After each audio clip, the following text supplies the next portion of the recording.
Requiem by J.B. Turner. Performed by Jeffrey Kafer. To my sons. 1. The dive bar was dead. Nathan Stone was nursing a cold beer as John Lee Hooker's Boom Boom growled out of the jukebox. Fox News on the TV, an off-duty Miami cop staring into his whiskey, the pink neon sign in the shape of a woman flashing on and off. A blonde wearing a red bikini was asleep on the pool table. A guy in a Hawaiian shirt was talking to himself in the corner. Stone zoned out as a reporter talked about a shooting outside a Chicago nightclub. He tasted the residue of the steroid and amphetamine pill he had crunched earlier.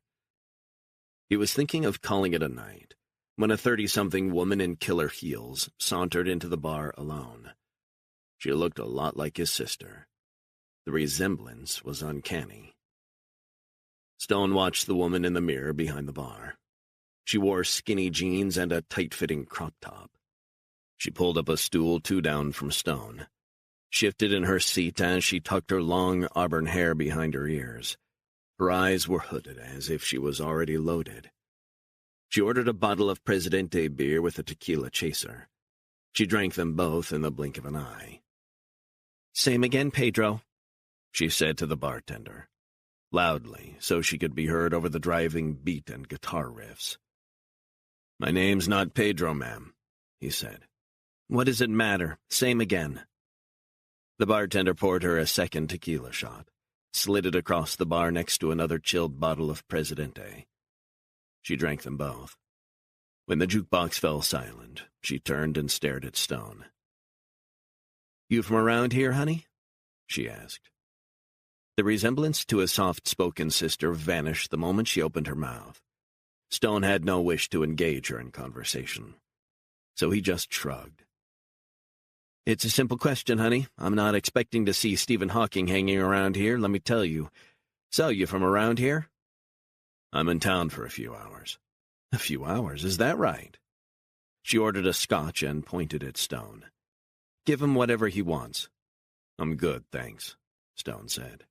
"I'm not asking if you're good, honey. I'm asking what you want to drink. You want a Heineken?" Stone sighed, not wanting to get dragged into a prolonged discussion. "Heineken's good, thanks."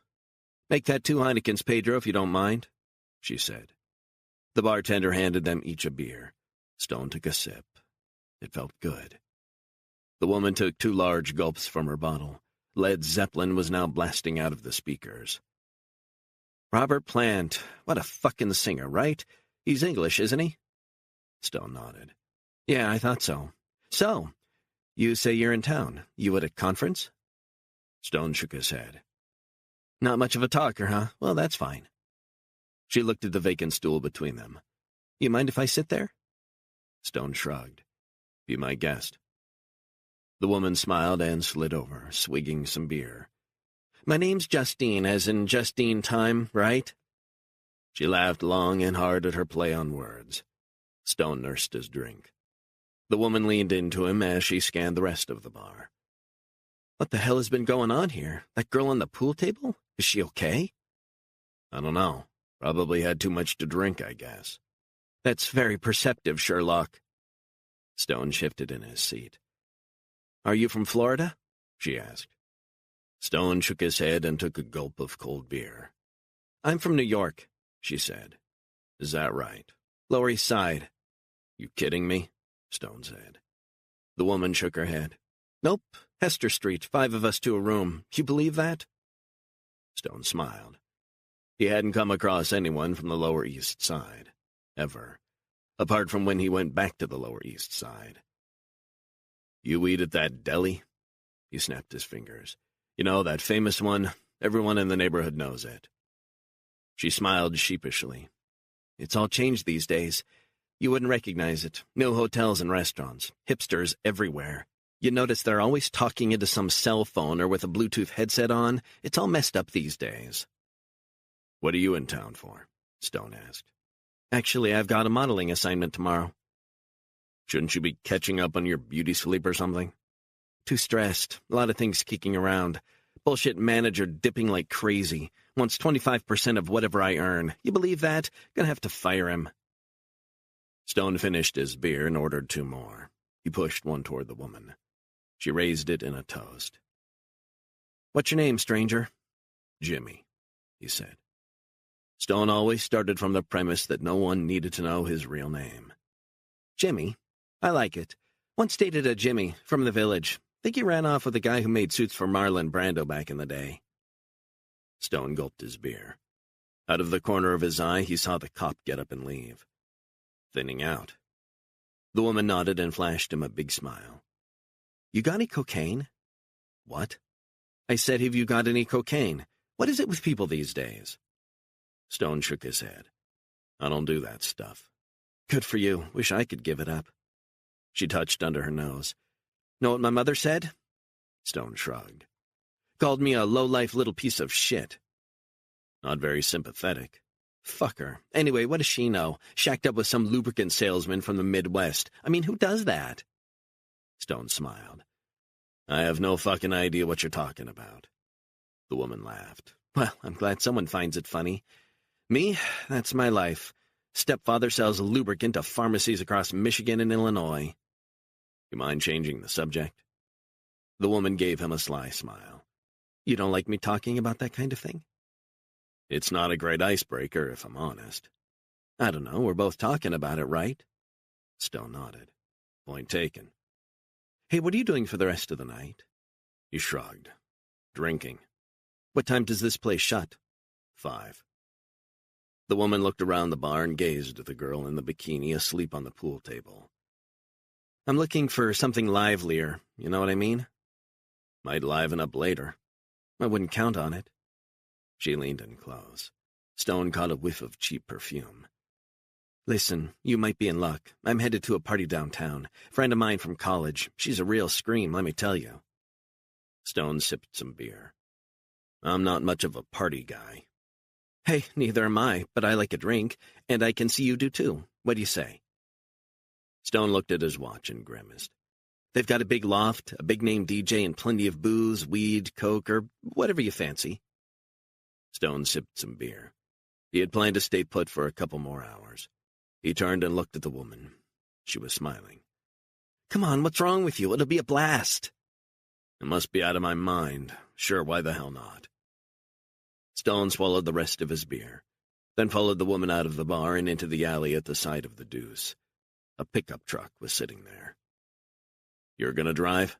he said. The woman opened the door, laughed, and slid into the driver's seat, while Stone got in on the other side.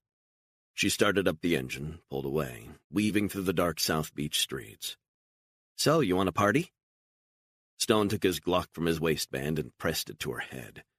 "No, I don't want a party. I want to know the truth, you lying piece of shit." 2. The woman swerved down Washington Avenue. "What the hell is this?" she wailed. "What are you doing?"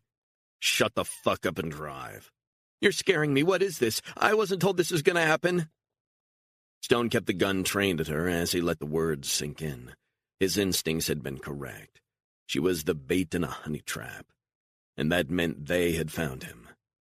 Not good. Not good at all. The more he thought about it, the more he could see in terrifying clarity why the commission had hired her.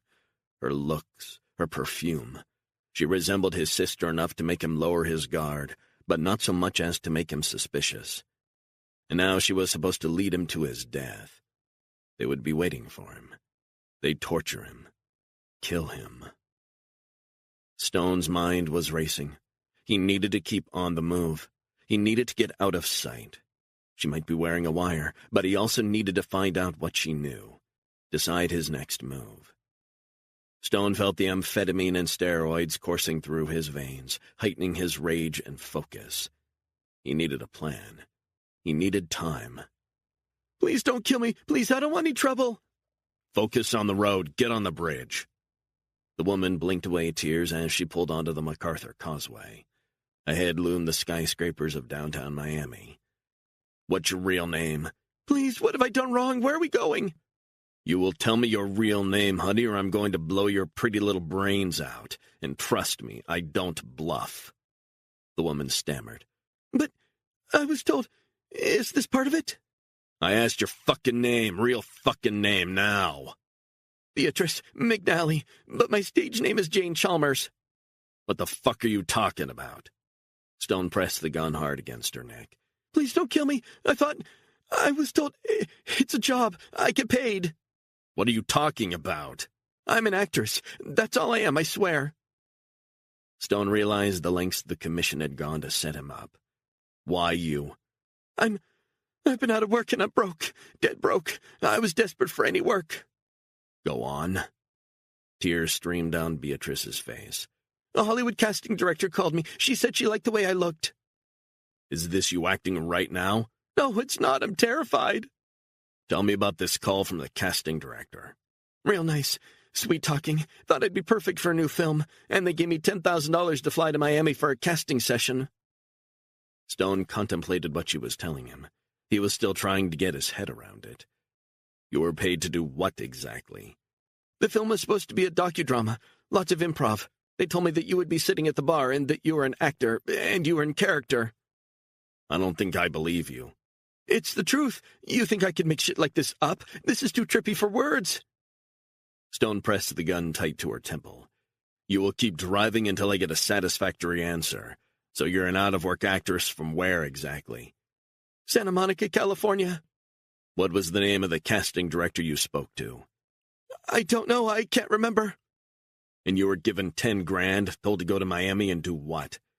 I was told to go to that bar. I was told at what time, and they described what you look like. Stone absorbed the information. And you took that at face value?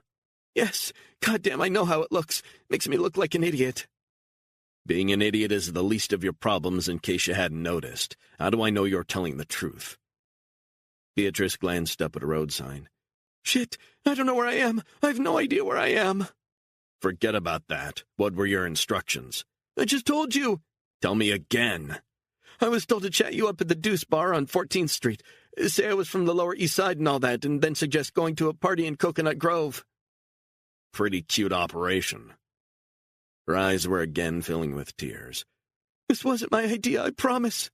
How do I know that? I'm a fucking actress. You know how much I earned last year from acting? Not interested. $400. A soap voiceover, you believe that? But Stone's attention was locked on the side mirror. Shut up, he said.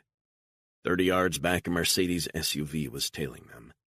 Tinted windows, darker than was legal, with 4 silhouetted men inside. 3. Stone moved the gun away from Beatrice's head as he considered his next move. Take the ramp up ahead and get on the highway. Drive south out of the city. Please, she said, let me out. Not an option, honey. Stone checked the side view mirror again. The Mercedes SUV was still tucked in not far behind them. He didn't know for sure if it was the commission, but if it was, they would know that she wasn't driving Stone in the direction of the party. The more he started to plan his countermoves, the calmer he felt, more focused. The slight dulling effect of the booze had already lifted. So you don't know who really contacted you, he said. You expect me to believe that? It's the truth. You're an actress. What do you know about the truth? You only need to learn your lines. Beatrice bit her lower lip as tears streamed down her face. Are you acting now, huh? No, I'm not. Stone glanced in the passenger side mirror. The Mercedes was closing in. Stone felt all his senses switched on. He figured the guys tailing them, if they had indeed been sent to kill him, would be working out their next move. They would also have a plan B if they were aware he'd spotted them. Of that he was sure. He wondered if Beatrice knew anything about that, but he didn't think she knew shit. Either that or she was the best actress in the world. So the question was, did the men in the SUV know they'd been rumbled? If Beatrice really was a clueless actress, they couldn't be certain of the reason for the detour. And so they'd be awaiting instructions to determine their next move. He let those thoughts play out as Beatrice drove down the South Dixie Highway, past Coral Gables. What are you going to do with me? she said into the silence. Please, I've got a kid, a daughter. It's her birthday in a couple of days. I've got a party arranged for her, please. Where is she now? With her father. We're divorced. He got custody. Stone glanced again in the side view mirror. That figures. What does that mean? It means you're a gullible idiot, that's what. She blinked away more tears. So are these tears for real or something you can produce at will? Please, I'm scared. Give me your cell phone. What? Just give me it. Why? Listen, you're going to call the cops, and you're going to say that your ex-husband and his friend are armed and are in a black Mercedes SUV and they are following you. Beatrice glanced in the rearview mirror. Shit, who are they? I believe they work for the people who hired you. Bullshit, this is not happening. Pull yourself together. Here's how it's going to work. I'll give you the license plate number. You say they tried to fire at you on the highway. What? Then you hang up. And if I don't?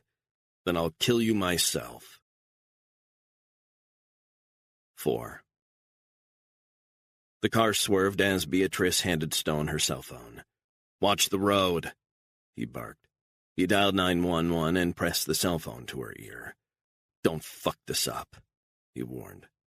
Beatrice began to cry as she gripped the wheel. Operator, please help me.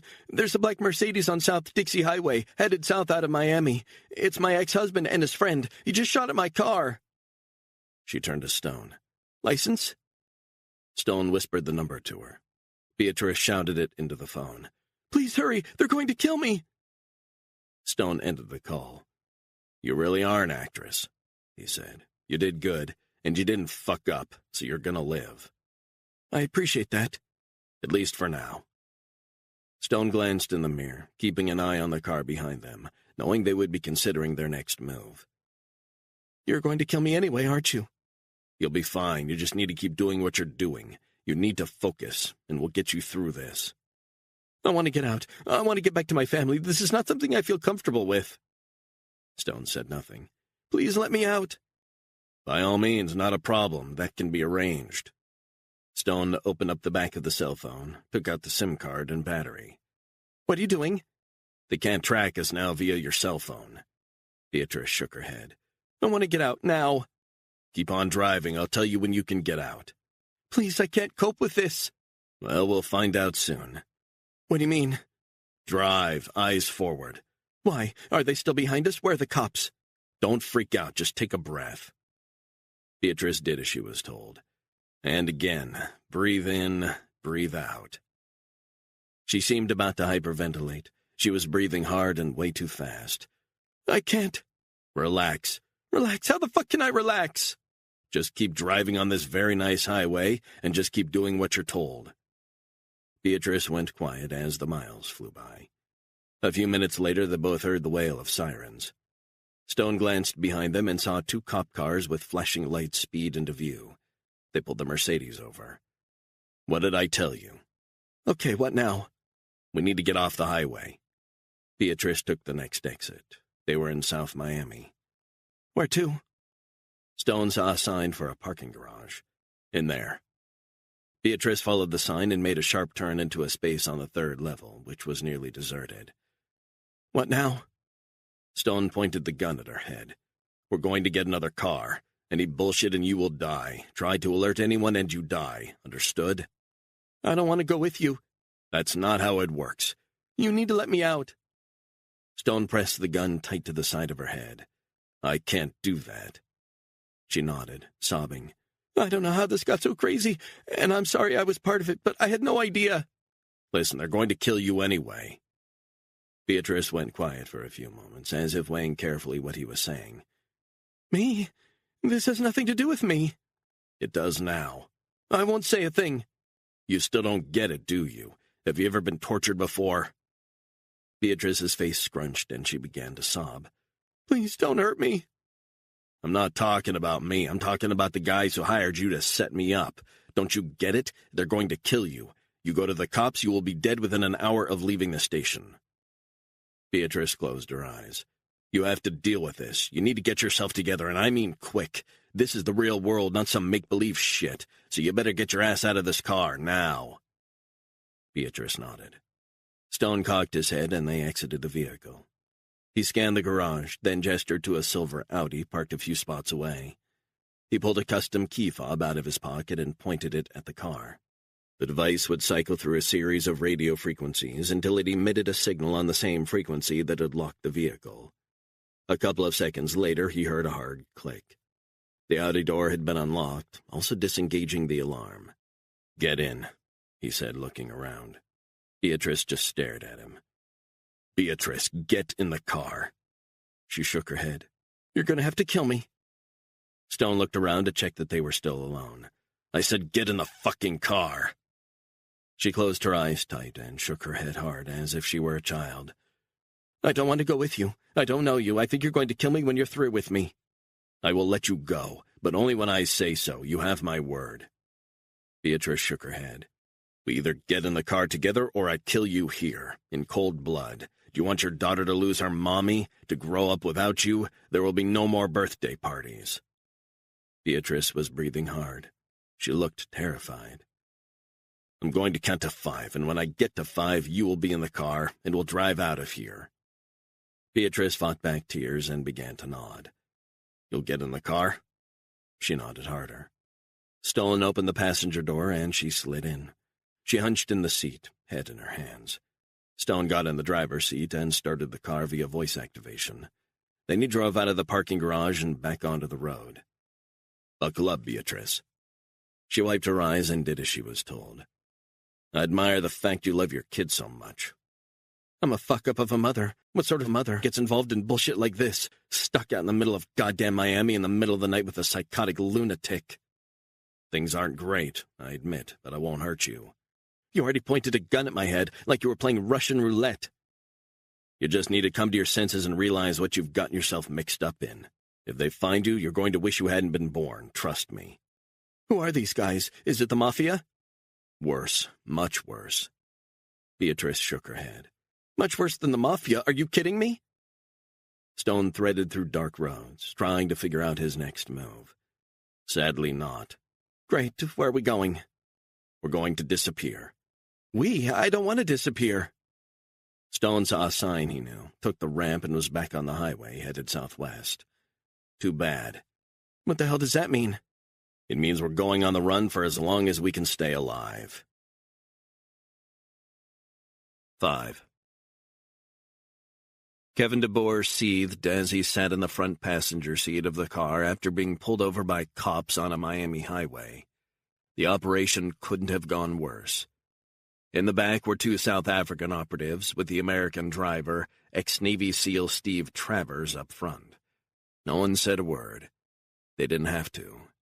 DeBoer sensed their simmering anger at the sequence of events.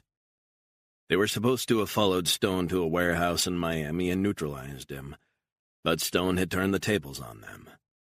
The cop approached the vehicle, and the driver rolled down the window. "Can I help you, officer?" DeBoer said. The cop shone a flashlight in his face. "Need to see your IDs, gentlemen." DeBoer handed over their false South African IDs. He ran his hands across his face, feeling the old scar on his left cheek. The cop checked the last of the IDs before handing them back to DeBoer. "So you guys are a long way from home?" DeBoer forced a smile. "Absolutely, officer. Still a bit jet-lagged." "What are you in Florida for?" "It's a reunion of old friends." The cop nodded. "Old friends, huh? Where are you off to?" "Headed down to the Keys for some fishing."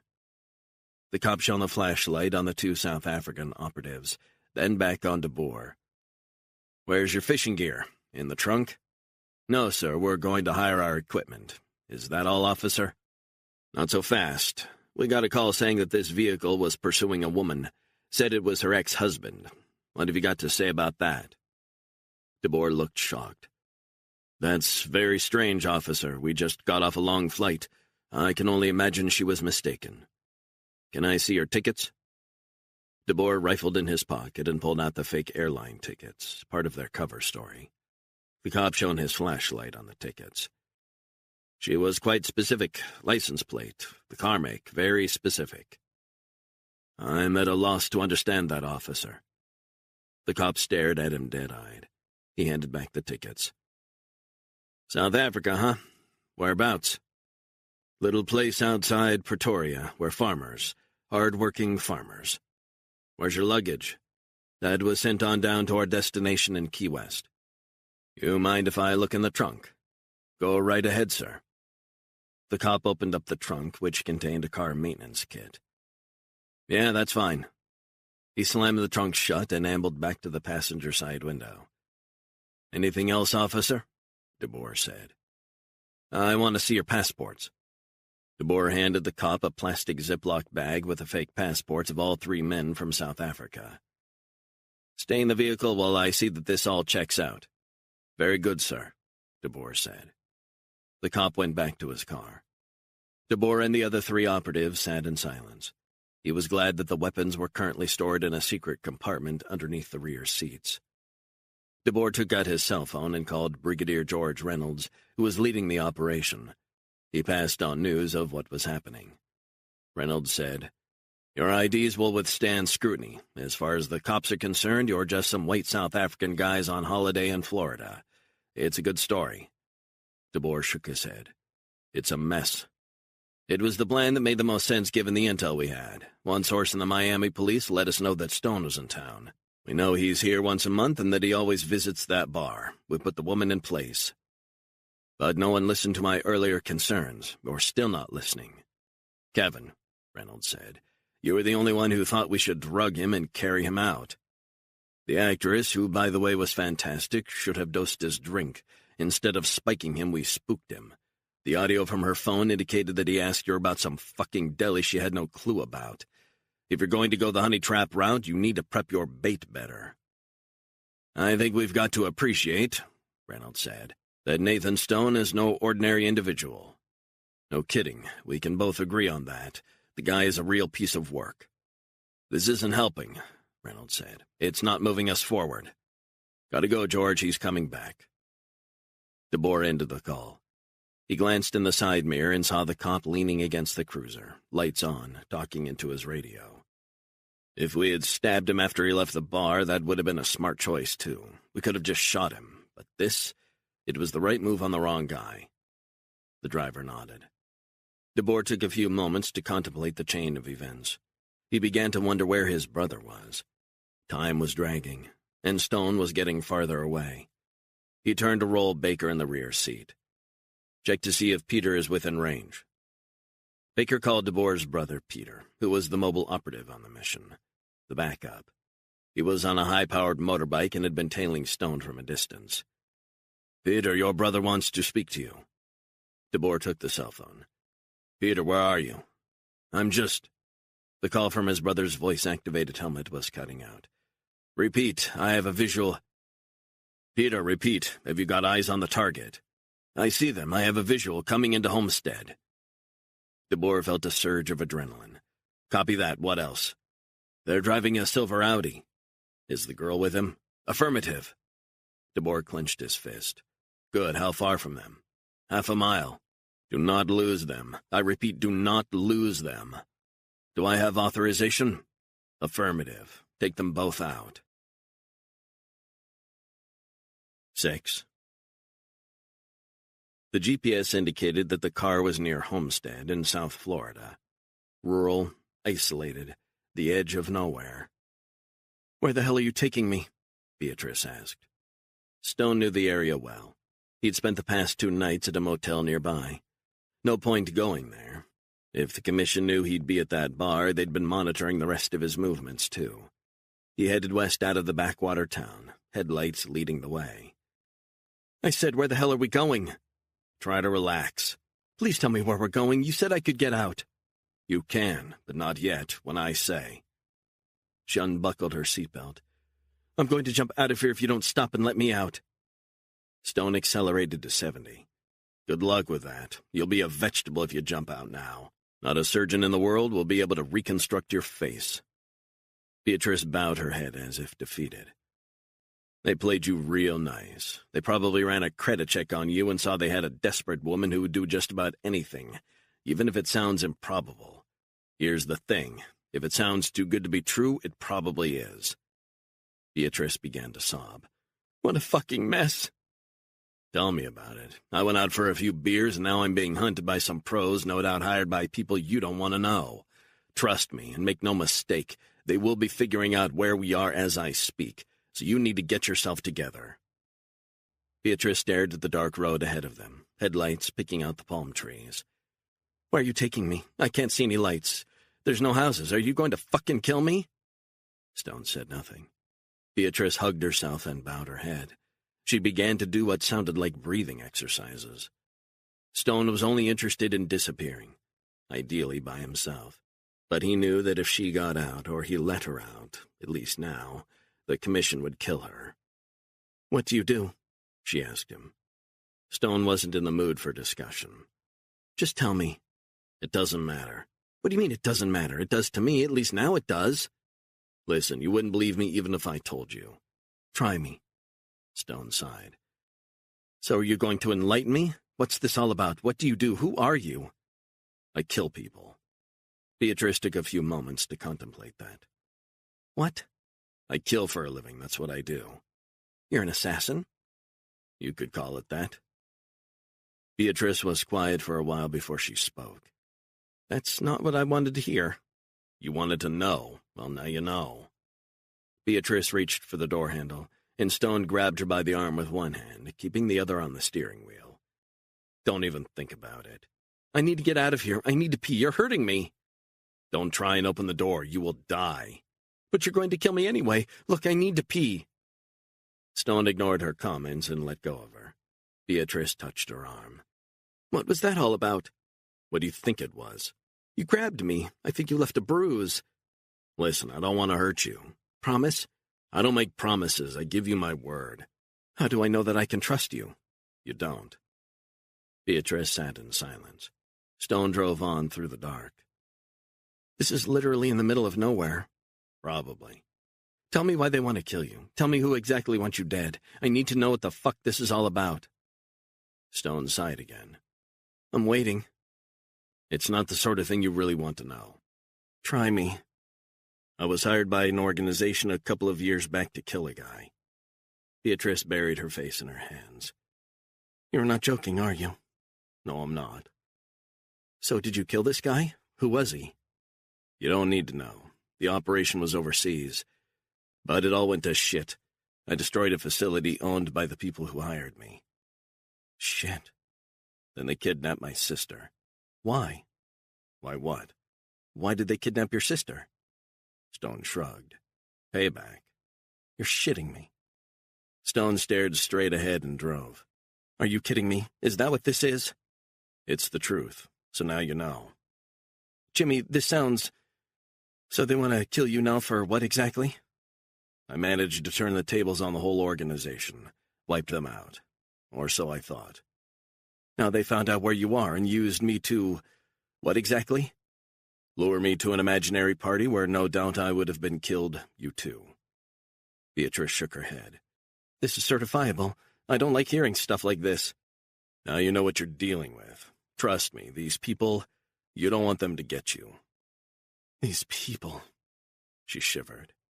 You've got a choice. You either take your chances with the guys who are after me, or you learn to trust me. Trust you? Why the fuck should I trust you? Your choice. Some fucking choice. Christ, what about my family? Stone checked the GPS. Where are you taking me? If I wanted to kill you, I would have killed you by now. So I'd appreciate it if you could just focus on the fact that we're both going to die if they get their hands on us. Beatrice sighed. I fucking need to pee. Where are we now? Main Park Road, headed southwest if you must know. No idea where that is. Yeah. I can't see anything. It's pitch black, just the asphalt and the grass, and some trees. Do you honestly not know where you are? Somewhere in Florida? Stone didn't tell her that they were now approaching the River of Grass, one of the great American wildernesses, the Everglades. 7. A musty aroma from nearby mangrove swamps seeped through the car's vents. Stone stared at the dark road. His mind flashed back to the last time he'd been here, 10 years before. He remembered being dragged from the grassy shallows, slipping into unconsciousness, close to death. Lungs filled with brackish water. He remembered the harsh chopper lights in the darkness, faces staring down at him. Everything slowed. He'd wanted to speak, but he couldn't. Couldn't breathe either. He'd realized he was close to checking out of this world. Then all was darkness. The next thing he remembered was waking up in a hospital in Saudi Arabia, his handler having smuggled him out of the country in the dead of night. It had been a botched assassination attempt. Before long, there was a death announcement, fake death certificate. Nathan Stone had died, at least officially. A funeral was mocked up. He hadn't known it at the time, but it had all been part of a plan to resurrect him with a new face, new look, new name. He had been transferred to the Commission's facility in Scotland, where he was kept in isolation while they monitored his recovery. Eventually, he was ready to be deployed again. The new assassin, primed to kill. All these thoughts swam around his head as he drove on in silence. Stone knew their current predicament was dire. The reality was that they would be lucky to still be alive in 24 hours. The Commission had come for him. Nathan going on the run with the woman they had hired wouldn't dissuade them. If anything, it would enrage them, then make them focus. Nathan tried to imagine how they would react. He thought he and Beatrice might have a few hours' head start, but the Commission would deploy a team, and that team would find them. Of that he had no doubt. Surveillance technology today was so pervasive, the Commission could find them anywhere. What they needed to do was drop off the grid completely. Disappear. And the Everglades was the best place he knew of to do that. A raw wilderness, untamed. Stone wondered who was calling the shots on this operation. He thought he'd brought down the whole organization when he killed Clayton Wilson and all the others in New York. But it was clear the entity was still alive. He assumed Behringer, the Commission's in-house shrink, the guy who'd signed off on Stone's fitness for his first mission after his resurrection, was still around. He'd always been there, moving in the shadows, organizing, planning. The soft-spoken psychologist. Behringer was, like Stone, like most of those associated with the Commission, former CIA. And that was the other possibility that presented itself, that this private offshoot of the CIA was no longer entirely off the books, in the shadows. Was this attempt to take him out being run out of Langley? The more Nathan thought about his predicament, the gloomier he felt. What a fucking mess. It was possible they were already closing in and he just didn't know it. Stone was also angry with himself for taking the risk of heading to Miami for a few days of R&R. How could he have been so undisciplined, thinking that his reconfigured face wouldn't ping up among all the cameras in a big American city? In South Beach, cameras were everywhere. Bars, restaurants, all over. Had he gotten careless, making such bad judgments? Was it bad luck? He wondered why he hadn't been more alert. He had stayed down and around the Keys for the most part, but also spent some time in a crummy motel room where he could monitor his sister. He knew better than anyone that big cities were a magnet for surveillance cameras. Then he began to wonder if, subconsciously perhaps, he wanted to be caught, wanted it to be over. Was that it? Beatrice turned and glared at him. "Do you know this area?" she asked. "Yeah, I know it well enough." "So do you kill people out here?" When he didn't answer, she said, "Great. So are you going to tell me?" "Tell you what?" "Where you're taking me." Beatrice unbuckled her seatbelt and reached for the door. Stone braked hard and brought the car to a grinding halt. He grabbed her by the arm again. "Don't be stupid. I need to pee." Stone shook his head. "Fine, pee, and then we go." Beatrice got out of the car. Before he knew it, she was sprinting down the dark road they had just traveled. "Are you fucking kidding me?" Stone jumped out of the car and pursued the rapidly retreating figure, who was screaming like a banshee. "Get back here!" he roared. Beatrice was running hard despite her high heels. The drone of a distant engine pierced the humid night air. It seemed to be getting closer. Then a speck of light appeared out of the darkness. Farther down the dark road, a mile or so away. A lone biker came into sight. Beatrice ran, waving her arms. "Help! Stop!" Stone immediately realized the potential danger, but he couldn't be sure. He pulled the Glock out of his waistband. He took aim as the bike roared toward Beatrice. "Get out of the way!" he shouted to her. Beatrice kept on running wildly. The road was bathed in a ghostly glow from the moon above and the bike speeding toward them. The scene played out as if in slow motion. Stone saw the biker reach down to a leg strap. He was sure there was a gun, but he didn't wait to find out. He squeezed the trigger twice. The shots rang out in the sultry night. Birds screeched as they flew out of their nests in the trees. The biker went over as he lost control. The sound of metal scraping as he tumbled across the road, sliding with the bike into a ditch.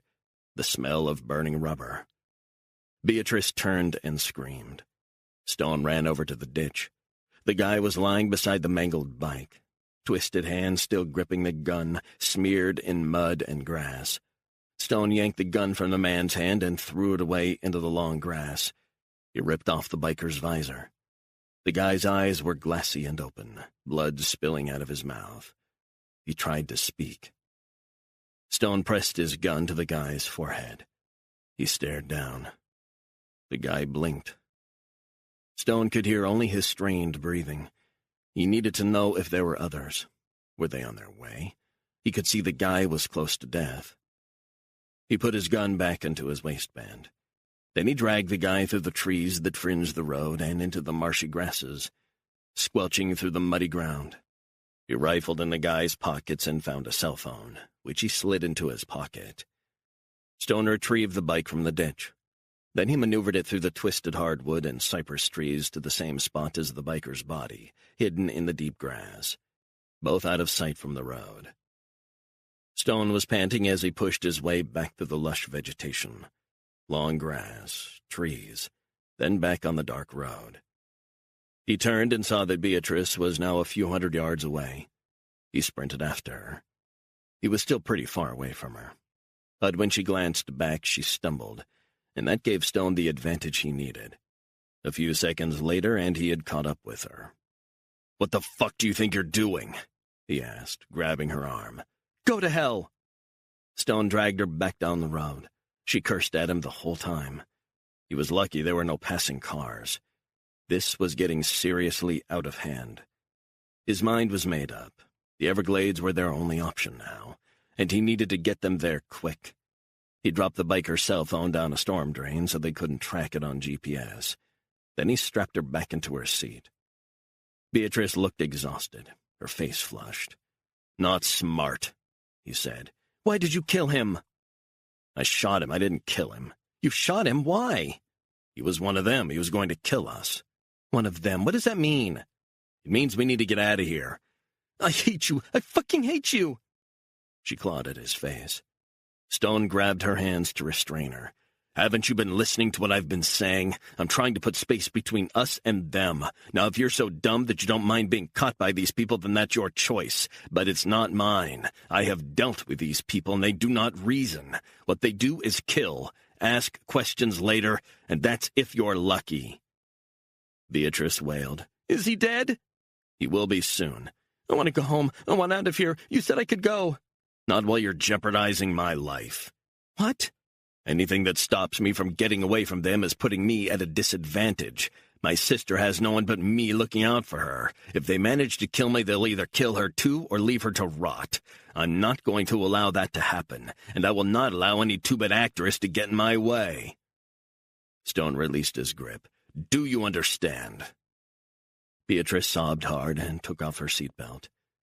"Please let me go." Stone slid back into the driver's seat, slamming his door shut.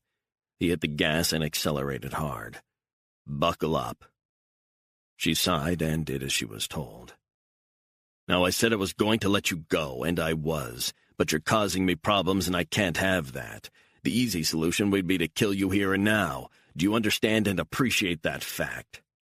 Beatrice nodded. "Good. Now we're getting somewhere. Do you see anyone else on this road?" "No." "That's right. There's no one here, and I have not killed you." "You shot him. I can't believe you shot him." It had to be done. You're going to kill me. I know it. I'm not going to kill you, but I can assure you that guy's crew will be trying to pick up your trail one way or the other. They will find us if you act like that, running off, calling attention to us. Keep doing that, and there's a distinct possibility that they will find us before you even get to talk to the cops. They drove in silence along the deserted road for a few more miles. Stone checked the GPS. His mind was racing as he considered his options. Beatrice was clearly going to be a problem if he kept her with him. But if he wanted to keep her alive, that meant dragging her along. He stopped the car in the middle of the road. He switched off the headlights. "Get out," he said. Beatrice got out and stood, arms folded, beside the darkened road. Stone maneuvered the car through the shoulder-high trees and grass lining the road. He shut off the engine and got out. Satisfied the Audi was out of sight, Stone looked at Beatrice. "I've got a plan." What does that mean? "It means we're headed where no one can find us, at least for a while until I figure this out." You're starting to sound paranoid. Maybe I am. This is getting seriously nuts. I want to get back to my life. So do I, but we need to be smart. Beatrice sighed. Why don't we just leave Florida now? Stone grabbed her by the arm and hauled her along the dark road, the pale gleam of the moon bathing the asphalt, illuminating the way. I don't want to go. She tried to break free from his grip. Stone held on to her. Beatrice struggled free. Don't fucking touch me. Stone grabbed her arm again. "How many times do I have to tell you?" he said, marching her along the road. "You need to move. There will be others who will come after us." Beatrice began to sob again. I can't fucking believe this. Get your hands off me. Stone spotted a small dirt trail leading into the darkness, shrouded by cypress trees and grass and foliage. A trail he'd hiked many times. Stone pulled Beatrice down the dirt trail. A few moments later, she broke free and began to run again. He ran after her and launched himself at her, knocking her to the ground. Stone maneuvered her onto her back and sat astride her as she tried to claw and bite him. He held her wrists tight and pinned them to the earth. She spat up at him. Fuck you! Let me go, you sick fuck! Stone felt a surge of anger rise to the surface, an anger that he sometimes managed to keep in check. But she was pressing all his buttons. I said let me go! She spat again. Stone wiped the spittle off his face. He hauled her to her feet and pointed the Glock at her head. "You've got a choice now. You either head down the trail or I will shoot you dead. Here and now. Makes no difference to me." Beatrice was nearly hysterical, sobbing and screaming. "No one will hear you, so you need to focus." I don't want to focus, you bastard. Stone pulled back the slide. "Last chance. Answer me or you die. Here and now." I want to live. Please, I want to live. So do I, so we walk. Beatrice hung her head low as if resigned to her fate. "You do what you're told and you will live. I can't have you fucking flagging down some motorists first thing in the morning. You can guarantee they will be swarming that road at first light. They're closing in, so what's it going to be?" Please don't hurt me. I'm not good with pain. Can't you see I'm scared? Stone pressed the gun tight to her head. Okay, I'll walk. She wiped the tears from her face as she followed him back down the trail. So where are we walking to? You'll see. Christ, there is nothing here. I'm in the middle of fucking nowhere. We're on the edge of nowhere. You're dawdling. Walk in front of me. Stone waited for her to catch up and followed a few yards behind her. She swatted some bugs. The fuck is this? It's southern Florida. Deal with it. She smiled with imitation sweetness. Are you going to shoot me in the head, tough guy? If you don't shut up, that can be arranged. Unfucking believable. What is it with men in the wilderness? What do you know about men? A lot, trust me, and you're all a bunch of bastards. Stone shook his head, sweat beading his forehead. His shirt was sticking to his back. The smell of the ancient mangroves and the brackish water wafted in the sticky air. You going to rape me out here? Well, I'd rather you shoot me in the back of the fucking head, you scumbag. Stone ignored her. They walked on in silence for a few minutes. The bugs were biting like crazy. Beatrice was shaking out her hair and swatting everything she could. That'll be just great. I get kidnapped and then end up dying of fucking malaria or Zika or some shit. You've got some mouth on you. Fuck you. Nice. Beatrice began to slow down until she stopped, hands on hips. Stone pushed her forward down the trail. Hey, do you mind? She said. Keep moving until we get to the water. The water? What water? This is the river of grass. You decided to drown me, is that it? Keep walking. Where exactly are we so I can tell the cops? Stone knew the area well. It was the Snakebite Trail. He wanted to get out of there before they bumped into early morning hikers. Animal noises sounded in the distance, and he could hear night birds rustling in flight. He used the back of his arm to wipe the sweat from his brow. And they walked, deeper and deeper into the Everglades, away from civilization, away from them. 8. It was the dead of night when a Gulfstream, registered to a company in the Caymans, landed on the Prairie airstrip in Wyoming. Armed guards confiscated Dr. Mark Behringer's cell phone as he walked down the steps. He was scanned for any surveillance equipment.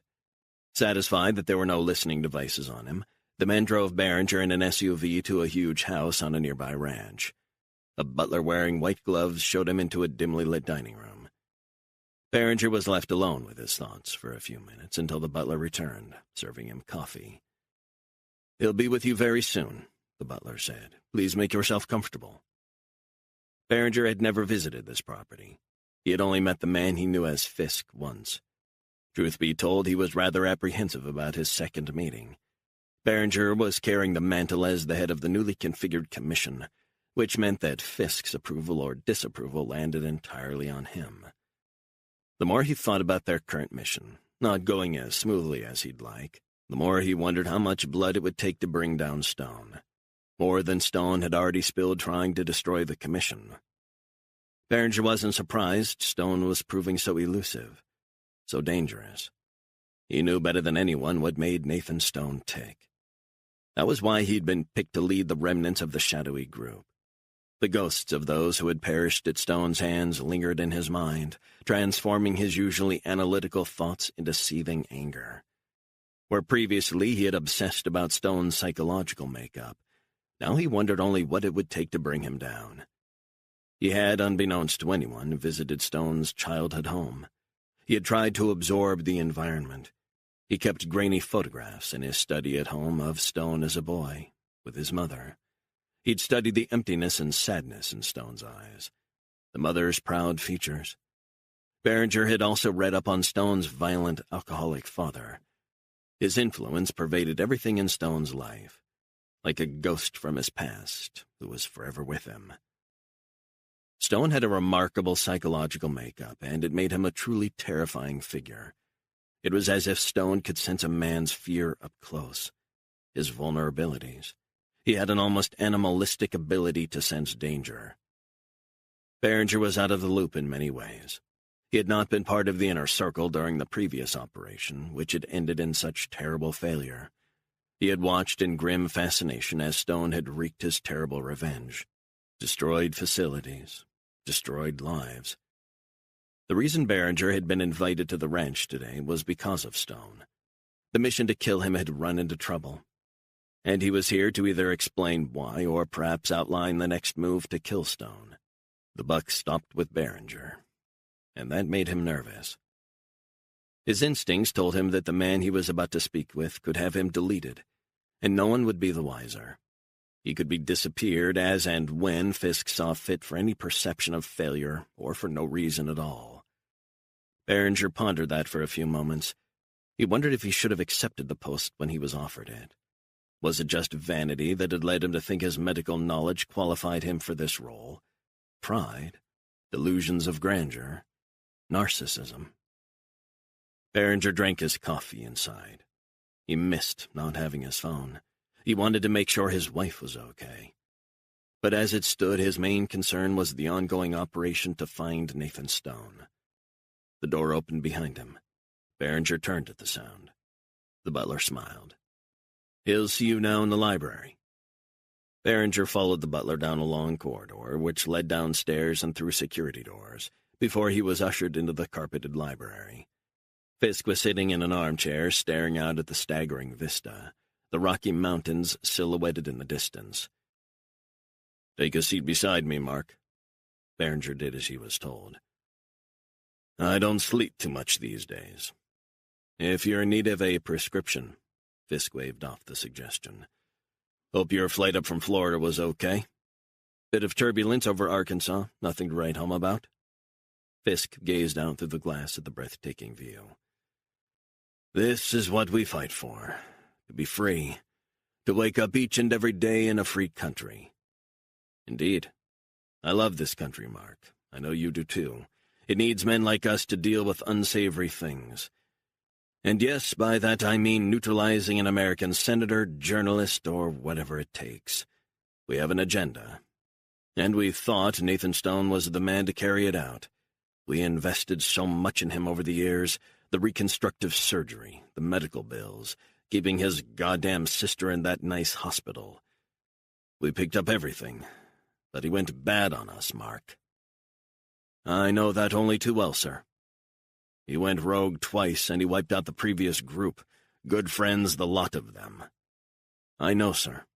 Patriots. Fierce patriots, and our work to delete the Canadian Prime Minister was very nearly compromised. But we got lucky in the end on that one." Berenger sighed. "Stone will be neutralized, sir. Our organization can't move on with its work while he's alive. He knows too much, and I fear it's just a matter of time before he's picked up by the feds. God knows where that will end. We'll find him, and he will be taken care of, believe me. I've got a bad feeling about this already. Surely in God's name it isn't difficult to kill one man. This is America, after all." Berenger cleared his throat. "Sir, first, I take full responsibility for what's happened. I appointed Brigadier Reynolds as operations chief, so any blame lies solely with me. Reynolds is a good man, but the others I've spoken to on the team say he made the wrong call in the approach to Stone. Sir, I'm offering my resignation with immediate effect. I'm a man of honor, and I have and I will take absolute responsibility." Fisk stared off into the distance, as if contemplating his next move. "He's an interesting character, this Nathan Stone." "Indeed. He takes down the entire facility in Scotland, then destroys everyone in the commission, by himself. It defies belief." Berenger sighed as he shifted in his seat.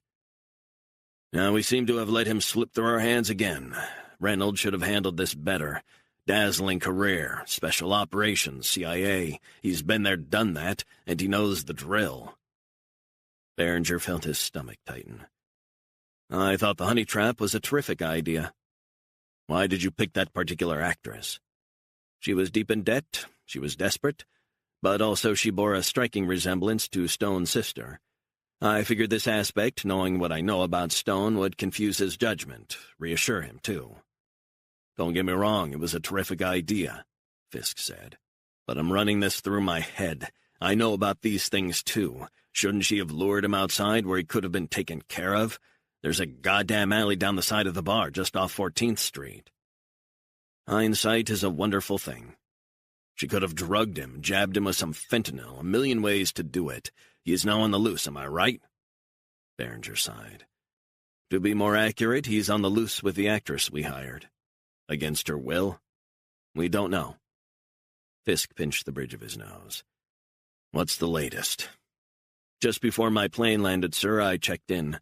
We have 3 teams working on this around the clock. They're scouring a location near Homestead in Florida. The last known location of one of the operatives, Peter DeBoer. But I think on reflection it was handled incorrectly. The setup to bait him was wrong. Reynolds is out." Berenger felt his throat tighten. "Sir, I am 100% responsible for appointing Reynolds. You stay. You know the inner workings of Stone's head better than anyone. You understand the target on a psychological level. I like that. But with regards to Reynolds, he's gone. Am I clear?" Berenger nodded. "Very, sir. I want you to see this through. You're still growing into this position, Mark, I understand that. But if you feel things are not going according to plan, my rule of thumb is always to change the plan." "I hear what you're saying. This is not a criticism of you. The blame lies squarely with the military man who had that responsibility." Berenger took a few moments to consider his reply. Who takes over the operational planning from Reynolds? Tell me your thoughts on Kevin DeBoer, Fisk said. I like how he talks. I like how forthright he is.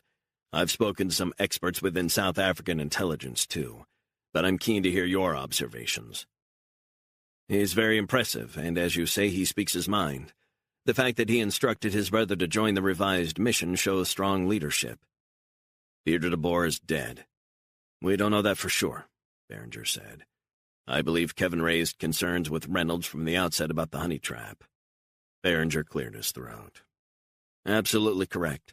He did voice concerns about how we were going to execute the trap. To be fair, his voice was the only objection. Exactly. Fisk ran his hands through his hair. In my eyes, what has transpired lends credence to Kevin DeBoer's instincts. Berenger nodded. The fact that DeBoer foresaw a problem when no one else did shows brilliant critical thinking skills. I should have opened up the strategy to more scrutiny. I made the call, and it was the wrong one. Don't beat yourself up, Mark. The question is, what do you want to do now? I want to find and neutralize Nathan Stone and the girl without further delay. Fisk smiled. So how would you feel about Kevin DeBoer taking over as Director of Operations, reporting to you and you alone? Very good, Berenger said. Fisk steepled his fingers, deep in thought. Where do you think Stone is headed? I think the Everglades looks like a smart choice. How do we pick up the scent again? I have a plan to boost our cyber team with immediate effect. We need far better technical data, real-time feeds. Whatever it takes, we need to find Stone, and end this once and for all. What about the girl? Berenger asked. The girl knows too much. Eliminate her. Berenger felt himself begin to smile. 9. Beatrice was walking down the dark trail at the edge of the Everglades, Stone close behind. The full moon lent enough light that they were making good time, but he was all too aware of how soon dawn would arrive and leave them more exposed. Suddenly he saw something move on the trail in front of Beatrice. Freeze, Stone said. Beatrice stopped. Not another step forward. Stay perfectly still. She turned to look at him. What is it? Stone took a few steps forward and aimed at the ground. 2 shots rang out. They tore into the oily black skin of a cottonmouth snake. Beatrice shrieked in horror. What the hell? The moonlight illuminated the writhing snake. A few moments later, it stopped moving. Stone waited a bit before he stepped forward and kicked the dead snake into the bushes at the side of the dirt trail. It's okay, relax. Damn. She looked at him, fear in her eyes. I don't like it here. Keep going. Beatrice shook her head as she swatted the mosquitoes biting her arms. I just want to go back. Don't you understand what I've been telling you? You need to reset your life from here on. What's in the past is in the past. Your old life is gone. No, it's not. Yes, it is. The biker was just the opening salvo. Trust me. You just don't realize it yet, but you will. Trust me. I'm not an outdoor person. This is hell for me. I get that, but you really need to keep moving, because when the sun comes up, they'll be casting their net for us. I can't believe this is happening. Stone grabbed her by the arms and shook her. Let's go. She turned and stumped down the trail. Stone followed in her wake. Up ahead, glistening dark waters lapped the shore. He saw the outline of a small boat tied up with a rope near a wooden boardwalk, the type of boat used by Everglades rangers. Stone prodded Beatrice forward. In the boat. She turned, her eyes glassy from crying. I can't. Listen, you want to walk all the way back along the trail again, do you? If there was one cottonmouth, there will be dozens more. Beatrice started hyperventilating and rubbing her face hard with the palms of her hands. Have you got any Xanax? Stone burst out laughing, the unexpected sound startling birds into flight, silhouetted against the pale moon. Do I look like the sort of guy that carries around Xanax? No, I don't. I suffer from multiple ailments. No kidding. Beatrice squatted down for a few moments as if exhausted and traumatized by it all. Get up. She groaned as she stood up straight. I want to die. I would rather die than live like this. I can't cope with this. Get in the boat. Or what? Just get in, and we can discuss how I plan to get us out of here. You're the one who got us in here, in the middle of fucking nowhere, on a goddamn trail that leads to the water. I can't see a thing. I want to go home. Stone grabbed her by the shoulders. You're still alive. If I wanted to kill you, I could have done that when I killed that goddamn biker. Beatrice grew quiet, brushing some bugs out of her hair. You're alive. Don't you get it? If you try and disappear from them, you're as good as dead. With me, you have a chance. So you're my protector now, huh? Lucky me. I'm your only fucking chance. Beatrice turned and looked back down the trail. Then she looked at the dark waters up ahead. What's out there? What do you think? I'm asking you a goddamn straightforward question. This is the Everglades, tropical wetlands, mangrove swamps, hundreds of tiny islands. It's a tough place to survive, but it's a good place to hide out. For now. Beatrice bowed her head before she turned to face him. Jimmy, I'm scared. Stone sighed. Listen, we've wasted enough time. You either retrace our steps or you get in the boat. Your choice. I'm done with this discussion. Beatrice hung her head low. You say they'll kill me. How can you be so sure? Head back that way and you'll find out yourself. Do you think the biker just wanted to make friends? Beatrice looked down the dark trail again, then stared back out over the black water. She sighed. I'm not going to make it, am I? You can do this, I promise, but it's not going to be easy. I'll try and help you. But I can go if I want? You're free to go. Beatrice looked at him, her face bathed in moonlight. My instincts are saying you're dangerous and I'd be nuts to get in the boat. Stone said nothing. But a tiny voice inside me is also telling me that you could have killed me and you haven't. Better the devil you know, maybe. Stone looked out over the water. We don't know what's out there, but you sure as hell do know what's waiting for you if you turn around. They will kill you. I had to take that guy out, or we would both be dead. So where are you going in the boat? There are tiny islands all throughout the Everglades. I plan on getting to one and hunkering down. For how long? As long as it takes. No guarantees? No guarantees. She shook her head, climbed into the small boat, and made her way to the bow. I must be mad. I must be absolutely fucking insane. Stone tried hard not to smile. You might want to face the direction we're going to be traveling. Beatrice turned herself around. She muttered to herself. Stone leaned over and untied the rope, which was attached to a wooden stake in the ground. Then he pushed off and climbed into the boat. He lifted one of the two oars and began to paddle out of the inland shallows and through the mangrove waters. There were bugs everywhere. Mosquitoes bit their sweaty arms and necks. "God damn!" Beatrice shrieked, swatting something away from her face. You need to think of these things in a different way. Oh yeah, what sort of way is that? These are minor inconveniences. Annoying. Learn to roll with it. It's dark. I'm in a boat with some crazy guy who just shot someone, a guy who's holding me at gunpoint in the middle of the Everglades, and you tell me to learn to roll with it? Are you serious? Stone didn't answer. In the moon's glow, he saw the eyes of an alligator that was resting on a small islet 20 yards away. Nathan steered away from land and out into the water. Ibises, egrets, and herons swooped low as the boat went past. His mind was racing as he considered the options in front of him. There were no great options, that was the truth. It was just a matter of gambling on the least worst one. He knew that at first light things could change. They might very well find the motorbike, the dead guy, and the car, then head down the trail. Stone had to assume that his pursuers would redouble their efforts. He had a head start. But it wouldn't last. The commission wasn't done with him. Not by a long shot. They hadn't even gotten started. 10. Just before dawn, Catherine Hudson was pacing the deserted office in downtown Arlington, occasionally glancing at the real-time video feeds of the operatives in a Sarasota meeting room, sound turned down. She couldn't believe this was turning into such a debacle. When her cell phone rang, she expected it to be her irate boss. Instead, the caller ID said it was her husband. "Honey," he said, "you said you'd be home by 2. It's now past 4. What the hell happened?" Hudson's heart sank. She took a moment to compose herself. "John, I'm sorry." "Sorry? I know it's not ideal. Do you know what time it is?" "I told you the client is super demanding, and I'm having to rework our figures." What? There are 3 other consulting firms pitching them, and I have to make sure that we win this account.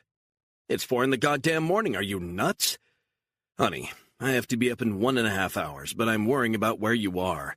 Kirsty was crying earlier. Hudson closed her eyes.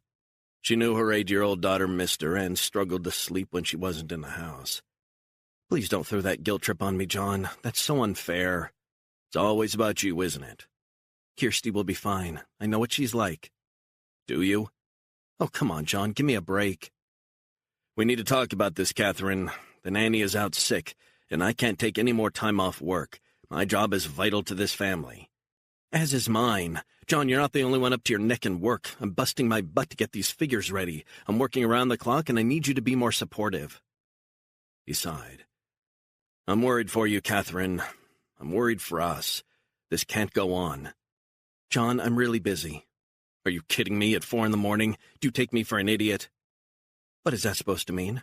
I don't believe you have to work at this time of night. It's ridiculous. John, I need to go. I've got a report to finish. Go to hell. The line went dead. Hudson felt the sadness wash over her. She was deflated. She sensed she was losing her husband, a man she truly loved, a good man, a hard-working family man, a clever man who was no fool. She sat down behind her desk, trying to push her domestic woes to one side. She felt bad about the web of lies she had to use to conceal what she was really doing. No one in her family knew what she did. That was not an option. Her family believed she was a management consultant who advised companies on restructurings and cost savings. They believed that she traveled around the world, visiting clients, advising them on how to better manage their companies. It was a cover story she had put in place when she left Colby College top of her class, majoring in economics. She had been recruited by the CIA before she even graduated. She loved her family, but they didn't need to know what she did. Her trips overseas were invariably to Afghanistan, Iraq, or Turkey. But her narrative was that she was visiting clients in the Middle East, sometimes the Far East. The last 5 years, Hudson had worked predominantly in and around D.C., mostly satellite offices in McLean and Arlington. She liked to move around, but only she knew exactly what was happening with the shadowy organization she had assembled, the Commission. Hudson's strategy was one she'd pitched to her boss deep in the bowels of CIA HQ. He had listened to the rationale that the agency outsourcing the assassinations of troublesome politicians and individuals would enable plausible deniability. The Commission was set up to be self-contained. She didn't have any day-to-day control over or communication with the group.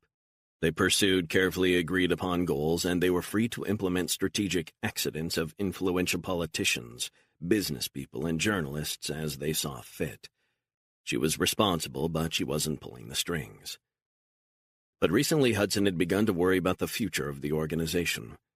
She was increasingly concerned that the ghost operative, Nathan Stone, had still not been taken out, as had been agreed, and had followed 2 earlier examples of Stone going rogue, nearly bringing down the entire commission. She had become concerned that their financial backer, John Fisk, Jr., a billionaire recluse, had made a terrible error by trying to rebuild the commission by putting the organization's ex-CIA psychologist in charge. So far, it had backfired spectacularly. She needed to get a grip on the situation before it got any more out of hand. But that was easier said than done, especially as she'd ceded day-to-day control of the commission. Boxed in by her own rules, she had endured numerous sleepless nights and sent countless emails to her boss requesting that the protocols governing the operations of the commission be updated. She wondered why she hadn't heard back. The main sticking point might be Fisk, and how he would react to being ousted. Was that a consideration? A powerful billionaire with friends across the intelligence community and the world of politics wasn't the type to be trifled with. What if Fisk didn't go quietly? What then? Then there was the rather delicate matter of her family connections to Fisk, a man she had known since she was a little girl. The more she thought of it, the more she realized that taking back control from the commission was not going to be without some bad feelings. She understood that any reorganization would have to be dealt with very carefully. But despite everything that had transpired, Hudson was still in the dark as to the future of the commission. Hudson stared at the real-time feed from the car containing the 4 operatives, including the new operations director, Kevin DeBoer, a highly capable operative she had known for years, having used the former Special Forces soldier and his team in covert operations in Lesotho and Zimbabwe. But the news that Nathan Stone, of all people, had evaded their honey trap and was now on the run in South Florida with a member of the public, an actress, meant she couldn't ignore the fallout any longer. She knew she was breaking the cardinal rule she had instituted from the outset. She had vowed never to be in direct contact with members of the commission while it was live. Hudson's cell phone rang, snapping her out of her thoughts. She expected it to be her husband again, wondering if she was on her way home yet. But she didn't recognize the number on the caller ID. "Catherine, is this line secure?" It was her boss, director of the National Clandestine Service, William Black. "Yes, sir." "I just got your message that you wanted to talk. At this time of night?" "I'm sorry, sir, but we've got a problem." "Couldn't it have waited till morning?" "Sorry, sir. No, it couldn't." A long sigh. "Give me a few moments. I'm going to transfer the call to my study. Hang on." Hudson listened to Buck playing quietly as she hung on the line. Her stomach began to tighten with the tension. "There, that's better," Black said. "Okay, I'm now out of earshot. So what's the goddamn urgency?" Hudson leaned back in her seat as she stared at the feed coming out of Florida. She quickly outlined for Black the botched attempt to snare Stone and his escape with the actress. "Are you fucking kidding me, Hudson?" "Sir, I know this is bad, but we've got a new operations director on this, DeBoer." "I don't give a shit who's in charge of this now. You've got a problem." "I know, sir. To be fair, I have been sending you emails highlighting my concerns." "Forget that for a moment. So the question is, how do we clean house?" "I'd like to talk about that, sir. As you know, I haven't been happy with the fallout from the first 2 operations Stone was involved in, and this should have been a relatively straightforward takedown." "Stone is not a relatively straightforward individual. You know that. I know that. Everyone knows that." "This is more than Stone, sir. I think we need to talk about the man in charge, Behringer." A silence opened up down the line. "What are you saying?"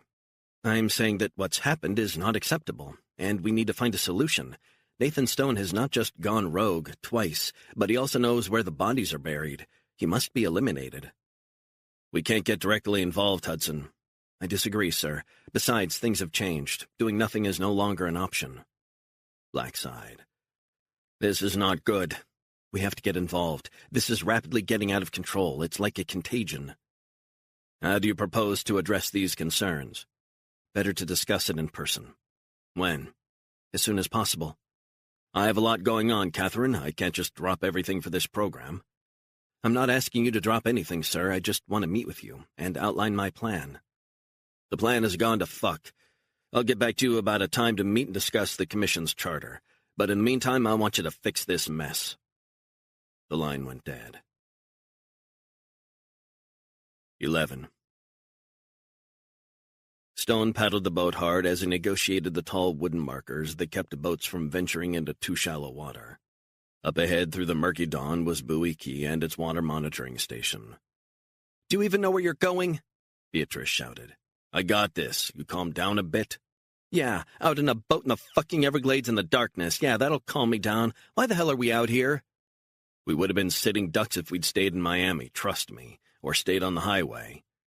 "Surely it's better to hide in a city with all those people." "It's very easy to find someone in a city. Surveillance cameras everywhere. Highways, restaurants, offices." Stone pushed on. The waters here were shallow, and underneath was thick, deep mud. Easy to get stuck in if you weren't paying attention. Then he saw a familiar marker downwind.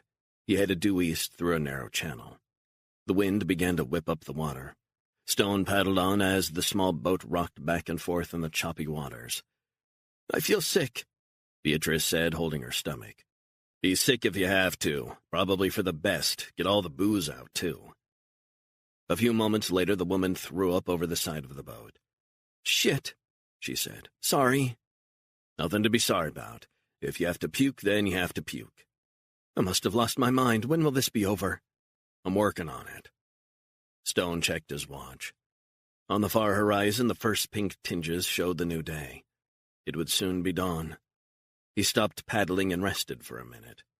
Beatrice put her head over the side of the boat and was violently sick again. "God damn," she said. "Better?"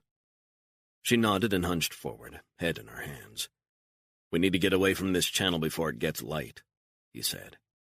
Stone paddled a few hundred yards to the nearest quay. He reached down for Beatrice, who was sitting hunched in the boat. "You need to get out." "Here?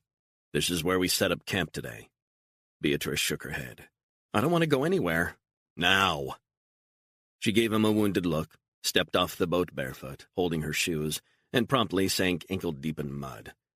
"Oh, fuck." Stone jumped out and pulled the boat high up the muddy shoreline between the short, spiky mangrove trees that covered the small quay. He left her to follow him. Stone walked a few yards and pushed through the twisted mangrove trees until the greenery morphed into broad-leaved oak hammocks. It was a sign they were on slightly higher, sandy ground in the center of the tiny island. Beatrice slumped down in the sand and curled into a ball. Stone got busy. He took out his car keys, which had a Swiss Army knife attached. "What are you doing?" she asked. "I can see the knife." "Relax. We need shelter. For camouflage during the daytime, but also to protect us from the sun. Agreed?" "Sure." "So, do you want to get with the program?" "Do I have to?" "This is to give us a chance. It's a matter of survival." Beatrice got to her feet. "You want me to help?" Stone nodded as he began to hack away at the branches with the knife. He wiped the sweat from his forehead with the back of his hand. A cotton-candy dawn washed over the Everglades as they set up their makeshift camp. Nathan cut down countless branches. He took 2 of them and cut them into spears. He handed one to Beatrice. "You could try and kill me with that if you want." "Please don't joke about things like that." "Listen, use it for protection. If you see a gator or something like that." "Thanks for raising my spirits." "It's mostly crocodiles in the Keys anyway. A few gators drawn by the freshwater tributaries, but they'll mostly ignore you as long as you stay away." Beatrice wiped the sweat from her beating brow. "Crocs and gators. Gee, thanks for reminding me that I must be out of my fucking mind." Stone began to build a platform using branches. He showed Beatrice how to place palm fronds for bedding. Then he stuck sharpened branches into the earth and erected a primitive tent, using palm fronds again for cover. "High ground, very important," he said. Beatrice nodded. "We need to be aware of our surroundings." Beatrice lay down on the fronds, still holding the spear. "I feel ill. I'm scared. What the hell is happening?" Stone didn't answer. He got to work starting a fire. He gathered bracken and some fibrous dry leaves from higher up on the trees, and some moss. Then he covered it all with dry sticks he cut into small strips. His shirt was sticking to his back. He surrounded the fire with stones to stop it from spreading across the rest of the quay. He pulled out his Zippo lighter and blew into the dry moss until the flame caught. Then he added more twigs and branches. "We're going to make it if we're smart," he said. "I hope so. I want to get back to my goddamn family." "You will." Stone looked at the fire. "This is only a start, but it's something." Beatrice began to cry. 12. Just after sunrise, Kevin DeBoer was shielding his eyes from the harsh morning sun as he stood beside the SUV. They had pulled over onto a shoulder off the isolated road where his brother's GPS signal had last been located. They'd been scouring the road back and forth for an hour, and he was worried sick that his brother hadn't been in touch. DeBoer felt a sense of foreboding wash over him. He couldn't bear to lose his brother. That would be too much for him. A car sped past. DeBoer began to pace up and down.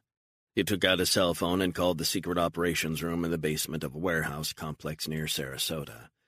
Around the huge hangar-like space, dozens of intelligence operatives, military strategists, and computer experts would be working to figure out where Nathan Stone and the girl were.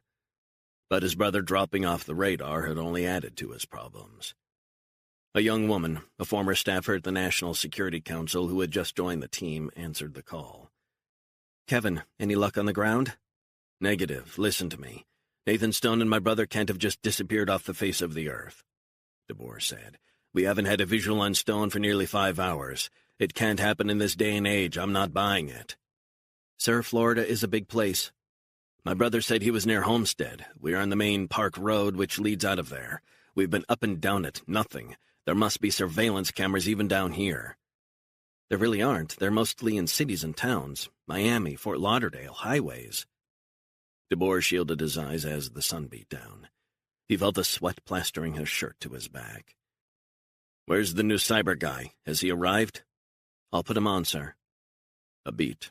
A tentative voice came down the line. Morning, sir. When did you arrive? 20 minutes ago. Just flew in from Seattle. Been hooking up our cloud systems. Right. You know the brief?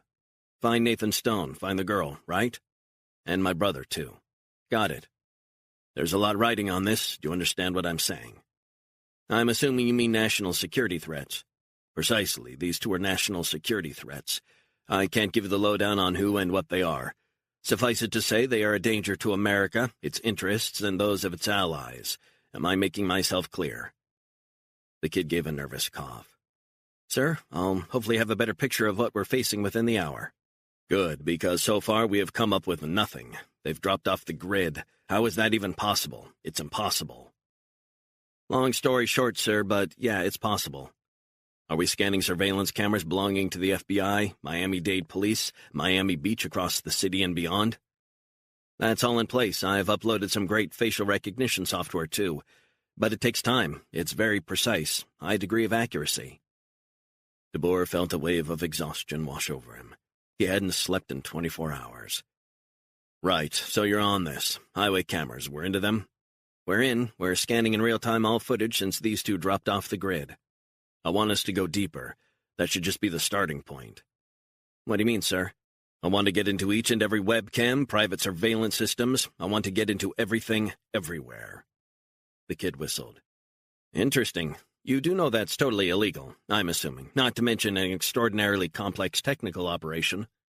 Son, he said, I don't want to know if something is going to be tough to implement, and I sure as hell don't want to lecture about what is and isn't legal.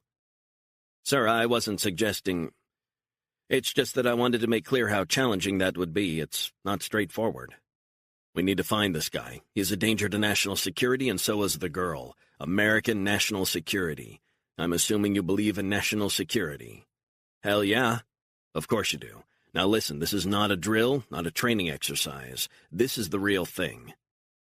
The kid sighed. I get that. 4 people, including me, are working on this.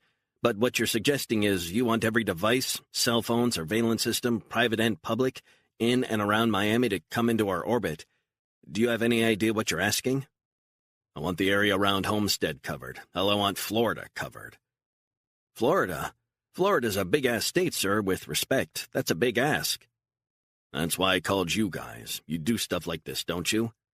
We're the best. We've advised the UN on cybersecurity, NATO, the CIA, you name it. So let's get to work. I want a dragnet like you wouldn't believe. Stone is dangerous, but we don't know where he is. So how do we find him? The kid cleared his throat. To be clear, you are instructing me to use any method, legal or illegal, to track them down. Precisely. Can you live with that? Sure. DeBoer looked a few hundred yards farther down the road and saw Roll Baker signaling him. Do what you need to do. I want results. He ended the call. He got back in the SUV and was driven a couple of hundred yards to where Baker, red-faced and sweating, was standing in a ditch by the road. He got out. What is it? Baker bent down and pointed out bloodstains on the grassy mud and fragments of plastic. Visor? DeBoer's stomach nodded. Baker showed him broken branches of trees. It's all trampled down just a few yards from the bloodstains. DeBoer took a few steps to the bloodstains. Christ. He pushed through the trees and tall grass, squelching in the dirt, farther and farther from the road. A few moments later he saw the twisted handlebars of the bike shrouded in long grass. Then he saw the black leather jacket. He pushed back the grass to reveal his brother's body. 13.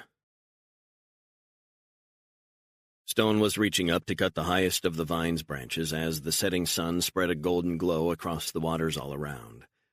They'd slept most of the day in the shelter, but soon it would be time to move again. He made a second cut at the bottom of the vine. Then he tipped the dripping water into an empty bean can that had washed up onto the tiny key they were holed up on. He cut a dozen more vines in a similar manner and poured the contents into assorted other beer cans that had washed up. Stone then heated the cans on the fire. After they had cooled slightly, he called across to Beatrice, who seemed to have calmed down a notch after her meltdown. "You need to carefully fill up all those empty plastic bottles with this water. It's clean. Warm, but clean." "That doesn't look good." "It's fine. It's pure. Not chilled, I'll grant you, but it will keep you alive." "I'm so dehydrated I need some now." "Let's get all these bottles filled up to keep us going for the next 24 hours. Then we can hydrate." Beatrice nodded. "The guy you shot, he was really going to kill us?" "No question about it. Now let's think how we should move forward." Beatrice sat in silence. Stone looked at her. He actually felt strangely sorry for the woman. She was trying to put a brave face on things. Despite bleeding from all the bites from the bugs and mosquitoes, she seemed more in control of her emotions. He watched as she poured the water from the cans very carefully into the plastic bottles. The fact that she looked so much like his sister, the sunken eyes, the tired smile, he found oddly comforting. The way she rolled her eyes, Ellen did the same thing. It was uncanny. She was vulnerable, too, and he felt strangely protective of her, the way he felt for his sister. "You're doing really well," he said. Beatrice turned and flashed him a beautiful smile. "What's gotten into you?" "I want you to know I'll protect you. Whatever it takes, all of this doesn't have anything to do with you. I understand that. And I will do what has to be done. That's all I want you to know." "Thank you. That means a lot." "Take 5 of the bottles," he said, taking off his shirt, "and wrap them up in this shirt so they don't spill out. And obviously keep them all upright. You okay?" Beatrice nodded. "Sure, I think I got this."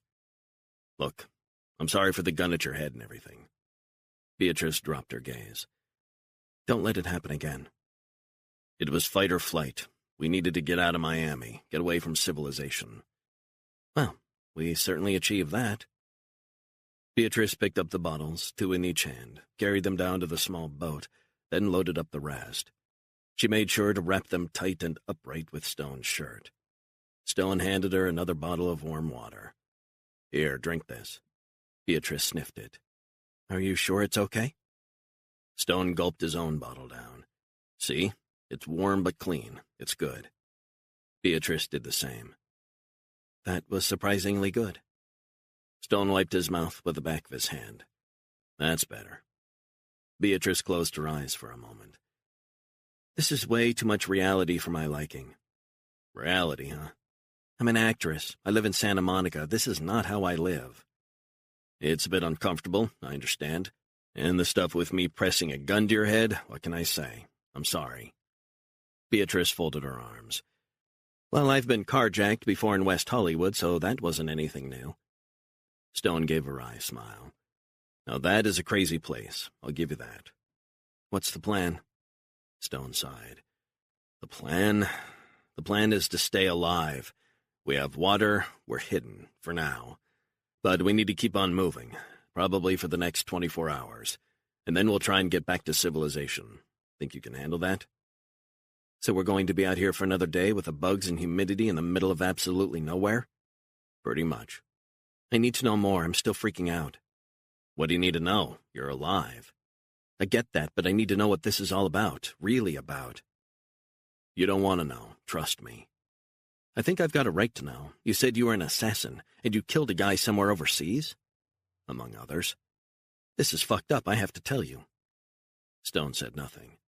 "You've had opportunities to kill me in the past 12 hours, headed down that mosquito-infested trail, and you didn't." Stone nodded. "It's like you knew where you were going." "I do." "So you've been down that dirt track before?" "It's called Snakebite Trail, if you must know." "Right, you could have killed me on the boat, and you could have killed me in this godforsaken place. So why haven't you?" "I don't want to. I don't have to, that's why." "I just don't know what I've gotten myself involved in. Why? Why are they so intent on killing you?" "I don't know if I should talk about it, to be honest." Stone shook his head. "It shouldn't have gotten this crazy, I know that." Beatrice nodded. "I can't tell you much. I did a hit in Europe. I can't say who it was. I was kept in isolation at a facility off the northwest coast of Scotland, and from there I was released onto the mainland and told to kill a guy. Beatrice ran a hand through her hair, working out a tangle. Can't you say any more? Stone shook his head. Can't or won't. There's a lot of stuff you wouldn't understand. Try me. I kill people, and I killed a few people, powerful people in New York. That's why this has escalated so badly. I don't like this. I don't like any of this. I don't want any part of it. That's understandable. You've stumbled inadvertently into a world most people probably don't know exists. Assassinations, murders made to look like accidents, neutralizing people. Shit. She stared at the ground, eyes wide for a moment. Then she looked up at Stone. That's disgusting, you know? You kill people? Who does that? Our government does it every day, on your behalf. I'd like to know who you killed, neutralized, whatever you call it. Why? Why? I just do. Morbid curiosity, I guess? If I tell you, it will almost certainly put you at risk. From you? Not from me, from them. The people who want to kill me. The people who hired you. Beatrice folded her arms. You say I'm already at risk from them. You are. Then you might as well tell me, who did you kill? If we make it out of here, I might tell you. How about that? But revealing that information to anyone else would not be a smart move for you, believe me. So they want to silence you and me. Stone turned and saw that the sky was darkening, turning blood red. We need to move pretty soon while there's still some light. Answer me, they want to silence us both? They do now. They absolutely want to kill me, but they want to get rid of you too. Any further questions? I want to get out of here. I'm scared. I understand. Do you? Do you know what I'm going through? I can imagine. You can imagine. I just have a feeling that you're going to kill me. I can't get over it. Why would I kill you? I don't know, because that's what you do? Stone shook his head. I don't blame you for thinking like that, but the real threat to you is from the people who hired you. I can't imagine that this is going to end well. It won't if we stay still. We need to go now. Go where? Another key, about a mile southeast of here. Why the hell did you bring us out here? Aren't we an easy target? She turned in a circle. No cops? No witnesses? She gestured to the sticks she had sharpened, lying on the ground near the tent. I bet they have better weapons than we do. We need to avoid cities, civilization, surveillance. I explained this already.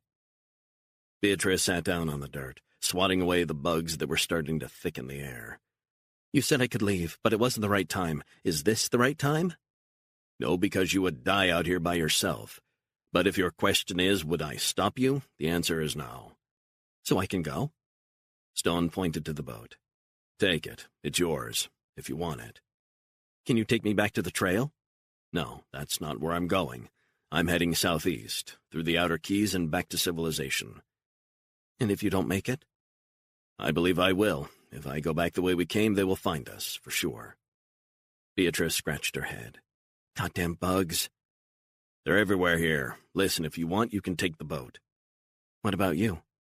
What about me? What are you going to do? Are you going to just let me go? You want to go, then go. You really think those people will kill me? Stone sighed. If you manage to make it back, and that's a big if, you'll be interviewed by the cops. You will give your real name, your stage name, whatever, and then they will know where you are, and they will wait. The police will take you to the hospital for a checkup.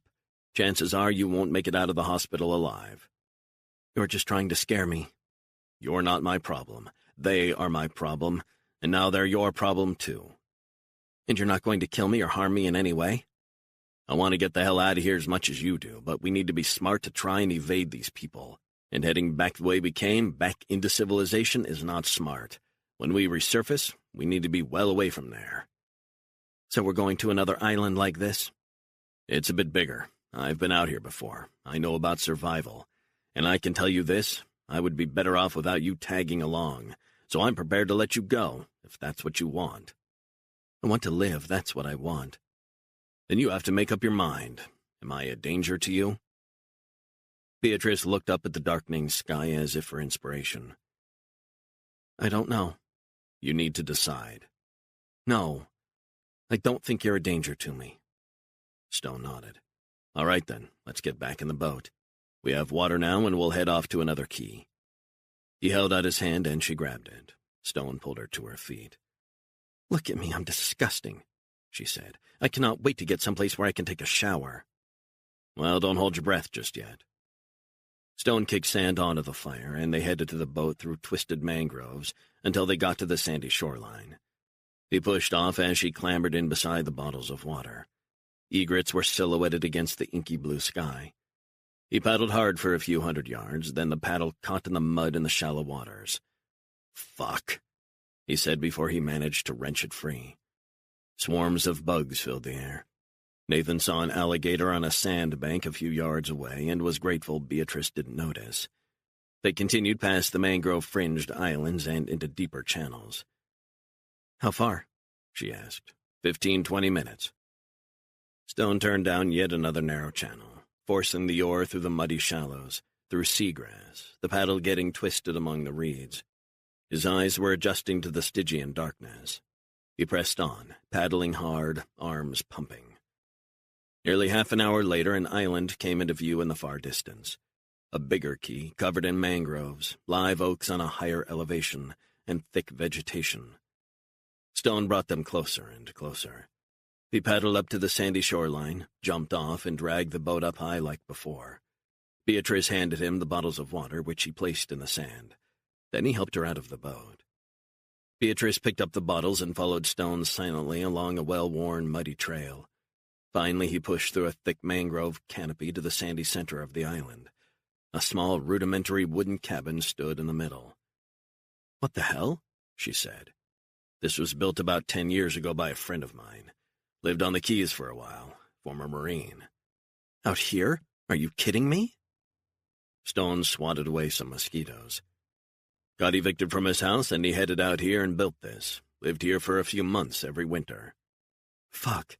Is this for real?" Stone pushed open the creaking door. Inside was a dark space, mostly empty aside from a twin bed. He spotted a cupboard and opened it. Inside were cans of bug spray, citronella candles, and some crackers. He handed her a can of bug spray. Beatrice sprayed it on her body and all around. "You okay?" he said. "Not really, but I don't feel as far from civilization here, if that makes sense." Stone lit the candles and light washed over the dark interior of the hut. "This will discourage a lot of the mosquitoes from hanging out in and around here," he said. "At least that's what my friend found." "It's real buggy," she said, spraying the chemicals on the bed. Stone placed the bottles of water in the cupboard. He handed one to her. "Go on, drink." Beatrice said, "I must be out of my freaking mind." She gulped down the warm water. "Tastes funny, funky. It's not avion, that's for sure." Stone gave her a sleeve of crackers, and she scoffed 5 in quick succession. "That good?" he said. Beatrice nodded. "My blood sugar levels were plummeting. Always get grouchy if I'm hungry." She looked around. "So you mind telling me what the deal is with this friend of yours?" "My friend survived out here for months by himself. He started from scratch. You can handle one night." Beatrice sat down on the bed. "I feel like screaming, but what good would that do?" Stone kneeled down beside her and held her hand. "Sometimes you need to dig deep and be strong. That's all I'm asking from you. You can do this. You might feel like you're in hell, but trust me, you're not. Not by a long shot." Beatrice nodded. "I'm just very scared. I feel alone." "Think of this. You could scream all night and no one would hear you. Out here, not a living soul can hear you. Isolation can be liberating, too." Beatrice swatted away a mosquito. She looked at him, her eyes filling with tears. "I'm hanging on by a thread. I'm so tired I feel like I'm going to die, and I'm stuck out here with a guy who kills people for a living. I'm fucking scared." Stone nodded. "You're not in your safe space?" "Fuck you." But she laughed. "I promise, Beatrice McNally, I want to get you back to where you're from. But you've got to trust me. We need to be resourceful, and we need to work as a team to get back to civilization." Beatrice nodded. "Do you trust me?" Beatrice looked up at Nathan, tears in her eyes. "I don't know. I'm not a naturally trusting person. People let me down. They lie. They cheat. They hurt. You need to trust me. Can you trust me? I guess I'll find out soon enough. 14. It was a long night in the sweltering makeshift shelter on the quay. Stone lay on the uneven wooden floor while Beatrice tossed and turned on the bed. The citronella candle surrounded them with its sickly chemical scent, but it seemed to keep most of the mosquitoes at bay. Stone stared at the rough wooden ceiling. He thought about the days and weeks and months that his friend had spent alone in this space. He thought about the loneliness, the desperation that would lead someone to head to such a place. But in a way, Nathan admired the fact that the guy had claimed a little piece of America for his own.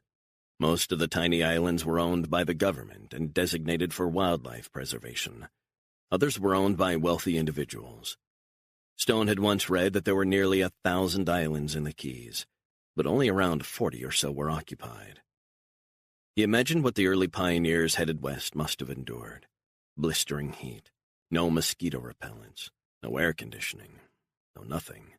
Just the desire to live free, to strive, to fight, to endure the unendurable, to put down roots, to live and die as free men and women with their own bit of land. Stone had always admired that pioneering spirit, the indomitable resilience and desire to survive. He remembered as a boy in the shithole one-room dive he called home, reading The Call of the Wild by Jack London. He had read it over and over again, eager to find out what was going to happen to Buck, the dog that was stolen and had to survive in the rugged wilderness of Alaska. He marveled at the way Buck had to fight to stay alive. Then Buck had begun to dominate the other dogs. Stone had always felt like an outsider, someone who had to fight to survive, just like the dog. Fight on the streets when neighborhood bullies threw their weight around the old Lower East Side. Feral wild beasts, just like Buck had become. "Are you awake?" Beatrice's voice snapped him out of his reverie. "Yeah. I'm being eaten alive." "It could be worse, trust me." "Why aren't you getting bitten?" "I am. Stuff like that doesn't bother me." "I stink too. Haven't showered in an age." Stone sighed, exasperated. "You've got to learn to roll with it." "I like being clean." He smiled. "Who doesn't?" "What's so funny?" "First world problems, right?" "Jimmy, I wish you wouldn't make light of this. I am literally freaking out, and you're making jokes." "It's a good defense mechanism. You need to learn that." "You mind me asking a few questions?" "Depends what it is you want to know." "I was told you're from New York. Was all that stuff about the Lower East Side true?" "Yeah, that's where I'm from, Bowery. And that was when it was pretty rough and scary, not like now." "And you and your sister grew up there?" "We did." "I lived in New York for a few years." "You did? Whereabouts?" "Up on the west side." "Nice part of town." "I attended Juilliard." Stone whistled. "That where you learned to act?" "Yeah, pretty much. Won an acting scholarship." "Good for you." "Don't make fun. It was my dream since I was a little girl." "Bet you weren't ever taught how to survive out in the Everglades with a trained killer, though, were you?" "There you go again. I don't think you have any idea how you come across." "I don't worry about things like that." "Well, maybe you should." "Look, I'm sorry. I know you're upset about what's going on. Where I come from and what I've been taught, empathy was never my thing." "Lower East Side have a part in that?" "Yeah, along with my father. He was a bastard." "My mother was the bane of my existence." Stone contemplated his fleeting memories of his own mother for a few moments. He wondered where she was at that moment. Was she still out there somewhere waiting for him? He hoped so. "I don't think I ever went to the Lower East Side," Beatrice said, cutting into his thoughts. "You kidding me?" "No. You believe that?" "It's changed from when I grew up." "I used to go to clubs and bars in the East Village. That was pretty edgy back in the day. Avenue D for death, right?" "I know that area well. Still a bit sketchy out on Avenue D." Stone sighed. His mind flashed to images of him and his sister crammed into their one-room apartment on the Bowery, dreading the return of their psychotic, drunken father. He let himself remember the beatings, the excruciating pain as his father's leather belt lashed his puny body, his hands up, trying to defend his face. He sometimes wished he could have defended his sister. The reality was that she had been the one defending him, killing their father. If he had been bigger and older, he would have gotten his sister out of there before it was too late. I miss New York. I moved out west thinking I was going to make it in movies. Guess I was wrong. You might one day. Life is never a straight line. That's true. That is so fucking true it's not real. But directors are looking for younger women. Girls, ideally. High cheekbones. Hollywood is a crazy place, or so I've heard. You have to be strong to make it there. You better believe it. I've gone on auditions where I've been asked to strip naked, have sex with a casting director, give blowjobs to all manner of scumbags. I told them all to go to hell. Good for you. You have to have integrity. Hollywood? Integrity? They're all sharks, and the ones that aren't get eaten alive. It's not for the faint-hearted. The number of friends I've had who ended up drug addicts, suicides, or flat-out crazy after trying to earn a living in Hollywood is no laughing matter. Shit. Makes my line of work look tame. Everyone is so obviously desperate for parts. We're all holding down 3 or 4 jobs and heading to auditions when we can. It's insane. And it's always promises, promises. What do you mean? I've lost count of the number of times people have made promises about parts or auditions, and it was just bullshit. Managers, agents, everyone just wants their slice. Stone listened, but said nothing. He didn't know anything about the film world, or actors. I thought I had hit rock bottom in L.A., but this is just batshit crazy. Can't believe I'm holed up in such a pit. Trust me, I've been in worse. You gotta be kidding me. Nope. Where? My home. In New York? When I say home, it was really a room. A stinking room. Cockroaches, mice, and occasionally rats crawling inside the walls. Sometimes inside the room. We were filthy. So when you say this is the pits, trust me, this ain't. I'm sorry. Hey, what doesn't kill you makes you stronger, right? Or crazy. Stone sighed, knowing that was what happened to his sister. I'm sorry, I'm saying the wrong thing again. Shit, I'm an idiot, sorry. You don't have to say sorry, it is what it is. But we got out of there, thanks to my sister. How did you get out? Did you guys sneak out in the night? My sister killed my father with a pair of scissors. He was drunk and beating on us. I couldn't protect us, and she took matters into her hands. That's so awful. My one regret is that I couldn't protect her and deal with it myself. The fact is, I owe her my life. She sacrificed her freedom and probably her sanity to save both of us. You said that they, the people who hired me, kidnapped your sister. That was a year or so ago. They took her from a psychiatric hospital. She's a paranoid schizophrenic, I think. Drugs control some of the symptoms. Is she okay now? Stone sighed. It's a struggle for her. She looks a lot like you, actually. But she's got a different temperament. How so? She's very placid. The drugs have made her that way. And her condition. I'm sorry. I don't like talking about her. Why not? Stone closed his eyes, wishing Beatrice would just fall asleep. You know it's okay to talk about things that hurt us. I'd rather not. Why not? My therapist says it's vital to be open and bring out our thoughts and desires. Nathan was silent. If you don't want to talk about it, that's fine. I'm cool with that. What about you? What about me? Where are you from? I mean, really from? Midwest. Small town. You wouldn't know it. My dad left when I was a kid, and my mom, who was also an aspiring actress, decided we need to move to Long Island. Then she married a lawyer, and I moved out. Tough. I live on the beach now. 1-bedroom apartment, loud neighbors. But it's not bad if you want to go to auditions, but also work in bars and restaurants. The girl's gotta live. She swatted a couple of mosquitoes. God damn. This ain't Rodeo Drive. Where I live sure isn't Rodeo Drive, let me tell you. That's up in Beverly Hills. Don't be so goddamn snarky. You need to understand how much worse things could be. I find that helps. What do you mean? Well, can you imagine no light, no repellent? Beatrice went quiet. You know who used to occupy this area? Who used to live out here for generations? Who? The Seminole. Beatrice cleared her throat and swatted another bug. They survived out here because they had to. The government tried to force them out of Florida, and so they ran into the Everglades, which would offer them protection. Or so they thought. And how did that work out for them, huh? They survived, for a while, but they never taught you that at Juilliard. Beatrice sighed. You want to ease up on me a little? I'm feeling kind of fragile. We need to be tough to get out of here. You've got to use your brains, live off your wits. Stone got up and took a bottle of water from the cupboard. He handed it to her. Important to keep hydrated. Beatrice sat up and drank 2/3 of the bottle. She handed it back. I didn't realize how thirsty I was.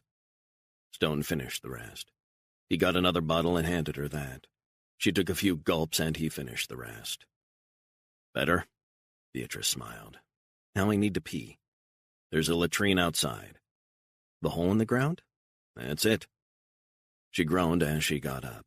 She went outside. He heard her peeing. A few minutes later, she was back inside. That's disgusting. She lay down on the bed. I want to know more about you. I think I've said enough. You killed a guy overseas. Who? Stone sighed, not wanting to engage in that subject. You don't want to go there. I do. Besides, if I don't make it out of here, what does it matter? I'm working on the assumption that we will get out of here. You don't need to know this stuff. Jimmy, I don't even know if you're telling me the truth. You talk about trust. Well, I've told you what I know about all this, about me being hired. I appreciate that. But you haven't really told me anything. That's not true. I told you about what I do, about why these people want me dead, about growing up in New York, about my sister. Beatrice went quiet for a moment. You know what I thought might happen? What? Thought you'd just kill me here tonight? I was petrified. Can you imagine that? Like I said before, you're free to take the boat. Chances are if you took the boat and headed out, someone would spot you, and you would be fine. For a while. Beatrice was quiet for a moment as she thought that over. She turned onto her side. I need to know who you killed. I sense that it's someone famous. I need to know. Stone chuckled. Maybe another day. Come on, 20 questions. How did you kill whoever it was? I used a weapon that induces a heart attack. Are you shitting me? No. And this was in Europe? Yes, that's where he was. Why? That's what I do. I kill people. You kill people, plural? So I'm shacked up with a serial killer? I'm not a serial killer. A serial killer kills and tortures for his own gratification. I kill for money. I kill because my government tells me to. Because a private organization thinks a man or woman has too much influence and is working against their interests. How do you feel about that? I hadn't really considered my feelings, to be honest. It's not something that bothers me. Maybe you should think about it. Stone said nothing, just stretched out some more, hands behind his head, knuckles touching the rough wooden floor. How can you live with yourself? I know what I am, and what I do, and it's not nice. All my instincts say to run, to hide from you, but here I am sleeping underneath the same roof as you. The shriek of a wild animal disturbed the quiet outside. What the fuck was that? Beatrice asked, sitting up suddenly. Maybe a panther? They have panthers out here? A lot of wildlife out here. Maybe it was from an island downwind. And we're not at risk? Stone shrugged. I've got a Glock. That might help. Don't be so cavalier. So what's your middle name? Jimmy what? Not important. Beatrice ran her fingers through her hair. My daughter will be missing me. You said your ex is looking after her. Beatrice nodded. He's an actor, too. Stone said something. My life's been shit for years, to be honest. I mean, down the fucking toilet in luck and love. He was mean, too. How? I'd rather not go there. Took me 2 years of expensive therapy to try and put that behind me. You said I was a bad mother. Were you? I wasn't the best. Why not? Is this you judging me? Is that what this is? I'm just asking you a question. Don't get so touchy. I'd leave her in the apartment by herself when I went on auditions. When I went to work in a bar. Satisfied? How old was she at the time? 10? 11? You gotta do what you gotta do, right? Beatrice sighed. That's what I thought. We lived separate lives. But my husband always berated me about it. He got some private investigator to take pictures of my daughter alone, answering the door to the mailman. Then we divorced, and he decided to take her with him, until he got bored with her. She stayed with me for a few weeks when he got a new girlfriend. But then the girlfriend left him, and my daughter went back to my ex. Stone said nothing. He knew all about dysfunctional parents. But this woman's idea of dysfunctional and his were polar opposites. Why are you beating yourself up? You didn't abandon her. Beatrice shook her head. No, I didn't. Did you beat her? Never. She sat partway up. And neither did my ex, by the way. I'd never have left her with him if he had. But I did neglect her sometimes. She had to survive alone in our little apartment. But at least she was close to the beach. There are a lot of creeps hanging around. I should have looked out for her better. I was self-centered, self-obsessed. Still am. Well, at least that's what my ex says. Stone felt sorry for her in a way. He didn't feel sorry for anyone, usually. Life's tough. He said I neglected her. Neglected? That was like a dagger through the heart. Trust me, I know all about neglect. What your daughter experienced was not neglect. Beatrice sighed and shrugged. Are you married? Stone shook his head. What about girlfriends? None that I can remember. Fuck, ever? Stone said nothing. Have you ever been in therapy? Do I look like I've been in therapy? I guess not. Beatrice was staring at Stone as if examining his profile. What are you looking at? You. You want to knock it off? Why? You've got an interesting face. Okay, enough talking about faces. What's the problem with talking about your face? Yeah, maybe you need a shave, but other than that, why the hell are you so touchy? I don't want to talk about it. Beatrice yawned. It's going to be a long night. Try and get some sleep then. We're on the move at first light. You're not going to kill me? Stone didn't answer, just let himself drift away, the sound of her chattering like white noise in his head. 15. Berenger was floating on a dark river, feeling his head dip under the water, black skies above. He awoke on the Gulf Stream bathed in cold sweat, his cell phone ringing. He took a moment to gather himself as he glanced at his phone beside the bed. The caller ID said it was DeBoer. The LCD showed it was 5:21 a.m. local time. Berenger reached over and answered. Kevin, just wanted to say again I'm so sorry about Peter. If you want to hand over the reins, I'll understand. Not a chance. Plenty of time to grieve. I respect that. Mark, I think we might have something. What? I'm just going to send you an encrypted message. Call me back when you've seen it. A beep signaled the end of the call. Berenger navigated to his encrypted email and clicked on the message from DeBoer. It opened, and footage immediately began to play. It had been taken with a night vision camera, not high quality. The footage was slow and jerky. Then the clip ended. The image frozen on the screen showed what looked like Nathan Stone and the woman crouched amid a grove of mangroves, about to climb onto a small boat. Berenger felt his heart rate quicken. He called DeBoer. Talk to me, Kevin. What the hell is this? The cyber team we brought in unearthed this. They're unbelievable. We should have had them here from the start. They've been running their own facial recognition software, seemingly the most advanced there is, through every wireless surveillance camera in Florida. Everyone? Every goddamn one. Jesus Christ. And guess what? It's picked them up. You want to explain this to me in layman's terms? How is this image captured exactly? A motion-activated ultraviolet night vision camera deep in the southern Everglades. The Everglades? Who put the camera in place? This is where it gets interesting. It was set up by a wildlife conservation charity, Everglades Evermore, and it captured this image of Stone and the woman just over 8 hours ago, just after sunset. Where was this image captured? We have the coordinates. It's an uninhabited key, 4 nautical miles from the trail where we believe they entered the Everglades, then stole this boat. Berenger clenched his fist in triumph. He looked out the Gulf Stream window at the clouds below. That's terrific work. I don't want to waste any time. Let's get our teams into place. I've got a couple of tracking experts, survival experts too, on the way. It's not so straightforward to find them from here, I assume. It's going to be tough. Stone is an expert, and he can survive just about any place in the world, any environment. Don't get me wrong, he'll find it hard going, too. I can't understand why the woman is there. What is that all about? I don't know if he's taken her hostage, thinking she might come in handy. It'll slow him down. I don't understand why he didn't leave her by the side of the road or just neutralize her. Maybe he already has. Fuck, Berenger snapped. Why the hell didn't we just take him out in cold blood outside that bar? Why, indeed. A lesson for everyone, I guess. Berenger sighed. Let's get in there. Let's find them. And this time, no fuck-ups. 16. Stone had barely slept. He popped a couple of steroid and amphetamine pills into his mouth and ground them with his teeth. He checked his watch. It was 4 a.m. Beatrice was sleeping, breathing deep and gentle. He looked across at her. He needed to move now, unhindered by someone who wasn't used to living in such conditions. The more he thought about it, the more he realized he needed to leave her there. He could move on. No ties. It made sense. Someone would find her. Eventually. But it could be days. Weeks. No one would hear her scream out there.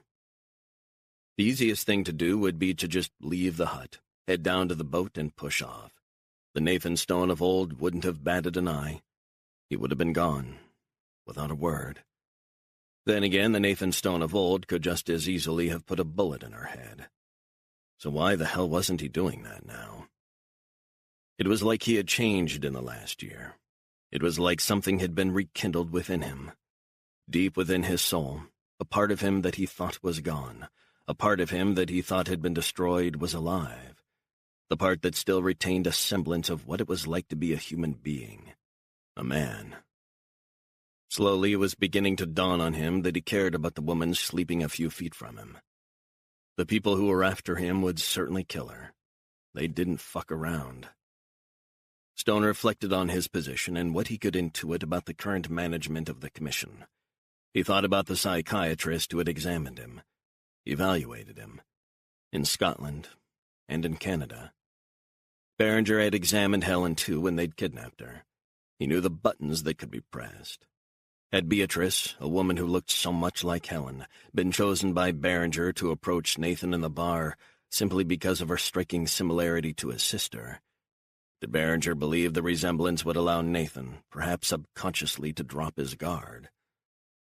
Stone thought back to his numerous sessions with Berenger. He'd sensed the psychologist's innate fear of him. He'd observed how Berenger's gaze dropped if Stone gave him a long, cold stare. But he'd also noticed how fascinated Berenger was with him. The psychiatrist had liked to linger over the telling of brutal episodes in Stone's life. Perhaps most of all, he'd fixated on Stone's upbringing. His mother. His father. He'd wanted to know what triggered Stone. Berenger seemed to savor Stone's stories about his father's beatings. He wanted to know how Stone had evolved from being bullied on the streets and at home to being able to fight back, to no longer feeling the fear. Beatrice stirred for a moment, snapping Stone out of his thoughts. Stone watched her, bathed in the glow from the candles. Her breathing was shallow. His gut told him to move on, leave now. The men working for the commission were smart people, dangerous. They would have picked up his trail by now. And there was too much at stake for them to allow Stone or the girl to live. Stone had the ability to disappear. She didn't. She would die if he didn't help her. Was that his problem? He didn't want to abandon her to her fate. But then again, what about his sister? His sister's fate depended on him making it out of this alive. It might not be safe for him to return to Florida to see her for a while, but he could still keep in touch from afar.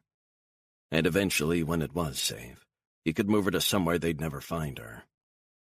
Stone looked at the woman's reddened face, seared by the sun and mottled with insect bites. He saw the way her hair was matted to her face with sweat, flushed just the way Helen's face was when she got angry. He closed his eyes. His life was all about compartmentalization. He lived alone. He didn't rely on anyone. He didn't need anyone. He didn't want anyone in his life. He couldn't remember a time when he truly felt anything. It was only Helen he cared about. And even that was in a state of total detachment. He still didn't feel a real connection. To her. To anyone. The boy he'd been had grown not into a man, but a monster. A cold killing machine, trained and deployed first by the American Army, then by the CIA.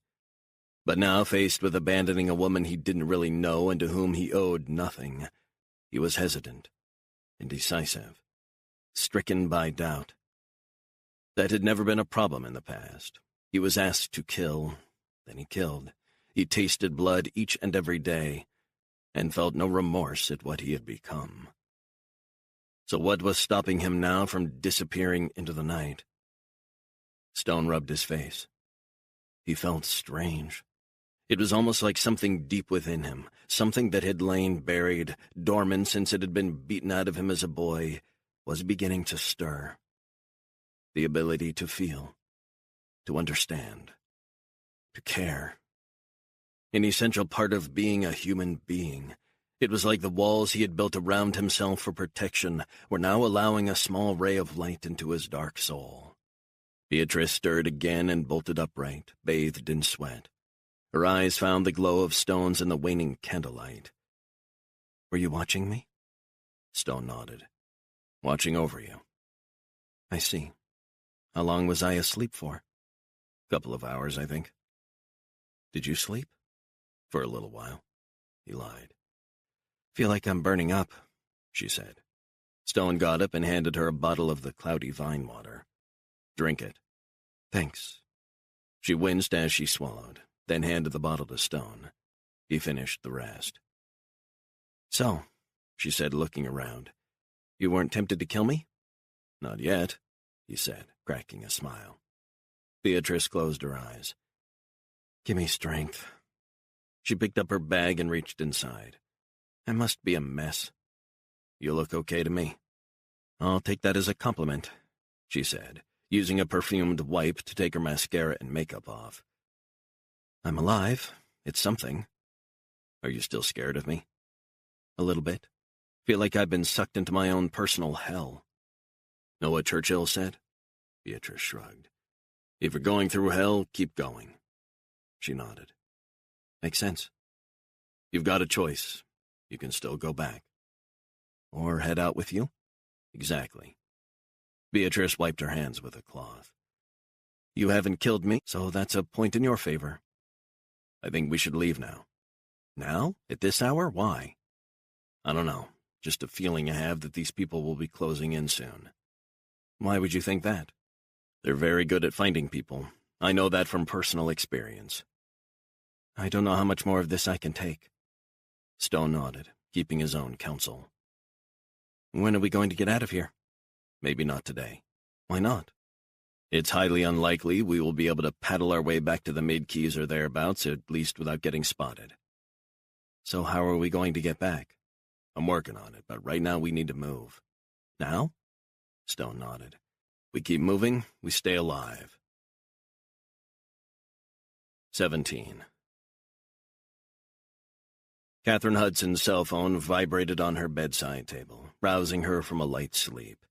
She peered at the luminous text message from an old college friend, Becky McFarlane. The message read, "Hi, I just saw your profile on LinkedIn and thought it would be nice to catch up sometime." Hudson's foggy brain tried to process.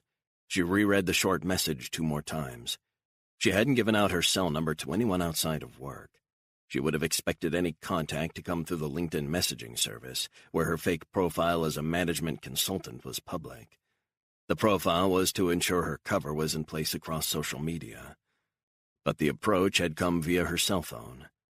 Only a handful of people had that number. Hudson felt something wasn't quite right.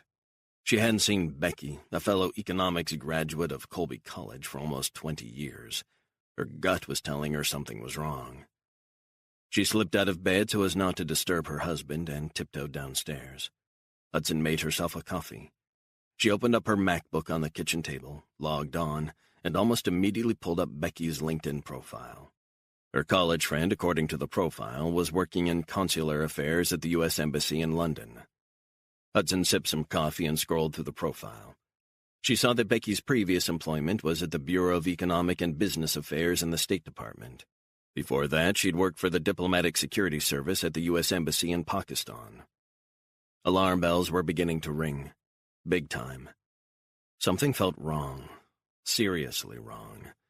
Hudson knew the DSS wasn't only concerned with protecting diplomatic missions around the world. It was also involved in counterintelligence and counterterrorism. Hudson had been recruited by the CIA straight out of Colby. The secrecy involved meant she had immediately lost touch with her college friends. She wondered why Becky suddenly wanted to get in touch. If there was an ulterior reason for Becky's sudden approach, why now? Catherine considered what she knew about the DSS. They were also involved in tracking down fugitives who had fled America to escape justice. In 1995, DSS special agents, along with local police and intelligence services in Pakistan, had arrested Ramzi Youssef, who had been wanted for the 1993 World Trade Center bombing. Diplomatic security investigators had also been involved in a case involving a CIA station chief in Algeria, who eventually pled guilty to abusive sexual contact and unlawful use of cocaine. She wondered if Becky worked in such a capacity. Then again, it might be something more mundane. But at the State Department, tasked with securing American interests and security, economic and political, around the globe, nothing was really mundane. Of course, maybe a position in consular affairs was just a cover for more sensitive work.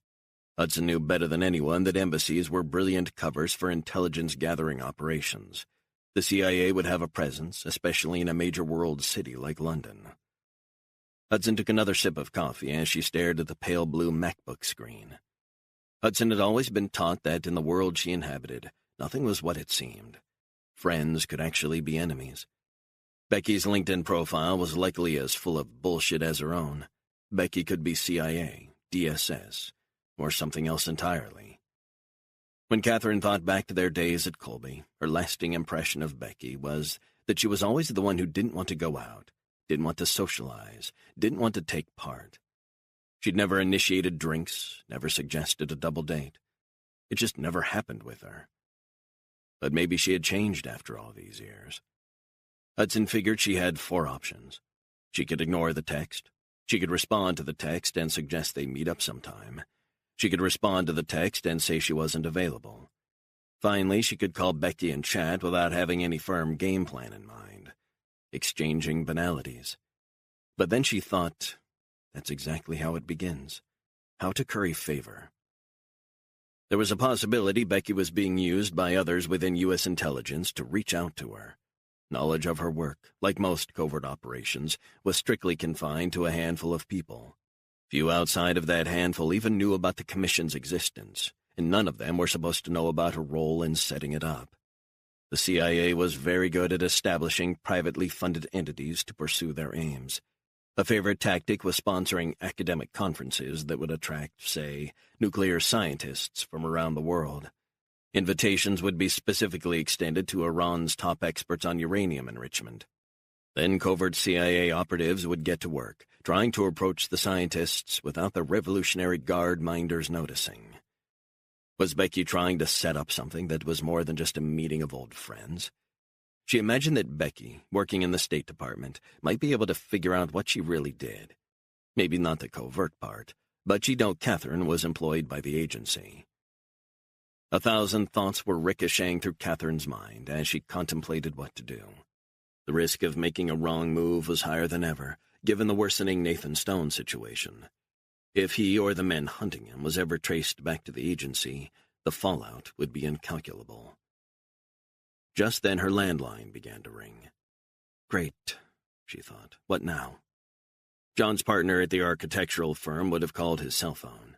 Her boss would have called hers. That left a family emergency. John's parents weren't in the best of health. She headed to the living room and picked up. Yes? Catherine? Oh my God, how are you? It's Becky McFarland. I just sent you a text message, but I assumed... Hudson gathered her thoughts while Becky rambled on, her familiar voice taking Hudson back to dorm rooms and instant ramen and all-nighters before an exam. Becky, you've got to be kidding me. What a lovely surprise. But it's the middle of the night. Oh my God, I'm sorry, I forgot. I'm so sorry, I'm in London. Hudson's alarms were ringing at maximum volume. What the hell did she want? Yeah, I just saw your message. How did you get my number? I'm sorry I'm calling out of the blue. I can call back later if that's better. Catherine noticed that Becky hadn't answered the question.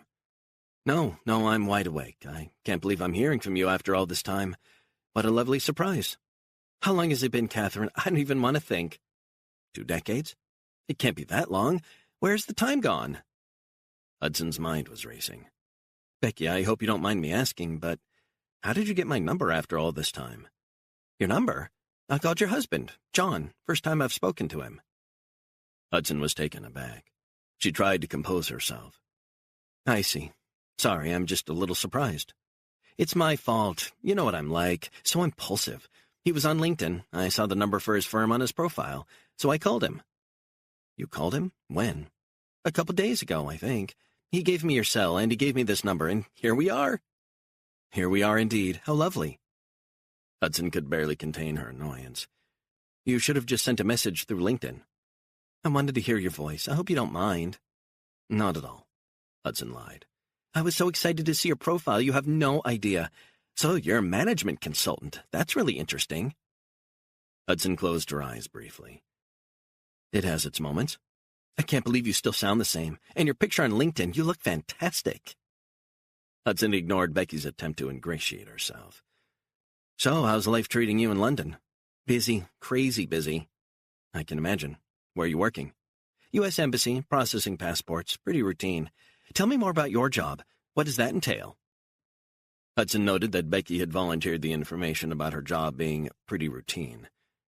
Advising firms on takeover strategies, outsourcing, that kind of thing. That is so amazing. What companies and sector? Wide variety. Some technology, some hospitals. It's a pretty broad spectrum. Hudson allowed a silence to open up between them, compelling Becky to speak. Interesting. So I was wondering, and I'm not going to keep you any longer with the time difference, if you might be free to meet up in a couple of days. I'll be back home in the States for my mother's birthday. Hudson closed her eyes. She couldn't figure it out. She couldn't tell if Becky's intentions were legit. She wondered if she was overthinking a simple, friendly call from a long-lost college friend. Then again, old friends who hadn't been in touch for years and suddenly reappeared were a red flag for any intelligence expert. I'll have to check my calendar and get back to you. Yes, of course. But sure, I'd like that, Becky. I'm slammed with work at the moment, but by all means, send me a message through LinkedIn. That would be best. Now that I've got your cell, I'll drop you a text. How about that? Hudson scrunched up her face, furious that John had given out her cell phone number. LinkedIn message works best for me, if that's okay. Not a problem, if you insist. So tell me, are you married? Family? I've had a couple of close calls, but no, nothing so far. To be fair, the amount of work I have, I struggle to look after myself without thinking about kids and a husband. Right? Hudson cleared her throat and forced a laugh. So true. Look, great to talk to you, Becky, but I've got to catch an early flight, and I'm just about to hop into the shower, so I have to run. Not a problem. Great talking to you again, Catherine. I'll be in touch. Please do. Hudson ended the call and let out a long sigh. Her heart was beating hard. She headed back to the kitchen and sat down at her computer. She was still mulling things over when her bleary-eyed husband walked into the room. Honey, he said, who was that? I'm sorry to wake you. It was an old college friend, Becky. What? She said you spoke to her recently. Yeah, that's right. Sorry, I should have told you. Completely forgot. Hudson looked at her disheveled husband and forced a smile. That's okay. Don't worry. It's not a big deal. Did she tell you what she wanted? She's in London or something. John scratched his head and yawned. Son of a bitch. I need more sleep, I'm telling you. Hudson smiled. Did she say anything else? About what? Hudson shrugged. No, I don't think so. Just that she was going to be in town, wanted to meet up. I thought it was very thoughtful of her, to be honest. She sounded nice. She is. You've never met her? Becky? No, I haven't. What's she like? She's smart, interesting. She's very pretty, too. John rubbed his face as if trying to wake up properly. I was just wondering... Wondering why you gave her my cell number. It's not on my LinkedIn profile. John shrugged. Did she say that? Hudson wondered if he had just forgotten he'd told Becky her number. Her cell number was known literally to only a handful of people, and John knew how protective she was about maintaining it only for work calls. You sure you didn't inadvertently tell her your number? How? Hudson said. She contacted my cell phone by text. That's the first contact I've had with her in 20 years. John shook his head. I don't get it. Did you maybe tell her the details? It's fine if you did. Absolutely not. I might have if she'd asked for them, but she didn't. I remember I had to volunteer the landline number. She didn't ask for my number? Nope, I would have remembered that, trust me. Hudson smiled as her mind went into overdrive. Her husband's story wasn't aligned with what Becky had said. Either her husband was lying, but why, or Becky had obtained her number by other means. Something was definitely off. 18. Nathan and Beatrice made sure they left everything on the tiny island the way they had found it. They tidied up, blew out the citronella candles, which Nathan placed back in the cupboard, and removed the 3 bottles of water they still had left. It was important to leave as little trace as possible that anyone had been there. They headed through the scrub and mangrove trees to the shoreline under the light of the moon. Beatrice climbed into the boat. "Where are we headed?" "Closer to civilization." "Thank God. I don't know how much of this I can stand." Stone pushed off with the paddle, Beatrice sitting at the front of the boat with her bag in the water. He paddled through the shallows into the darkness, occasionally letting the boat drift on the rippling current. The sun would be up in a couple of hours. He couldn't afford to be complacent. The Commission would be redoubling their efforts now that more than 24 hours had passed, and he wanted to put even more distance between the trail they had taken after dumping the car and where they were now. Stone dragged the paddle through the water, only a foot or so deep here. The moon was behind them, illuminating the channel's surface with a pale, ethereal glow. Lightning bugs and mosquitoes filled the fetid air. It felt good to be moving. They needed to keep moving. Vital. Stay still and they would die. Beatrice turned and faced him as they headed east past the islands dotting the edge of the southern Everglades. "Are we going to be okay?" "We keep moving, we'll be fine." Beatrice rifled in her side pocket. "Well, that's something." "What?" "I've got some Xanax after all." "Good, take it. Might chill you out." Beatrice popped a couple of pills and washed them down with some of the water. She reached over and handed Stone the bottle. He took a gulp and handed it back to her. "Let's conserve it," he said, and she nodded, then curled up on the floor of the boat. A few minutes later, she had fallen asleep. When the sun peeked over the horizon a couple of hours later, washing that cotton candy glow over the water, he turned and realized how far they'd come. They were 2 miles, maybe more, from the tiny island his friend had inhabited. Gotta keep moving. Stone paddled on, through the seagrass and the twisted mangrove stumps, avoiding muddy sandbanks. Up ahead was a small island whose tiny sand beach was shaded by mangroves and palm fronds on one side. Stone jumped out and pulled the boat a couple of yards up the sand. Beatrice was still sleeping. Stone left her like that while he got his bearings. He washed his hands in the water, then his face and his torso. The exertion of nonstop paddling had drained him. The heat and humidity were high already. He lay back on the sand and closed his eyes. The sun was high in the sky. It was late morning, perhaps, as he came to. "Hey, you okay, pal?" A man's voice shouted. Stone's blood ran cold. He sat up on the sand. Out on the water, 20 yards or so away, was a kayaker. Stone held up his hand and smiled. "I'm good, just enjoying the Florida sunshine." "How long you been out here?" the guy asked. "Just a few hours." Beatrice stirred and sat upright in the boat. She turned around and looked at Stone. Stone wondered if she would say anything. He shielded his eyes against the fierce sun, stood, and moved closer to her. "We don't know who that guy is," he whispered, "or who he's with. Just give him a nice wave, and say something sweet." Beatrice looked over and waved at the kayaker. "Great day, isn't it?" "You guys on holiday down here in the Keys?" Beatrice spoke before Stone had the chance. "Just moving around, enjoying the sights and sounds of the Everglades." "Looks like you've got some bad sunburn. You need some spray?" Beatrice shook her head. "We're good. We're just headed off." "Where to?" the guy asked. Stone said, "Think we'll stop off on Cormorant Key." "You got enough provisions?" "We're fine, thanks." The kayaker gave a wave of acknowledgement. "Well, you take care, guys," he said. "I'm headed all the way to the Flamingo Visitor Center." "Good luck with that," Beatrice said. The kayaker laughed. "I'm gonna need it. I'm about 6 miles from there." He paddled away, headed northwest, back to where they'd just been.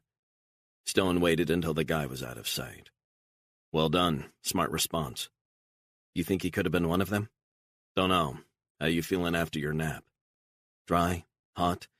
Feel like I'm burning alive." "Lie in the water. That'll cool you down." Stone knelt by the water, cupped his hands and dipped them, then splashed his face and hair. See? It's good. Beatrice gingerly stepped out of the boat, then hesitated. I'm terrified of alligators. I think you're fine out here. A few miles back it was thick with them, but I'd say we're fine. Beatrice walked a foot or so into the channel. She knelt and lay back in the water, letting it soak into her hair and clothes. That's better. She sat up and looked up at Stone. We need to move, huh? Stone nodded. Get back in and we'll try and put a few more miles between us and this place. The guy might inadvertently report this at the visitor center. You think so? Sure. Might speak to a ranger at the center. And he might put out an alert, and that will attract the attention of the guys who are looking for us. What if you're wrong? In what way?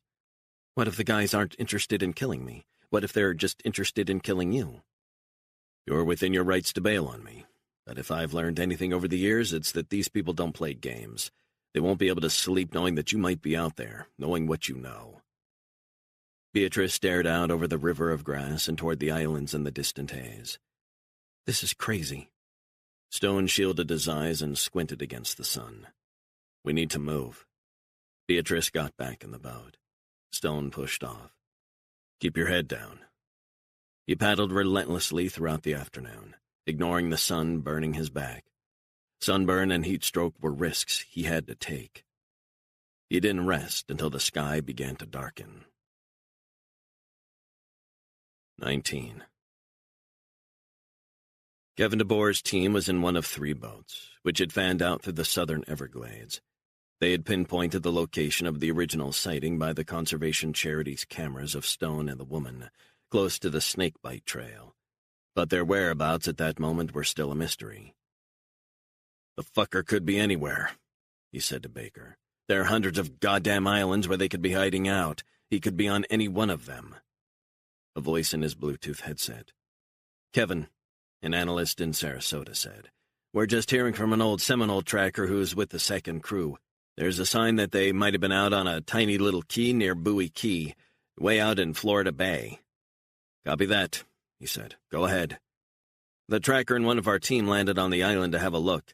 There are signs of an improvised shelter, broken branches, palm fronds laid out, cut quite recently. DeBoer adjusted his Bluetooth headset as he listened. We're looking at a map of the southern Everglades, Kevin. It appears that Stone had headed due south after going down the Snakebite Trail, then stole the boat and headed to the key. Then what? DeBoer said. If I was in his shoes, tell you where I'd go. Southeast? DeBoer asked. That would make sense. There are other islands where they could stop off. Then again, he might just decide to head north and back onto the mainland. More risky. Way more risky.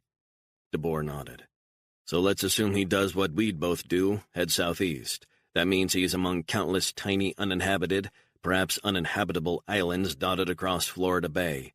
Very difficult to track. But not impossible. We've already picked up his trail. He won't know that. He might suspect that we'll be after him, but he won't know for sure. Plus, he's got the girl who will be desperate to escape. He might have killed her, DeBoer said. I'd be surprised if he hasn't already. He has to know she's worthless as leverage. It's possibility, probability, I would say. So if we both agree he'll head southeast, shouldn't we try and intercept him there? The analyst sighed. I know the Keys real well. Grew up in Marathon. The Coast Guard patrols night and day around Isla Mirada for cocaine smugglers. If they catch our guys out there, they'll be wondering why a few of them were pulled over on the highway 48 hours earlier, and that would be a major red flag. Then we would be seriously fucked. The operation would be dead. DeBoer sighed and contemplated the best way forward. I say we continue on. Let's spread out across Florida Bay. Let's try and use our technological advantages. We have our night vision. But let's listen in on the Coast Guard frequencies in case our guys are picked up. Got it. Another question is, what's Stone's plan going out there? Is he planning to hide out for a few days, weeks, and then head back to civilization? Days would be far more realistic. He could survive out there for weeks, maybe months, by himself, but not with her. DeBoer ran a few scenarios through his head. He'll head back to the mainland, and pretty soon, cut and run. Yeah, I second that. This whole thing is fucked up, he said. The analyst remained quiet. DeBoer felt empty as he stared over the dark waters. He's already killed my brother. We've lost control of the situation. and it's very difficult to put the fucker back in the box. Huge area to cover, DeBoer sighed. But not insurmountable. He's one step ahead, but not for long. Whatever it takes, this is one fucker we will put back in the box. 20.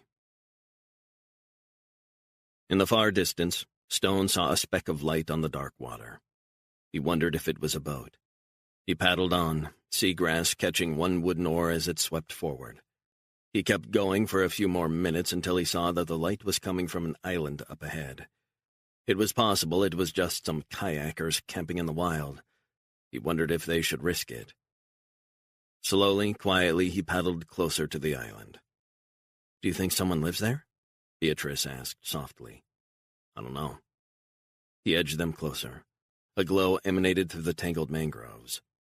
Stone approached the island and jumped out into the seagrass surrounding the quay. He dragged the boat through the reeds to a muddy beachhead that would conceal it from sight. He headed deeper onto the island, followed closely by Beatrice. "Are we okay to do this?" she asked. "We'll be fine." "What if we're not?" "Jesus Christ, you're still alive. Why not hope for the best, huh?" Stone brushed through the mangroves toward the light. It was coming from a primitive wooden shack 10 yards or so away. The smell of a fire burning permeated the air. Food. He was ravenous. "Hello, anyone home?" Stone shouted. "We got kinda lost out on the bay, hoping for a bit of shelter if possible." In a rustle of wings, birds took flight across the Everglades sky. Stone tried again. "Anyone home? Need some shelter for the night. Hope you don't mind us crashing in like this." Still no answer. Beatrice was standing beside him. "Someone's definitely around," she whispered. No question. Beatrice cupped her hands and shouted, "Hello? Anyone here?" She swatted away some mosquitoes. "Goddamn bugs, eating me alive." Stone cocked his head and moved toward the shack. He expected some kayakers to appear at any minute, as the smell of cooking got more distinct. "No one here," she said.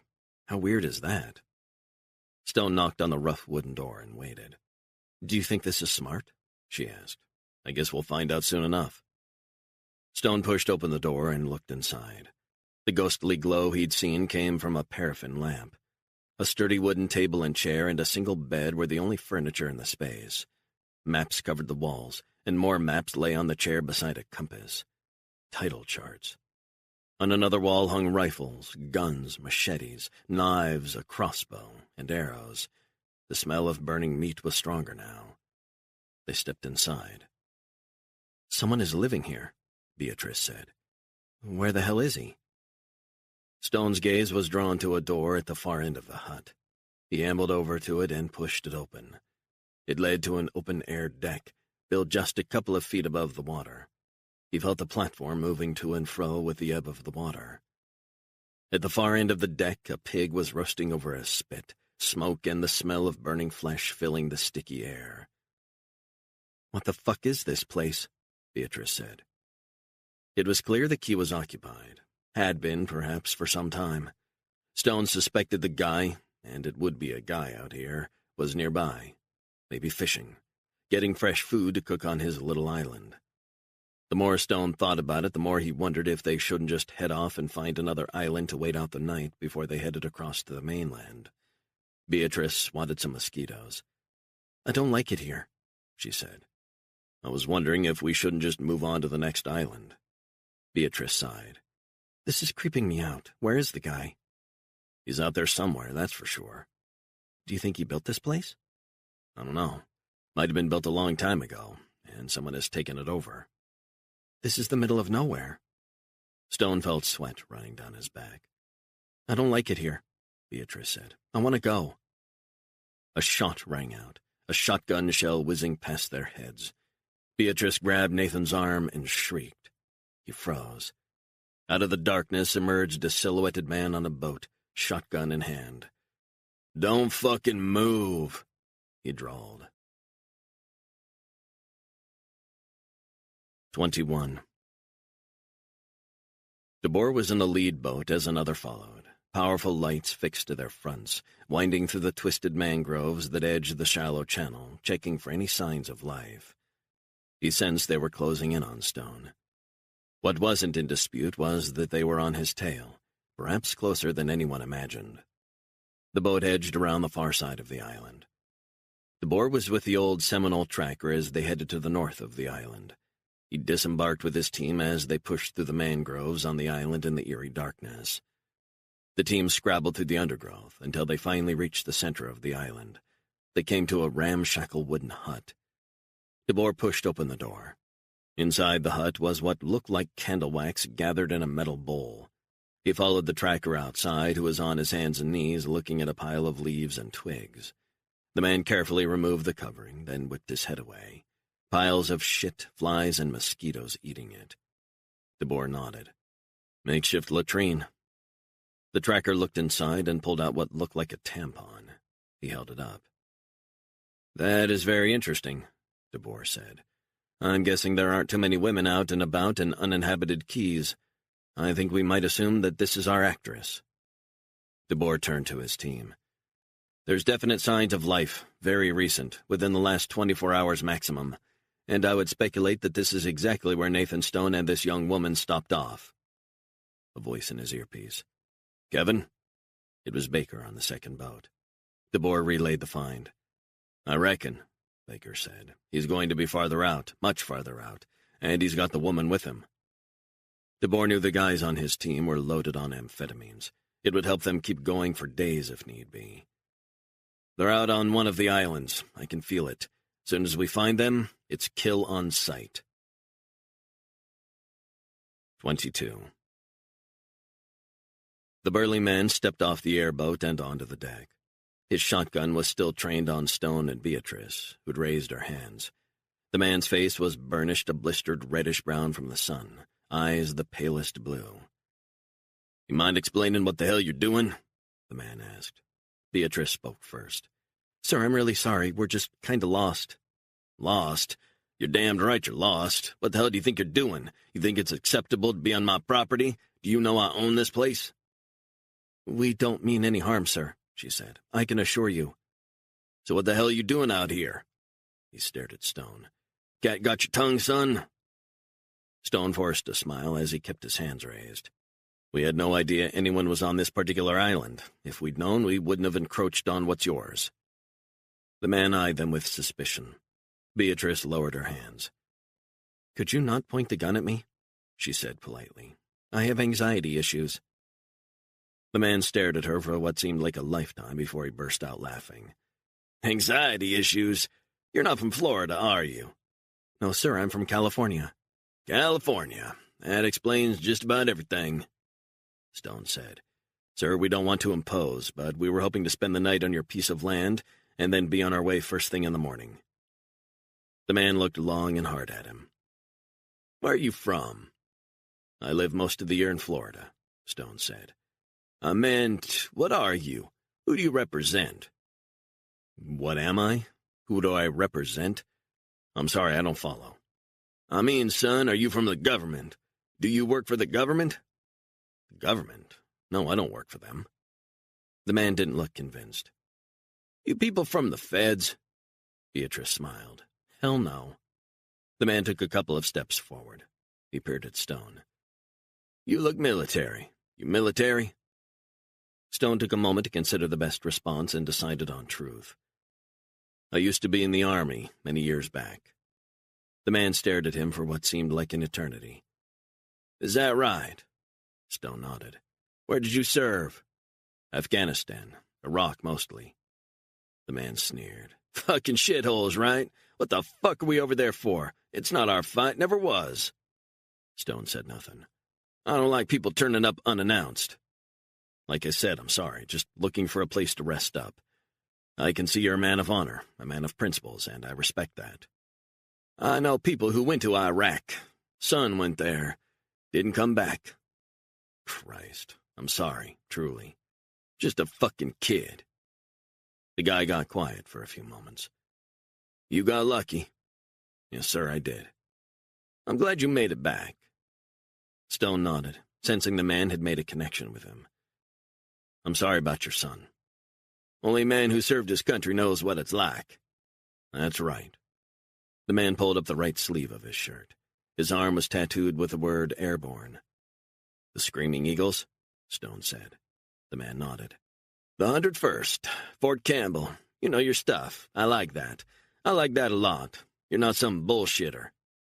Stone glanced at Beatrice before he fixed his gaze on the man again. You mind putting the gun down? You okay with that? You armed?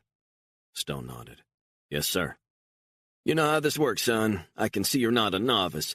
Very slowly, give me your gun. Just so there's no misunderstanding, Stone said. How do you want me to work it? Kneel down and slide it over toward me. Nice and fucking easy. Stone did as he was told. The man kicked the gun back along the deck behind him. Now we're getting somewhere. Stone got slowly to his feet. The man looked at Beatrice. Are you armed? No, sir, I'm afraid of guns, actually. I'm nervous around them. The man stared at her. Yeah, figures. Please, you're scaring me, Beatrice said. I promise I'm not a threat to you. I mean, do I even look like a threat? The man looked straight at Stone. And what about you, son? Are you a threat to me? Stone shook his head. We've been out on our boat for the last couple of days, and we just want to get back to civilization. So why don't you? Stone tipped his chin toward the water. I think we started out in a certain direction, but I don't know. We just got kind of lost. You better not be the IRS. I fucking hate the IRS. Robbing bastards. Beatrice smiled. Trust me, we're not IRS. We just want to rest our heads for the night, Nathan added. If you could find it in your heart to let us stay, I, for one, would be eternally grateful. I'm not really an outdoorsy person, as you can see, Beatrice said. The man looked at her long and hard. You remind me of my wife in her younger days. Beatrice flushed. Stone could feel her shaking a little. I didn't mean to frighten you. You understand why I have to be cautious? Beatrice nodded. Perfectly understandable in the circumstances. The man's eyes were hooded. So, you got lost out here. I'm not sure I buy that. Stone said nothing. He sensed the man could sniff out liars. Tell me the real story, son, or we're going to be having problems. Look, I want to be straight with you. It's a bit complicated. Your story's changing. It's complicated. How so? Stone sighed. We're on the run, and we need to hide out. The man kept his gun trained on Stone. You're fleeing the law? Stone looked at Beatrice. You want to explain to this gentleman? She winced. Some people want him dead, and me too. The man stared at her. You shit me? It's not easy to explain. How did you meet him? Long story. I was paid to chat him up at a bar in Miami and then get him to a party. A party? I thought it was an audition. And I was paid, but it was just a ruse. I'm not making sense, am I? The man still had his finger on the trigger of his shotgun, his gaze fixed on Stone. Why would they want you dead? Stone said. Not sure you'd believe me if I told you. You want to try me? Stone hesitated, but realized he had no choice. The man wasn't going to entertain any more stalling or bullshitting. A few years back, and this is classified, being an ex-military man, you'll know what I'm talking about, I worked sensitive jobs for the government. So you do work for the government? No, I used to in the past. I was contracted by the government. What kind of contracts? Stone said nothing. I'm waiting for an answer, son. They paid me money and I killed people. I was an assassin. Beatrice closed her eyes. This is a nightmare. Please don't talk about things like that. The man said. Why are you with him? Beatrice grimaced. He told me that the people who hired me would kill me if I didn't tag along with him. What are you talking about? She explained in great detail exactly how she had been recruited for a fake audition and all the rest. That's a crazy fucking story. Stone forced a smile. We're not here to make trouble. We just want to hide out for a few hours. I suspect they'll have sent people to try and find us. You're damn right they will. He glanced to Beatrice. Your friend's right. They will kill you. The man lowered the shotgun. I like people who speak the truth. Tell me more about these people who are wanting to kill you. Stone said, I think they're linked to the government, hired by an organization that's used by the government. Our government? The American government? Indirectly, yes. CIA? Very probably linked in some way. The man grinned, exposing stained teeth in the moonlight. He looked at Beatrice. Why does that not surprise me? This country, we were born free. But somewhere along the line, the government seems to have taken charge of everything. And I mean everything. Stone nodded. Are we good? I believe so. Here's the deal. You play nice and don't try anything stupid, and you can hide out here overnight. You don't play straight, and let me tell you, and no bull, we got a problem. Are we clear? Stone nodded. Absolutely crystal clear, sir. The man stepped forward and shook Stone's hand. Hunter Fredericks, pleased to meet you. Jimmy Ryan, he lied. Fredericks stepped forward and shook Beatrice's hand. And you're an actress? Beatrice blinked away the tears and nodded as if in shock. I never meant to fire my weapon like that. Just had it as a precaution. Force of habit. It's the South. We look after ourselves. I understand. The man showed them back into the hut. Not much, grant you, but it's all I've got. And for tonight, it's yours. Beatrice swatted away a mosquito. How do you live out here? This is crazy. I fought in Vietnam. That was crazy, let me tell you. This? Piece of cake. You just gotta toughen up. Gotta be resilient. Beatrice put her hands on her hips and shook her head. I don't know. I'm freaking out with all the wildlife. In the dark. I don't like it. Grew up not far from here. This don't scare me. This environment protects me. It's nature's shield. Speaking of which, I caught some beautiful fish. I'm gonna cook them up with a roast pig. How's that sound? Beatrice looked at Stone, who nodded and smiled encouragingly. Sounds great. Fredericks was as good as his word. He fed them and allowed them to use the rudimentary shower he had constructed. Then he opened up an 18-year-old bottle of single malt. He handed them chipped mugs and poured in the liquor. He raised his mug. To your good health in this wonderful country. Stone knocked back his drink. The scotch warmed his guts. It felt good. Beatrice winced as she swigged hers. Jesus, that was nice, she said. Fredericks looked pleased. It is, isn't it? He filled up their mugs again. He took a gulp and sighed as his gaze wandered between them. Hell of a way to get to know people, he said. Beatrice smiled. I'm very grateful for your hospitality out here, let me tell you. We're fellow Americans. We'll look after each other, right? That's the rules. Stone nodded. You mind me asking how you ended up out here? He asked. I wanted to disappear, just like you. What from? My tow truck business failed. Wife left me. I was broke. About to be homeless. A broke veteran. So far, so predictable. Beatrice said. What about your kids? Couldn't you have lived with them? I didn't want to impose. I was embarrassed. Besides, I had to serve time for an IRS problem that sort of snowballed. Filing false accounts or some such bullshit. You believe that? Beatrice nodded emphatically. I know all about the IRS. Pain in the butt. Ain't that the truth? He said. The conversation flowed for over an hour. Fredericks talked about his marriage, his ungrateful children, and all manner of gripes. He talked of isolation, talked about feeling adrift from 21st century America. But mostly he raged about all the sins he thought were afflicting the country. The work-shy, the blacks, the spics, Antifa fruitcakes, leftists, liberals, gays. Frederick stared into his chipped cup. I don't know what the fuck we become. Who are we? Are we as a species going to survive for another 100 years, let alone 1,000? I doubt it. I'm supposed to care about these fucks? Degenerates, the lot of them. Eventually, Beatrice began to yawn and stretch. Interesting, she said, noticeably uncomfortable with the tone and the subject of conversation. I'm beat. You mind if I call it a night? Fredericks looked up at her with heavy eyes. Not at all, young lady. You need your beauty sleep, right? Beatrice smiled, looking uncomfortable. Indeed. A short while later, Stone called it a night, too. He and Beatrice were sleeping on mats on the opposite sides of the wooden floor in the main room. I'll keep watch, Frederick said. You guys look dead beat. 23. Despite Frederick's offer to keep watch, Stone slept lightly, so he was instantly alert to movement in the darkness. He stayed perfectly still. The creaking of wooden floorboards was followed by a startled murmur. Then a man's voice, hushed and threatening. Stone turned his head slightly and peered across the room. Bathed in shafts of pale moonlight, Frederick's hulking frame was on top of Beatrice, his hand over her mouth. Stone held his breath, letting his eyes adjust to the dark. He could see that Frederick's other hand was pinning Beatrice's right arm to the floor.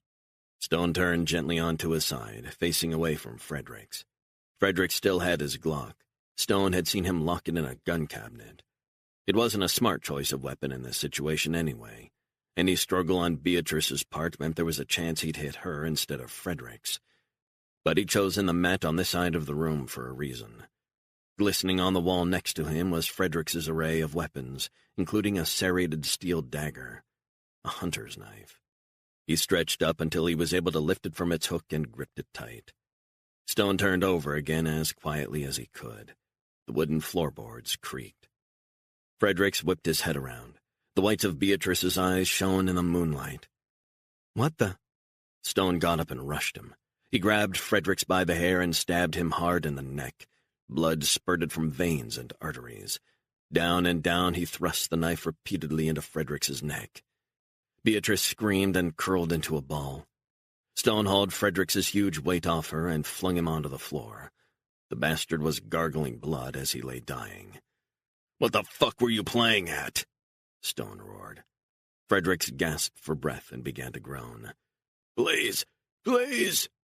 Stone bent down and plunged the knife into his chest. When he stepped away, Beatrice released a high-pitched scream.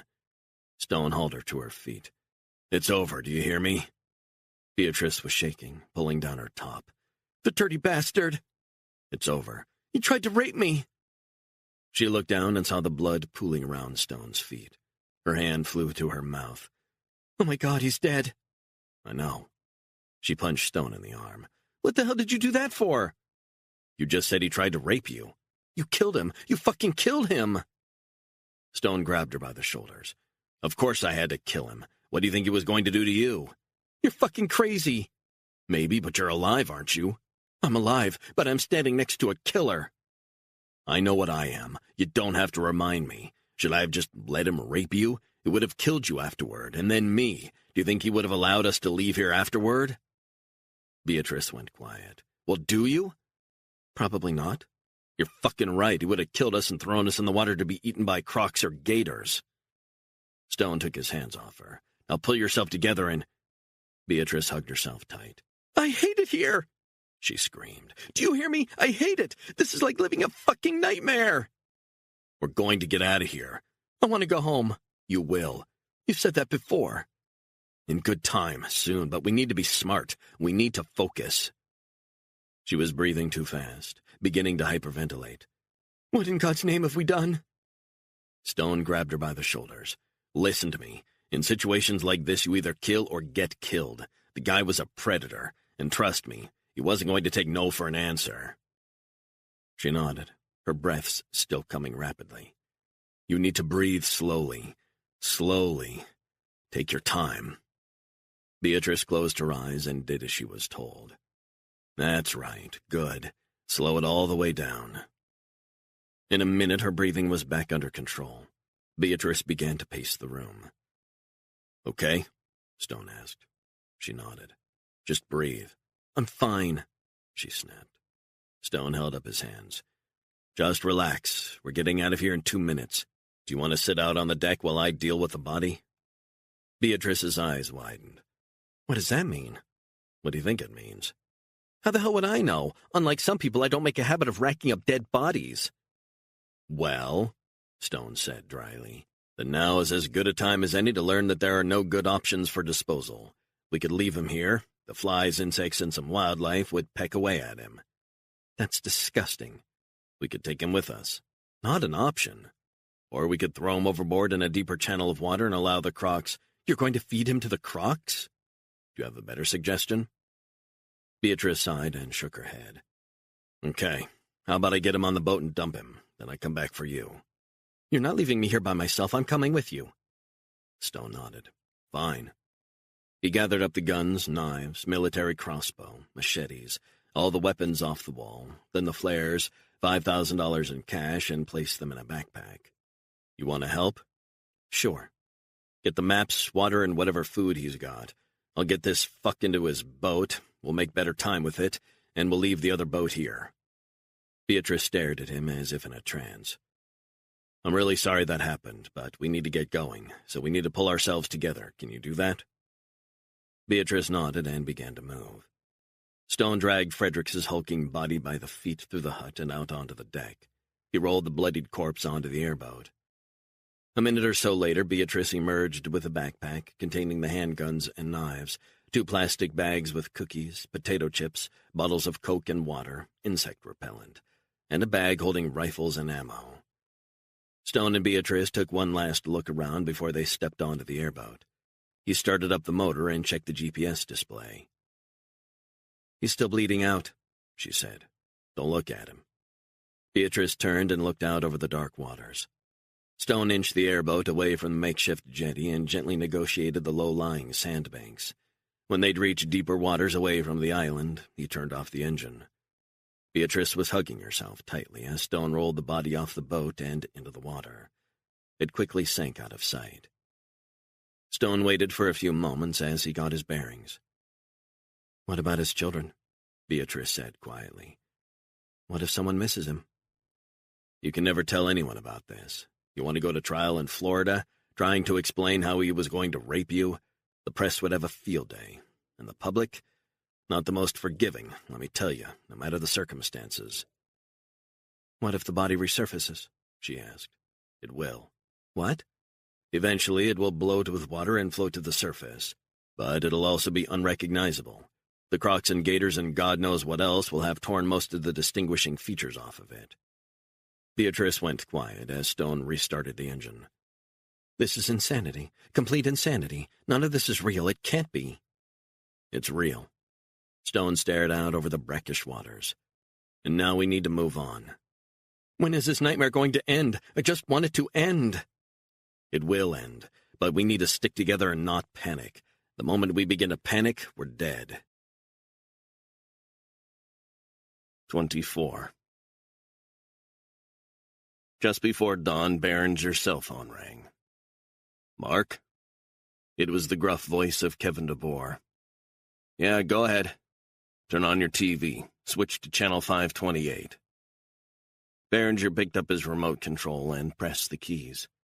The screen showed real-time night vision footage from the Everglades of what looked like the inside of a log cabin. You got it? Got it. Where is this? 3 nautical miles from the last key they visited. You're seeing what we're seeing. We have a team that just disembarked onto the island. Is this someone's home? We believe so. We don't know who. But there are clear signs of life there. But also this. The camera panned to what looked like stains on the floor. This is blood. We're going to take samples and test the DNA to see if this is our guy. Or maybe the person who lived there. Behringer stared long and hard at the congealed blood. You think this might be Stone's blood? Or the girl's? We don't know. Take a guess. What do you think happened? DeBoer was silent for a beat. There are signs of long-term habitation on this key, so the question is, where's the person who hangs out there? My guess, my best guess, Stone arrived there, things didn't work out with him and the guy living there, and Stone killed him. Why? No idea. Take your pick. Any estimate of how long the blood has been there? That's a tough one. Guess. A matter of hours. Might have happened 5, 6, 7 hours ago. Kevin, this is your area of expertise. I'm deferring to what you know. Could he have killed the girl there? It's a possibility. So is an accident. You don't believe either of those scenarios? You can never be entirely sure, but I think Stone killed whoever was living there and grabbed the provisions. Shelves are pretty empty. Guy has to be a survivalist type to live out there. What about the girl? What about her? Behringer sighed. I mean, where the hell is she? She's with Stone, that's what I think. Against her will? Maybe. You think she might have gone willingly? Why the hell is she still with him if not under duress? It doesn't really matter. She's with him. I'm convinced of it. Get your guy to show me the rest of what's in and around this place. The night vision footage roamed through the wooden hut. 2 mats laid out for sleeping, 1 bed. A wall full of empty hooks, pots and pans. On the deck was a half-eaten pig on a spit. Who the fuck lived out there, Kevin? Like I said, survivalist, probably. Screwball. Who knows, but whoever it is gone. Are we sure he's not nearby, out hunting or something? We've scoured nearby. Nothing. Berenger put himself in Stone's mindset. It should have been easy to do, given how well he knew him. But then again, Stone had already surprised him by not killing the girl. Something was going on that Berenger couldn't put his finger on. Stone couldn't have changed so much in the years since his raid on the commission. Could it have something to do with the actress's resemblance to his sister? The idea gave Berenger a little thrill. In a way, he felt as though he were still pulling Stone's strings. There are hundreds of other islands around Florida Bay and beyond, right? I've been told the Keys occupy nearly 1,000 square miles. A lot of space to hide in that. Every hour we don't get him is an hour he's closer to disappearing for good. We're closing in, DeBoer said confidently. But we need to get lucky to find them out there. I don't want to hear about luck. We need to change our fucking luck, Kevin. I want that fucker. I want the woman, and I want them both dead. Before they make it out of the Everglades. 25. A tangerine dawn peeked across the horizon, bathing the water in an eerie pale orange glow. Beatrice was curled up in a ball on the wooden floor of the airboat. He wasn't sure if she was actually asleep. Stone felt exhaustion wash over him. The events of the early hours had taken their toll. Beatrice had finally been starting to trust him. Now he worried that she might try and disappear, endangering herself and him in the process. If she did, he couldn't blame her. She was so far out of her comfort zone it had to be traumatizing for her. Stone checked the GPS and saw they were within a mile of Clouet Key. It was an east-west tide as they approached the island through seagrass-filled water, the spray on his face. He switched off the engine and jumped out. He was knee-deep in mud, silt, and sand as he hauled the boat ashore, up past the mudbank, up the beach and beyond the high tide mark. "You want to shake a leg?" he said. "Need some help." Beatrice stirred and handed him the backpack, containing the weapons and flares, the plastic bags holding the food, and the bag containing the guns and ammo. She jumped off the boat and immersed herself in the warm water for a few moments. "Feeling better?" Beatrice shook her head.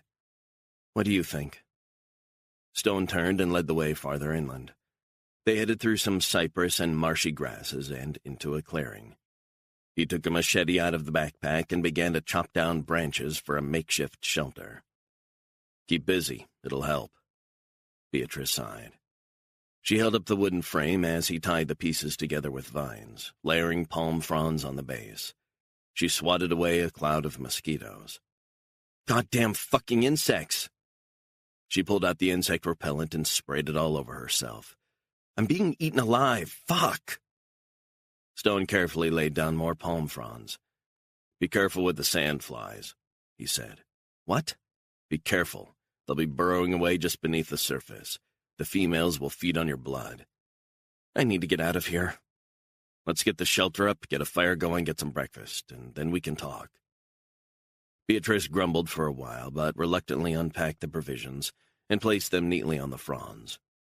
"Keep the flares away from the fire, for God's sake," he said. "Do you think I'm stupid?" she said. "No, I don't. Just being cautious." "Cautious?" She swatted away a cloud of mosquitoes. "This is terrible. I can't put up with this any longer, I'm telling you." She lashed out at some bugs. "Fuck!" Stone tried to ignore her. He cut down strips of black mangrove wood and threw them on the fire. They gave off a pungent aroma, almost like incense. "What is that? It stinks." Stone hunched over the fire. "It's supposed to. The Native Americans and early white settlers who lived out here used this to get rid of mosquitoes and bugs." Beatrice scrunched up her face, unimpressed. "Swamp angels, they used to call mosquitoes." "How do you know this stuff?" "Long story." I want to believe that you can get us out of here. I'm trusting you. Stone nodded his head. I know you are, and I want to get back home just as much as you do. Beatrice closed her eyes as she sat on the sand beside the makeshift shelter. The sun was rising, and the acrid black smoke was dissipating in the breeze. Won't this give away where we are? It might, but in an area so huge, unless you're in a plane going overhead, you won't spot it. More importantly, it stops crocs and snakes from getting near you. Besides, kayakers, day trippers, and survivalist crazies like Fredericks all have fires on beaches and islands all over Florida Bay. Or didn't you notice? I noticed all right. I'm not stupid, you know. Never said you were. We're in the middle of nowhere, and I feel like I can't breathe. We're so isolated. I don't like isolation. Never have. Not as isolated as you think. What do you mean? Think about it. Fredericks, kayakers, wildlife students, all hanging around. It's not the raw wilderness it was 1,000 years ago. Beatrice heated up some canned beans and spaghetti, which they ate from the pot. I feel like I've been out here for a lifetime. Stone smiled. You're killing me with your whining, do you know that? Don't even joke about killing. It was her turn to smile. Feeling better? Stone said. Marginally, she said. Stone could see she was once again putting on a brave face. It didn't take a genius to recognize that she was scared witless after Fredericks attacked her, more aware than ever that she was out in the wild with a strange man. Stone fixed his gaze on her. Tears streaked her dirty face. Blood from mosquito bites dotted her arms and neck.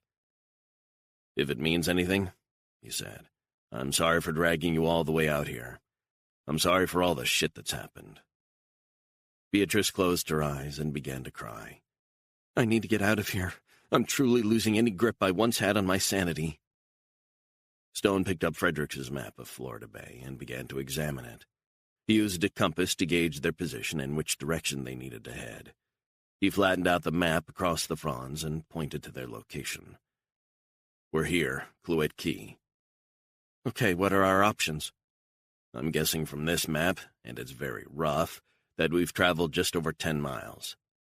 Is that all? Most of that was paddling, but Fredericks' boat has a motor. There's a rudimentary GPS on board, but it works. That's good. We have a map and compass. That's also good. She looked at the map.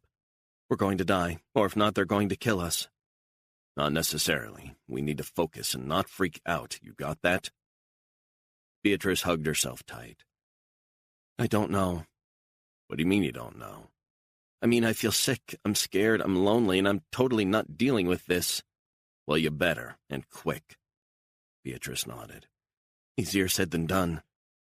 Here's how I see it. We could either go due east, and we reach Tavernier. Where's that? Close to Key Largo, Upper Florida Keys.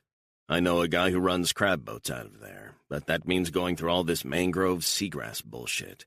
We could easily run aground in this boat. It's different from a kayak or a canoe. Due east is the closest to civilization? That's correct. Unless we head back the way we came, and that's not an option. So while going east to Tavernier is an option, the quickest way would be due south to Layton. So Layton it is? No, that's not my favorite option. It isn't? Fuck, why don't you ever make things easy? To me, we head due south and we're home and dry. That's what they'll be thinking, too. Who? The people who want to kill us. Beatrice blew out a frustrated breath. So, what do you propose? Stone pointed toward Cujo Key on the map. I know this place. I know a guy who lives near there. And? And he'll help us. He'll pick us up. That's assuming we get there. Stone nodded. You're right. It's not a slam dunk. And it's a long, long way from here. How far? I estimate it won't be much short of 60 miles. Are you fucking kidding me? In that airboat? A fucking airboat? Yes. This is getting crazier and crazier. By heading to Cujo, we will, I believe, stay clear of not only the people who are trying to kill us, but also the Coast Guard. That route gives us the best chance. Beatrice bowed her head and began to sob again. 60 fucking miles. I just want to go home. I don't care if the Coast Guard finds me. I want them to. Well, I don't, so we stick to my plan. There are 2 main Coast Guard stations in the Keys, Isla Morada and Key West. So we need to be south of Isla Morada. I don't know, I just want to get out of here. You're not fucking listening. We need to focus. Are you alive right now? Beatrice closed her eyes and nodded. Barely. You're alive, but we need to think strategically. We need to avoid two groups of people. Those fuckers who want to kill us, and the government forces who are up and down these waters all the time. What is so difficult to understand about that? Beatrice said nothing as she swatted some bugs from her face. Once we're on the Keys, we'll be fine, but until then you need to trust me. Beatrice sighed long and hard. So when do you envision us heading out of here? I'm exhausted. So am I. We both need to be alert, so I think the best course of action is to rest until dark. We wait for night? Stone nodded. The boat has GPS, so we're good to travel at night. Fredericks knew his stuff, sick bastard. We head off and stick to a steady 30. We should be there in a couple hours. Tonight? Yeah, that's the plan. We've got a full moon. With no cloud cover, we'll be fine. I don't know, she said. What don't you know? Beatrice shook her head. I just have this vision of us getting hit by a Coast Guard boat, some bigger boats, you know? It's a risk. Why don't we just leave now? Why? Well, if we pull up on Cudjoe Key in broad daylight, there's a very good chance we'll be spotted. Spotted by who? Anyone. I want to get ashore without anyone seeing us, so my friend can pick us up and get us to safety. Besides, there's a sheriff and a deputy or two on Cudjoe. So night would be best to arrive. Think about it. Think about what? I just want to get the fuck out of here. So do I, but there are ways of doing things. If we get picked up by the cops, they'll start asking us questions. They'll want to know if we stole the boat. Is the airboat ours? If so, where's proof? You see where I'm going with that? There will be ramifications. Beatrice got quiet. What are we going to say? Yeah, we stole it off some survivalist nut and then we killed the fucker? Are you kidding me? We didn't kill the fucker, you did. He was trying to rape you. I didn't kill him. Listen, I want to go now, right fucking now. Does that sound like the plan? I don't think so. It sounds like a surefire way to get arrested. I want to go now. Not an option. Beatrice glared at him, arms folded. So I'm a prisoner? You're getting emotional. Why, because I'm a woman? Stone shook his head. Don't twist my words. I just meant you're not thinking logically. And yes, you're getting emotional. You're damn right I'm getting emotional. Why the fuck shouldn't I be getting emotional? Yes, I am emotional, tired, exhausted, close to the end of my rope. Do you understand, you crazy fuck? Stone sat and said nothing. No, I don't suppose you do understand this. I want us both to get back to civilization in one piece. And that means not getting arrested and not letting some local take video of us stepping off the airboat and upload the footage to YouTube. In my line of work, that wouldn't be good. Your line of work? You don't have a line of work. You're a fucking assassin, you maniac. Look, you just need to be a little more patient. Patient? For what? So some fucking snakes or crocs can eat us? I am fucking dying here. Beatrice lay down on top of the palm fronds, curled up in a fetal position, and began to sob. Beatrice cried her heart out. Eventually, her crying subsided, and she fell into a deep sleep. Once he was sure she wouldn't wake up frightened to find herself alone, Stone left to cut down more fronds to block the shafts of hot sunlight burning down onto the sleeping actress. He put out the fire with some sand, then headed through the mangroves to the muddy beach. He used a stripped piece of bark to check how much gas was in the airboat tank. It was low. He filled it up from a rusting metal canister Fredericks kept on the boat. Then he pulled the boat farther up the beach and covered it with palm fronds until it was concealed from scrutiny. Stone headed through the mangroves fringing the island and back to the clearing. He looked inside the makeshift shelter. Beatrice was still sound asleep. The noise of gulls punctuated the susurration of the waves lapping onto the quay. The smell of burning black mangrove still hung in the salty air. He watched her for a few minutes. She looked peaceful, serene even. She was showing greater resilience than he had expected. Sure, she was griping, moaning, bitching, but she was hanging in there. He admired that. Stone's mind flashed to the South Beach bar. He remembered her face that night. There had been something slightly mysterious about her independent of her resemblance to his sister. She'd seemed strangely confident. It could have been that she'd popped a couple of Xanax and drunk a couple of shots before she walked into the bar. Picturing the scene made him think about the others in the bar. Had the commission been watching him for a while? A day or two, perhaps. It wasn't a stretch to think that they'd caught him visiting his sister, despite the pains he'd taken to slip into the facility unseen. But he could also imagine that facial recognition software had pulled up his new face. The whole of South Beach was awash in surveillance cameras for businesses, bars, public buildings, you name it. Maybe the cops in Miami Beach had spotted him. Was the cop who'd been hanging around the Deuce every night, feeding the commission information? The more he thought about it, the more he wondered if that was how it had happened. He would probably never get to the bottom of how they'd found him. The chain of events. Stone gave himself a shake.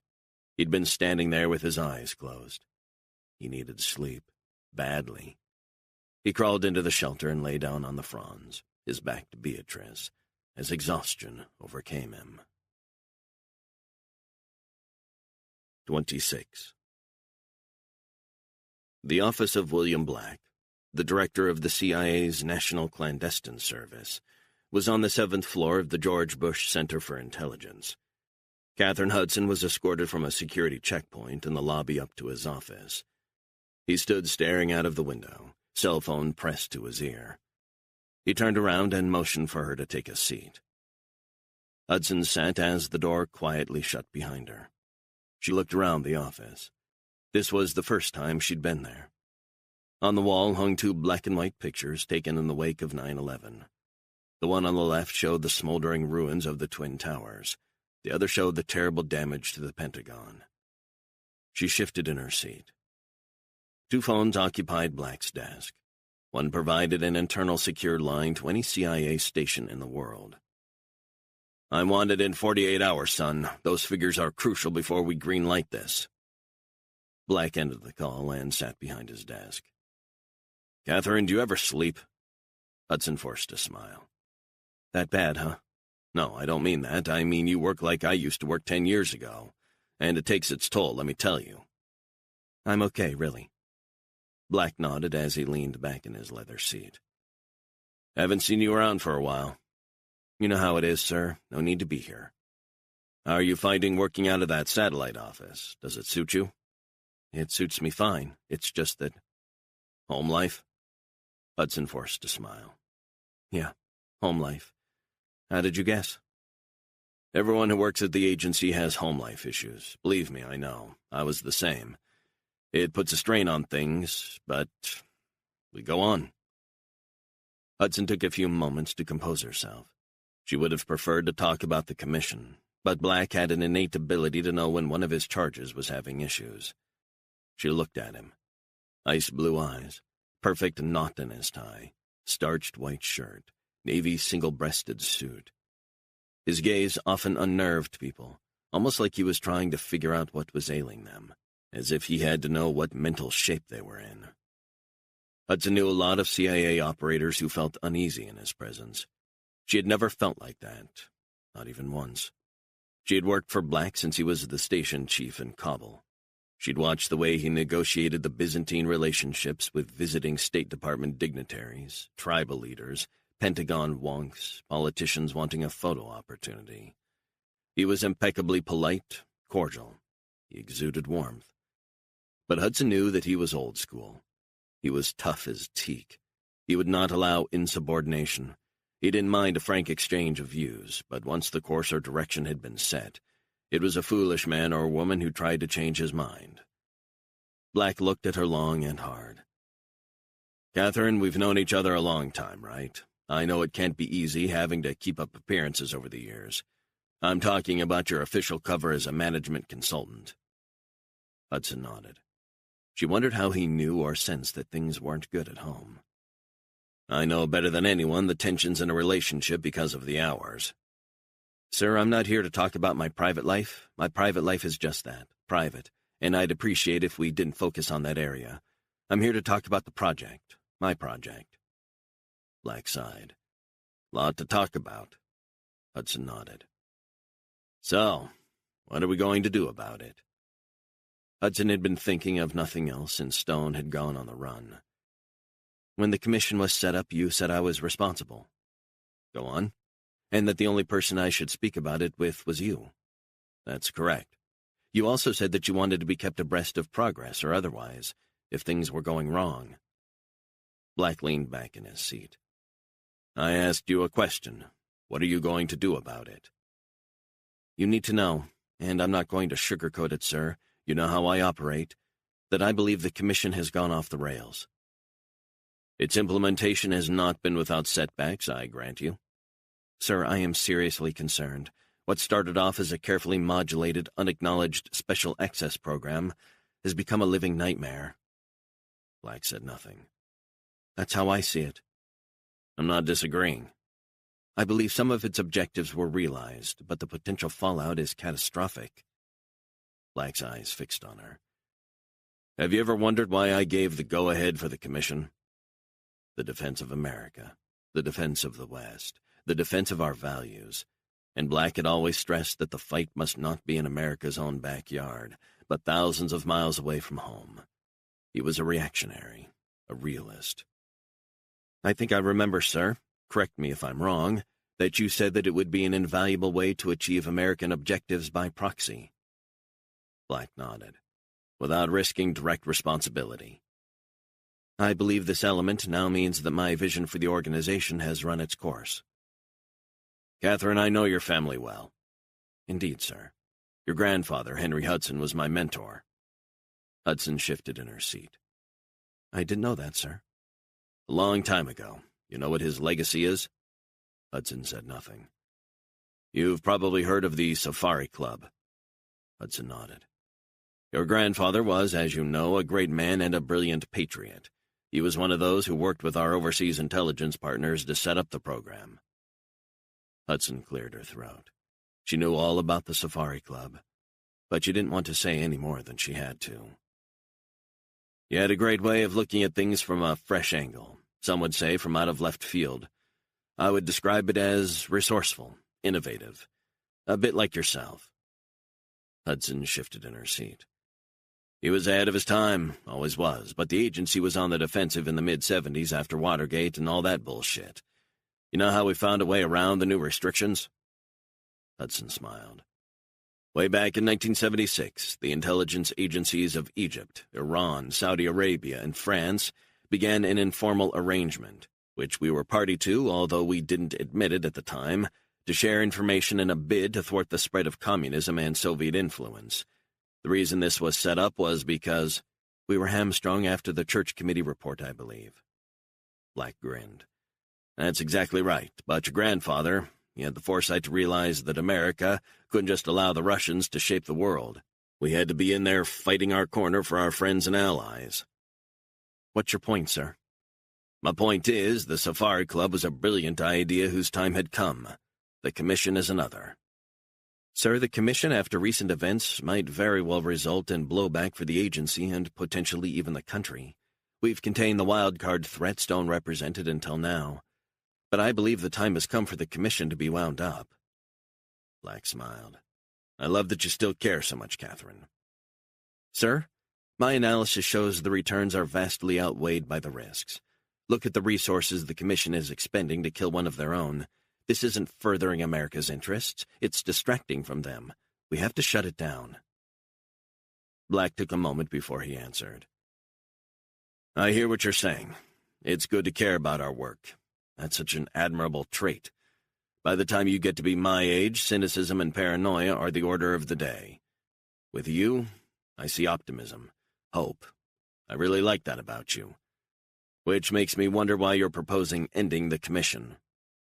Events have overtaken us. I think it's plain to see that. We should have pulled the plug after Stone went rogue in Scotland. He killed the first target, Senator Crichton. That was the plan, right? Perhaps. But that should have been a warning. I couldn't understand for the life of me why Clayton Wilson, who'd had such an illustrious career at the agency, would allow Stone to be hired for a second job after that. Hindsight's a lovely thing. The kidnapping of Stone's sister should have worked. The operative word being should. The fact of the matter is that Stone should never have been allowed that second opportunity. It was a flawed assessment, and the rest is history. Something I'll have to live with. Clayton Wilson did not understand the full extent of the threat he unleashed by bringing Stone back into the fold. Black shifted in his seat.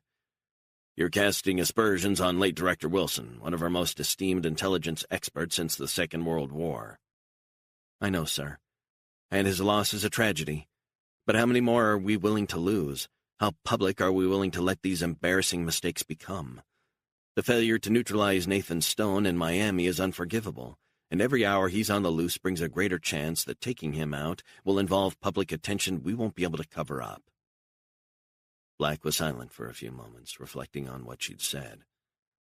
What's the latest intel on Stone and the girl? They're somewhere in the Everglades, perhaps in or around Florida Bay.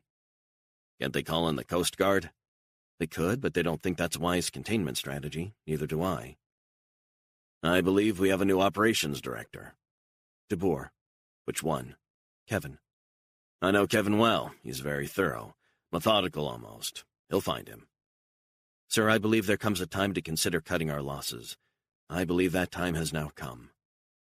Catherine, you know how many plausible deniability operations I've been involved in? Hudson shrugged. Quite a few, I'd imagine. That's right. And there wasn't one that didn't involve some previously unforeseen shit hitting the fan at one time or another. The key is not to throw out the brilliant idea, but to persevere. It's important to press on. But, sir, with respect, what if this isn't closed down? Nathan Stone is not neutralized, and this all gets out.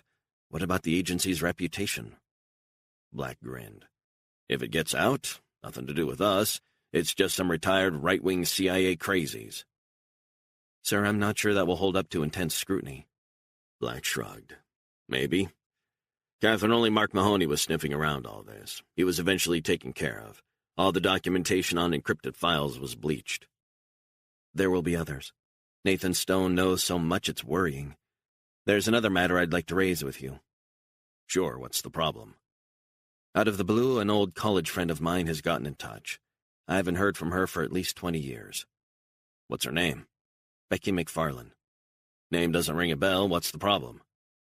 Sir, I sensed that she was making an approach with ulterior motives. She used to work at the State Department. Now she works out of the embassy in London.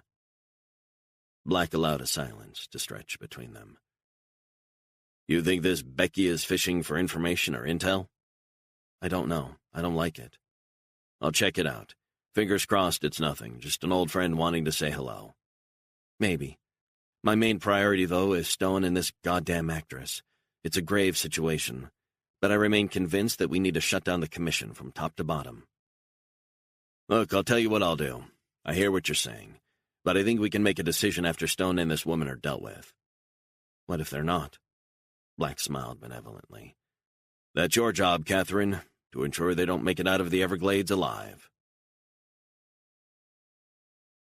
27.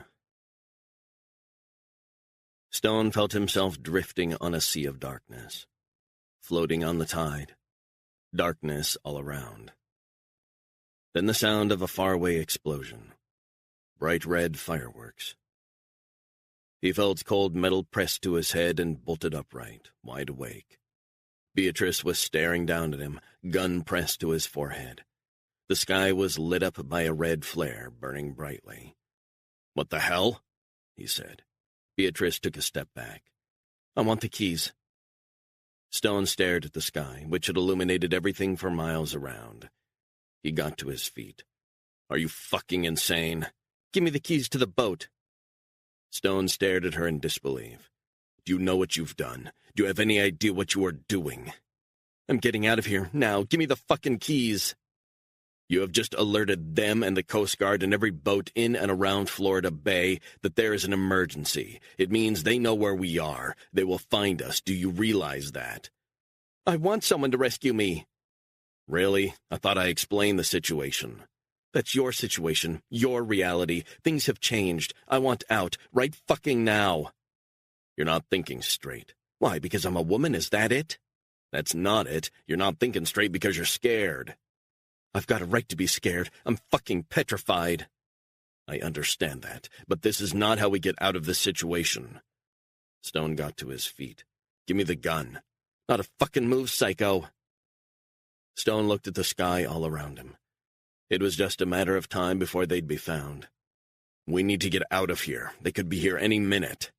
"I'm going, without you. Hand over the keys or you're going to be sorry." Stone took a step forward and shook his head. "I can help you get out of here, to safety, but we need to move right now." "I'm at the end of my rope. I'm finished. You're shooting people. That survivalist tried to rape me. Enough. Anything has got to be better than this." "I thought you trusted me." "So did I." "I can get us out of here." "I'm going alone." "I can't allow that." "What do you mean you can't allow that? What does that mean?" Stone slammed his fist against one of the shelter's poles. "What you did was insane. You let your emotions override your critical thinking faculties, and now you've endangered both of us." Beatrice gritted her teeth, tears in her eyes. "I want to live. I don't trust you." "I haven't harmed you. Not once. I will not harm you. Didn't I say I would protect you and get us to safety?" Beatrice said nothing, gun trained on his face. "I will not break my promise to you. I will guide us to safety. You need to trust me." "Why the hell should I trust you?" Stone sighed impatiently. He grabbed her wrist and sharply twisted her arm, prying the gun out of her hand. He pressed the gun to her head. "See how easy it is to lose that advantage?" "You bastard!" "Grab our bags and get in the airboat right fucking now." "You're a bastard, a cold, unfeeling bastard." "Get the bags and get in the fucking boat." Beatrice snatched up the bags of food and water. "You son of a bitch." Stone grabbed the backpack, containing handguns and knives. He herded her through the mangroves back to the airboat. Once the boat was on the water, he climbed in. "I can't believe you did that, crazy bitch." "I can't stand this anymore, don't you get it?" Stone sighed. Beatrice looked at him, tears in her eyes. "Look, I'm sorry, I panicked. I don't know, I'm freaking out, I'm human." "Let's focus, and let's get out of here. How does that sound?" "Do you forgive me?" "Don't let it happen again. Lie down so you're out of sight." Beatrice complied. "Where are we going?" "Change of plan." Stone turned the key in the ignition. The engine spluttered but didn't start. He tried it again and again. Nothing. "Are you kidding me?" Stone waited a minute before he tried it again. The engine creaked and clicked, but still it didn't come to life. "Tell me it's not broken." "Quiet." Stone tried 3 more times. The engine didn't even make a sound. "It's dead," she said. "The goddamn engine is dead?" "And we will be too if we don't get this into gear." He tried the engine once more. This time it spluttered and groaned and fired up. "Thank you." "Thank you, Lord," she said, looking up at the crimson sky. Stone flicked on the GPS. He scanned the 6-inch plastic monitor showing his position and the best route to take. "Yeah, so we're going with Plan B." "What do you mean?" "I mean my original plan will have to be shelved, at least for now." "What the hell?" "If we're going to the mainland, we won't be able to outrun them in this thing, not after that flare lit up the sky." "So what are we going to do?" Stone edged the airboat away from the shore and pointed it southwest. "You'll see." 28. DeBoer was in the lead boat, sneaking through Florida Bay toward the position of the flare, approximately 8 miles away. He radioed Baker. "You got any further details?" "Latitude 25.0304 degrees north, longitude 80.8645 degrees west." DeBoer checked a map with his flashlight. "Clouet Key, ETA 4 minutes. Let's approach from the northeast." The sky was a dark red, caused by the illumination from the flare. He wondered what had happened. He knew Stone wouldn't have set off the flare, which meant, if it was indeed them, that the woman was responsible. Maybe Stone had abandoned her. Maybe she'd seen her chance to escape. Maybe it was an accident. "Let's do this right, people," DeBoer said to the 3 others in the boat. "I don't want us running aground. I don't want us chasing shadows. Let's focus. We find them, and we kill them." Baker called in. "ETA 2 minutes, 30 seconds. DeBoer pulled back the slide of his gun. Closer and closer the boats advanced toward the island. "Now listen, we don't know who sent up the flare," DeBoer said. "It might be a kayaker, might be a frat boy partying with some friends, Might be a Coast Guard exercise, so let's be wary. You know as well as I do, this is them, Baker said, the excitement in his voice unmistakable even over the radio. Of that I have no doubt. This is Stone and that fucking actress. I agree, DeBoer said, but let's keep switched on. Let's not get complacent. We've been focused, and we're going to finally put this bastard to bed for a long sleep. DeBoer cleared his throat. It might be a fucking trap. Wouldn't put it past Stone. He's dangerous. DeBoer stared at the island as the boats skimmed the water. ETA?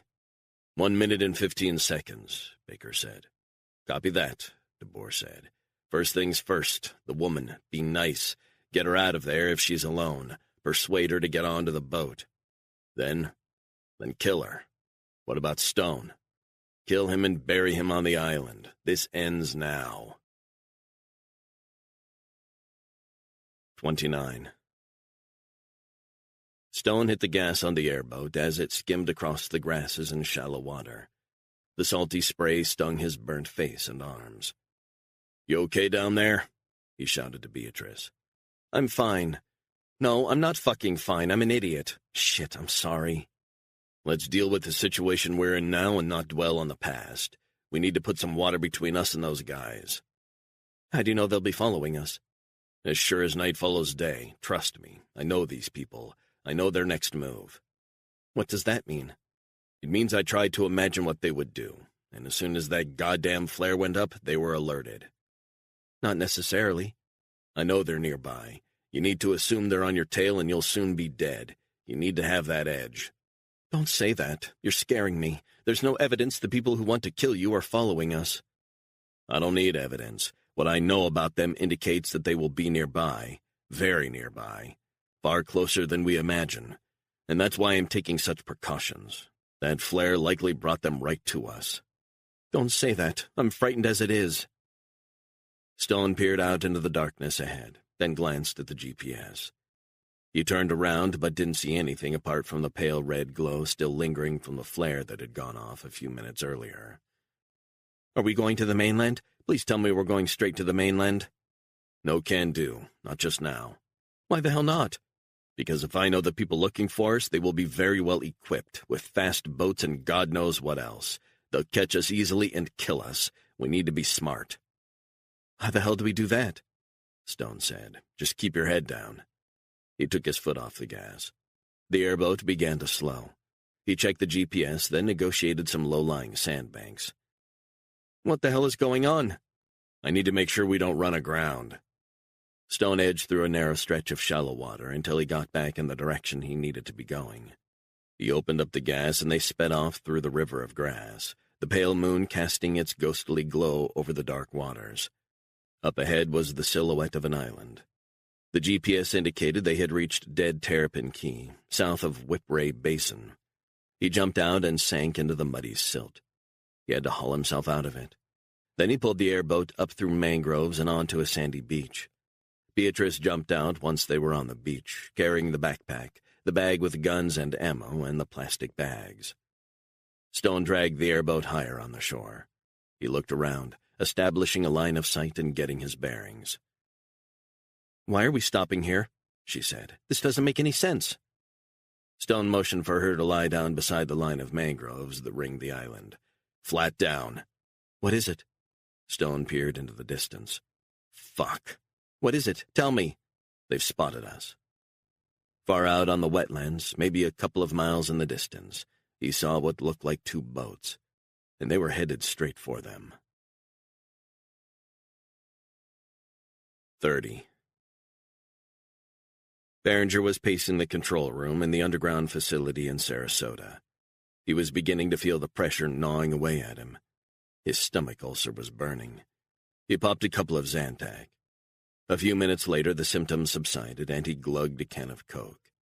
The huge screens on the wall displayed real-time footage as the two boats approached a small island on Florida Bay. The thermal imaging picked out the ghostly white figures of DeBoer's men, crouched in the boat as they got closer to the dark island. He crossed the room, transfixed by the events on the screens. DeBoer was wearing a Bluetooth headset, on the lead boat communicating with Sarasota and the second boat. Berenger watched with a sense of trepidation. He knew what Stone was capable of, and what he might do when cornered. The thought chilled him to the bone. But now it seemed like time was finally running out for Stone and the down-on-her-luck actress. He sensed they were nearing the endgame. The boats were around 20 yards or so from the shoreline. Berenger stared up at the screens. On the periphery of the scene, he thought he saw something. 2 ghostly figures running into the mangroves and out of sight. The voice of DeBoer. "We got a visual." Berenger's heart began to race faster. DeBoer said, "Nice and easy, people. My team will approach from the northwest. Boat 2 go ashore where you are. Let's squeeze those fuckers." "Copy that." The footage showed one boat edging closer to the beach. Berenger closed his eyes and smiled. 31. Stone crouched low as he smeared mud all over his face, arms, and neck, and did the same to Beatrice. "What the hell are you doing?" she asked. "I'm trying to minimize the chances of thermal imaging cameras picking us out." "Does it work?" "It's not foolproof, but if our clothes are wet, it might fool the technology for a few minutes." Stone noticed that the 2 boats were still approaching. "Fuck," he said. Beatrice was lying on her stomach beside him on the sand, the mangroves providing cover. "What do we do?" she whispered. "They're coming from both sides." Stone saw that the boat on the northwest side of the island was about 20 yards offshore, edging slowly toward them. He saw the silhouettes of 4 men on board. Their chances of overcoming 4 operatives were not great. "Give me the backpack." She handed it to him, and he pulled it onto his back. "Head down. We're going to crawl back the way we came. Do you understand?" Beatrice didn't respond. She seemed to be in shock. "Do you understand?" "Yes," she whispered. Stone began to crawl across the sand, through the stand of mangroves. Beatrice was right behind him. He caught sight of a boat with 1 man in it, driven partially up the beach. He took off the backpack, reached in. He felt Beatrice virtually on top of him. "You need to keep down." "My God," she whispered. "Who's that?" "It's one of them, the people I was telling you about." "They're going to kill us?" "That's their plan." He handed her a 9mm Beretta, pulled back the slide, and flicked off the safety. "This is locked and loaded. Only pull the trigger if this guy gets me or if I say so. If he gets me, take the fucker out. Then get in his boat and get out of here." Beatrice took the gun. "Do not point it at me, do you hear?" She was shaking, huddled beside him. "I got it." Stone reached into the backpack and pulled out the military crossbow. He looked through the sights at the silhouetted figure who had jumped out of the boat. "What are you going to do?" "Quiet," he said. Stone held his breath as he lined up the target. He focused, and waited, and waited. Then he squeezed the trigger. The bolt hit the man square in the chest, and he collapsed onto the sand. Beatrice gasped. Stone felt adrenaline surge through his body. He got up and hauled Beatrice with him as they dashed down the beach toward the high-powered airboat. He picked her up and virtually threw her into the boat, along with the backpack and bags. Then he hauled himself on board. He started up the engine and headed out of the shallows, careful not to stall the engine. He switched on the GPS and saw their position east of the island. He maneuvered the boat slowly around the northern tip, and then headed out 1/2 a mile into the channel and cut the engine. The boat drifted. "What are you doing?" she whispered. "Be quiet." Stone took out the rifle and locked the magazine into place, lined up the sights, crouched low. He saw 4 figures on the beach through the crosshairs, their boat unattended. He got the fuel tank in the crosshairs. "Wish me luck," he said. "Oh my God." Stone held his breath and pulled the trigger 3 times. The bullets ripped into the gas tank, blowing the boat to pieces in a fireball explosion. "What the fuck have you done?" Beatrice shrieked as the sky lit up around them. Stone started up the engine and they sped south, away from the men. Shots whizzed over their heads. "Stay down," he shouted. Beatrice peered over the bow of the boat. "I said get down." Suddenly a bullet whizzed by. "Aren't you listening? Get the fuck to—" Before he could get the word out, Beatrice let out a piercing scream and clutched her shoulder. 32. Catherine Hudson stared in horror as the real-time feed of a fireball in the Everglades lit up the screen in her Arlington office. She felt as if she were going to be sick. She kicked over a trash can. What the fuck is going on? She began to pace up and down the office, seething at the sequence of events that had spiraled out of control. Hudson fumed as she tried to gather her thoughts. She wondered who she should call first. She sent a text to Black, updating him and asking to speak immediately. A few moments later, her cell phone rang. "Catherine, is this secure?" It was Black. "Yes, sir. Secure line." She succinctly explained what had just happened out in the wilds of the Everglades. Black sighed. "I don't get it. I'm looking at the footage right now. The sky is lit up like a bomb went off. I wouldn't be surprised if they can see it in the Keys." "Are you kidding me? They had him surrounded. Shouldn't they have just shot up Stone's boat? He couldn't have gotten far after that." Hudson felt sick. "I don't think they'd located the boat yet. I believe they were eager to get onto the island and shut it down really quick." "Eager to get onto the island? I can't believe we've gotten to this stage. This is all about self-containment, plausible deniability. We had no fingerprints. An explosion means the Coast Guard and the local police. It means explanations will have to be provided. God knows where it'll end." "Sir, that's exactly what I was trying to tell you. We need to shut this operation down." "Okay, we are where we are. I assumed with DeBoer and his guys on it, this was a slam dunk. Turns out I was wrong." Black was quiet for a few seconds. Then he swore. "What's so difficult about wiping this fucker out?" "Stone is resourceful, smart. We trained him after all." Black was silent. She wondered if her comment had come across as a rebuke, so she pivoted. "The question is, where do we go from here, sir? Doing nothing is not an option." "What we don't do is interfere with the work of DeBoer, Behringer, and the Commission." Hudson sighed, frustrated. They had to do something. "There must be no trace of our involvement," he said.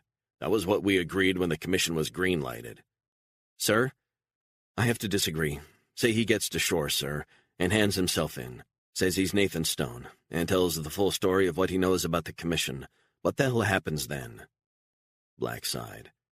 "I'm gonna have a stroke with this bullshit." "Sir, I'd like to make a suggestion." "Yeah, go ahead." "No direct interference. Agreed. Also, let's leave aside any talk of dismantling the Commission for the time being." She knew she wasn't going to get any traction there, so why waste her breath? "What I propose is a shadow operation." "By us?" "By contractors, not us. You know the guys I'm talking about?" "Yeah, they're very good. Interesting." "It's paramount, of course, that this is off the books. The budget might be tricky."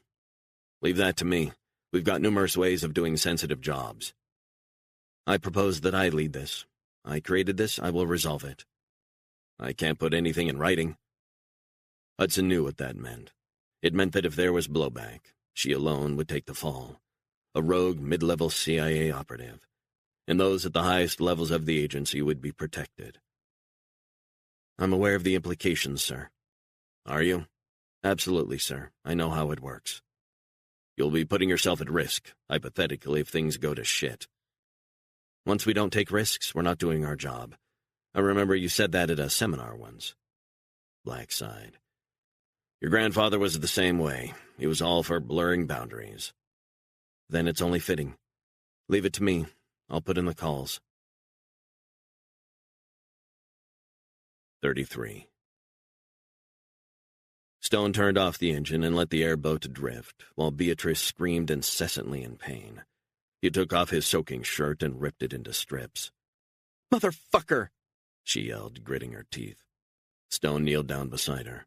He touched the wound and felt the warm blood on his hands. "You were lucky." Beatrice was arching her back, eyes shut tight. "What? Are you kidding me?" An inch to the right and the bullet would have ripped through a major artery. Her skin was cold to the touch. It wasn't good, but Stone couldn't tell her how bad it was. He wrapped the shirt strips tight around her upper arm to stop her from bleeding out. He pulled the ends as tight as he could. "Fuck!" she yelled. "You bastard!" Stone knotted the strips even tighter. "We need to stop the bleeding." Beatrice began panting as the pain and shock really kicked in. Stone held her hand. "I will get you help. I will not leave you, I promise." I need to go to a hospital. Fuck. Leave it to me. I know a doctor. What? I want to go to a hospital, motherfucker. No can do, Stone said. Beatrice cried in pain. What? Please, I don't want to die. You go to a hospital, they will find you and then kill you. Have you lost your mind? I need hospital treatment. I need to see a surgeon. I need civilization. If you go to a hospital, two things will happen. First, they will get the bullet fragments out of your shoulder and save your life. That's a good thing, thank the Lord. But second, they will know where you are, and you will be neutralized in the blink of an eye. Your name will register on the hospital computer, and they will be watching for things like that. Do you understand? Beatrice was breathing hard. I'm bleeding out. I know you are. I will get you help. Trust me. Do you trust me? Beatrice fell silent and closed her eyes. She was losing consciousness, fast. Stone scrambled across the boat, back to his seat, and started up the engine. He hit the gas pedal. He set the course for an isolated area of the lower Keys. The airboat sped across the water as Stone prayed he could get Beatrice to dry land before it was too late. 34. DeBoer cradled Baker, crossbow bolt in his chest. His gut felt empty. He had lost Peter, the younger brother he had always looked out for.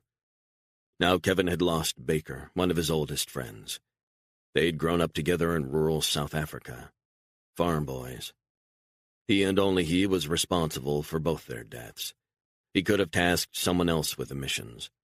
Peter didn't have to go out on the motorcycle, and Baker should have stayed with him on the lead boat. What the hell had he been thinking? Now he had lost both of them. A brother, his flesh and blood, and his closest friend. And for what? For a mission that was doomed from the get-go. DeBoer cradled his friend as the other operators crowded around on the beach, feeling himself being engulfed by a raw fury. He was in charge of this whole fuck-up. He felt an arm around his shoulder as one of his team consoled him. Kevin, I don't know what to say. DeBoer took a few moments to compose himself. He imagined his father in Pretoria, his reaction when he heard the news. He wouldn't say much, if anything, but then would retire to his room, alone, to grieve. That was how his father would deal with it. He would retreat into his shell, not wanting the world to see his pain. Then he thought about his mother. She would be crushed to know that her beloved youngest son had died in some fucked-up operation that wasn't even his fight. He imagined that his parents would be better able to deal with it if Peter had died serving their country. But he hadn't. He died as a mercenary. For money. Nothing more, nothing less. And now Roll Baker, one of the good guys. Fuck. In the name of God, why? And for what? He began to push those thoughts to one side as he had been trained to do. He had the rest of his life to grieve. Besides, Peter and Roll had to be avenged, pure and simple. DeBoer carefully extricated himself from cradling Roll and signaled everyone to gather in front of him. He looked around at the faces of the tough operatives who were left. We've got a job to do. We need to focus and do it. Peter and Roll are no longer with us. God bless them. My brother, however, was not the sort to countenance any sentimentality. To him it was all about the here and now. So the operation goes on. Am I making myself crystal fucking clear? Nods all around. Can you hear me, Sarasota? The voice of the computer whiz. We hear you, sir. Stone and the woman, son. They were both there. The flare went off. We should have had them. So where are they now? The computer whiz said, I have night vision footage from a long-range drone up on one of the screens. And? It took longer than expected to get this operational, the computer guy said. But it is what it is. DeBoer nodded. How long has it been active? It left the airfield in Miami 4 minutes ago. Fixed wing, range of 300 miles, full capabilities. We'll find them. DeBoer knew using the fixed-wing drone was his last option. It would be picked up by radar, he knew that. But as long as they kept away from military facilities and civilian airports, they would hopefully be fine. He thought of his brother again. Roll lay with a blanket over him, waiting to be evacuated by a backup team. Kevin felt as if his heart had been ripped out. His soul. He felt like breaking down, but he didn't. DeBoer stared at the sky and looked around. The Everglades, the islands, the water, the thick, ancient forested wilderness. The computer guy said, "We're going to have the drone fly to Cormorant Key and head south from there. It's equipped with heat sensors and advanced facial recognition software. I swear to God we will find them, Kevin." "Height?" DeBoer asked. "It's flying at 10,000 feet, so they won't even know it when we do find them." DeBoer's cell phone rang. It was Berenger. "Kevin." "Sir." "Christ, this is terrible. I want to express my deepest condolences to you once again." DeBoer sighed, never feeling more alone. "I appreciate that, sir. It might seem like the wrong time to raise this, but I'm going to raise it anyway." "Sir?" "Both Peters and Roll's wives and family will be well looked after. Financially, I mean." DeBoer didn't know what to say. He had just lost his brother and his best friend. But he felt compelled not to tell Berenger to go to hell. "Anyway, I'm really sorry for your loss." "Shit way to go, but we all know how it works." A long sigh. "Kevin, if you want off this job, I'll understand. I want you to know that I value your expertise, and I believe you should have the time and space to grieve in peace. This is too much for one man." "Not an option, sir," DeBoer said. "I'm not walking away from the job that cost Peter his life. And Roll, I'm going to see this through. I'm going to find Stone and the woman, and they're going to pay for this if it's the last thing I do." 35. Stone pushed the airboat to the max, the salt water spray drenching him, while Beatrice lay motionless. She hadn't moved for nearly a minute. He negotiated the choppier seas away from the mangroves and seagrass. In the distance, maybe a mile or so away, he saw lights. He slowed down. Then he took his foot off the gas. He glanced at the GPS, then peered through the darkness. Up ahead was what looked like a bay boat, used in shallower waters to fish. As the bay boat drew closer, Nathan took out the 9mm from his waistband and placed it at his feet. Aboard the boat were two big-looking guys, each with a can of beer in their hand. The boat's powerful searchlight nearly blinded Stone. "You okay, brother?" one of the men shouted across to Stone as they slowed down. "I'm fine, man." "What the hell you doing out here?" Stone realized the guys were blind drunk. "I was about to ask you guys the same." "Just some fishing. Came up from Cudjoe. Making a night of it. Want a drink?" "No time, thanks." The younger of the two peered into the airboat. "Hey, who's that? Is that a chick? Is she okay?" Stone shook his head. "Shoulder was bleeding out, so I'm taking her back to dry land. Really need to step on it." "What the hell happened?" Stone knew he couldn't say she'd been shot, or they would think he did it. "Diabetic, collapsed and lost blood as she fell onto the rocks." "Holy shit," one of the guys said. "Gotta get a move on, you see." "Sure, man. You want us to escort you back?" "Much appreciated, guys, but I got this." The older man said. "You want me to call for help?" "Already did," he lied. "Really need to get going. Hospital is waiting. I think it's superficial. Once she gets the insulin and they clean the wound, she'll be fine." "She's out of it, man," the younger one said. "You need to get her to the hospital real fucking quick." The older man picked up the radio. "I'll get on the hailing channel. Coast Guard will be here in no time." Stone restarted the engine and gave a good-natured salute. "No need to confuse them. Already done that. They're meeting me a few miles south of here." "Oh, I see. Are you sure?" "Absolutely. They've got a medical guy on board, too, so she'll get help real quick. Don't worry. But I appreciate the concern." Stone edged the boat forward. "Enjoy your fishing, guys. I need to get her to the doctors, and they can patch her up good." "Sorry for holding you up, man," the older guy said. Stone smiled and got back on course, heading southwest, away from the fishermen. He felt the tension dissipate the farther he got away. Mile after mile. But all the while, Beatrice didn't move. 36. It was the dead of night, and Berenger, unable to sleep, was sitting in his upstairs bedroom in a mansion on a Florida island, watching footage captured by the drone as it swooped through the Everglades. His cell phone rang. "Mark?" The gruff voice belonged to Fisk, the man who bankrolled the commission. "Seems like Nathan Stone isn't giving up without a fight." Berenger sighed. "We're on it, and we'll get him. I'm not sure it'll be that easy." The drone allows us to track him. He's ours. Mark, I'm getting worried. I'm not a natural worrier, but this is not fucking good for my blood pressure. We're making mistakes, one after the other. Stone's luck is about to change. Fisk sighed. I hope so. Any sign of him so far? Negative, but we will get him. Make no mistake. Mark, I keep hearing the same thing. Sir, to be fair, this was badly conceived from the word go. That's why it's such a disaster. That doesn't mean we won't get him. He will make a mistake. So when's the breakthrough? Sir, we're on it. We've run into a few problems, I admit, some of our own making, some deriving from Stone's ingenuity, but we got a break with that flair. Let's cut the bull. Nathan Stone is outsmarting us at every turn. The drone will make the difference, of that I've been assured. Assurances don't mean shit, Mark. Why wasn't the drone deployed earlier? Behringer rubbed his eyes. We considered it, but Bohr thought it was better to use the operatives on the ground. He was concerned the drone would register on radar stations and people would start asking questions. And have they? Nothing so far, but the drone ownership traces back to a shell company in the Caymans, so there isn't anyone to question about it anyway. What if they shoot it down? That's not going to happen. The U.S. Army is allowed to shoot down consumer drones, but only if they're buzzing their facilities. So it's basically illegal to fly a basic model drone within 400 feet of a U.S. Army base. But what we're operating is a far larger long-range drone, or unmanned aerial vehicle, as the Army likes to call them.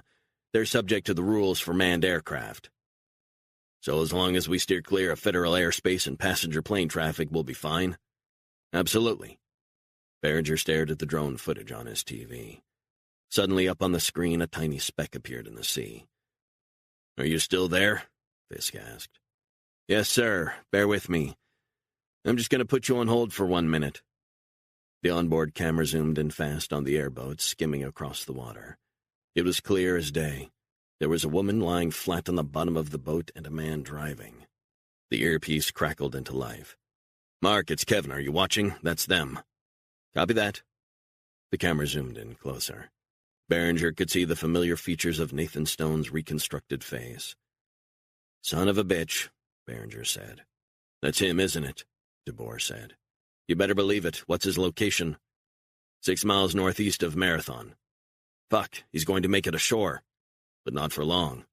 Don't lose him this time. I want all resources deployed. He must be neutralized. Behringer ended the call. His heart was beating hard. He picked up his cell phone and relayed the information to Fisk. That's what I want to hear, Behringer. That's more like it. The next time we talk, I want to hear that the fucker is dead. 37. It was late and dark as Stone steered the airboat toward Sombrero Beach Marathon, in the middle of the Florida Keys. He took his foot off the gas as they got nearer. He let the boat's momentum take it 100 yards closer. Then he cut the engine as the waves lifted the boat up onto the beach. Stone jumped out and lifted Beatrice out of the airboat, before slinging her over his shoulder. He took her farther up the beach and laid her gently down in the sand. He retrieved the bags with weapons from the boat and kneeled at her side. Hey, man, the voice said. Stone turned and saw a kid ambling toward him smoking a joint. What happened to the girl? She looks out of it. She's a bit more than out of it. She was injured out on one of the keys. Need to get her to the hospital. You got a phone? The kid stared down at Beatrice as if his brain was struggling to process Stone's question. Sure thing, bro, he said. The kid pulled an iPhone out of his pocket and handed it over. What the hell happened? Long story, Stone said, taking the cell. We need to get her help. She's bleeding out onto the beach, man. Fuck. Can you do me a favor? Stone said. Yeah, of course, man. Can you watch her for a minute while I make the call? Sure, whatever. She's not going to die, is she? Just watch her. Stone headed farther along the beach, out of earshot. He punched in the number of an old friend. The call was answered on the 5th ring. Yeah, who the fuck is calling at this time of night? Stone was relieved to hear the voice of Barney McKeever, a vet who'd been a medic in Vietnam. Barney, it's Nathan. A long silence. Yeah, I'm not really dead. In the name of God, is that you? Nathan? I heard you died. Somewhat exaggerated, Stone said. Fuck, you're not dead? Not yet. Look, this is way out of left field, and I know we haven't talked for years, but I need your help, right now. I thought you would.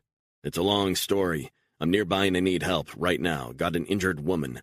Will you help me? I need to know one way or the other. Where are you? Stone told him. Marathon, eh? What happened? Long story. She's been shot. Soft tissue near the shoulder. Is she conscious? No, she's also lost a lot of blood. Barney groaned. That's not good. What's wrong with the hospital? I've got people on my tail. I need a favor. A really big favor. I'm calling them all in now. I need you. A sigh. Don't move. I'll be there in 20 minutes. Barney was as good as his word. He reversed his pickup truck down onto the beach. Stone loaded Beatrice into the back. He climbed in beside her and held her hand. Keep your head down, Barney said, throwing a tarp over them. The stoner kid dragged on his joint. Hope she's okay, man. She looks blue. Stone nodded. Appreciate your help, son. I owe you one. Where's the ambulance? We'll get her there first. Don't worry.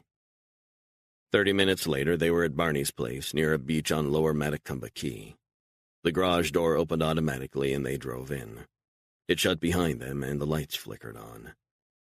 First stage complete, Barney said. Let's get her inside. Stone pulled back the tarp and carefully lifted Beatrice out of the back of the pickup. He followed Barney into an adjacent utility room, then through another door into a large kitchen. The blinds were all already drawn. Barney flicked on the lights. Stone laid Beatrice down gently on the wooden table. Boil some water, Nathan, Barney said. A lot of hot water. Stone did as he was told and poured the boiling water from the kettle into a bowl. You look like shit, Nathan, Barney said. Yeah, feel like shit. You smell like shit, too. Been on the fucking Everglades for days. Barney washed his hands and switched on a stronger overhead light. He put on medical gloves. Then he put on a headlamp as he prepared to treat Beatrice's injuries. He opened a black doctor's bag and took out some first aid essentials, including disposable scalpels and iodine. This looks nasty, he said. Hell of a mess. Stone watched as Barney cut the blood-stained bandage with scissors, and then Beatrice's top, exposing her bare flesh. The light showed the splintered skin tissue around the shoulder. He injected a local anesthetic deep into her wound. He picked up a clean cloth, put some antibacterial soap on it, and dipped it into the boiling hot water. He carefully swabbed the dirt and dried blood from the area. Then he sprayed an antibacterial spray into the wound to wash it out. Looks superficial, Stone said. Let's see. Barney washed it again with iodine. He peered at a quarter-inch thick gash in the shoulder. I can see a little fragment. You see it? Stone looked closer at the wound and shrugged. Can't see a thing. Just a tiny bit lodged near the tendon.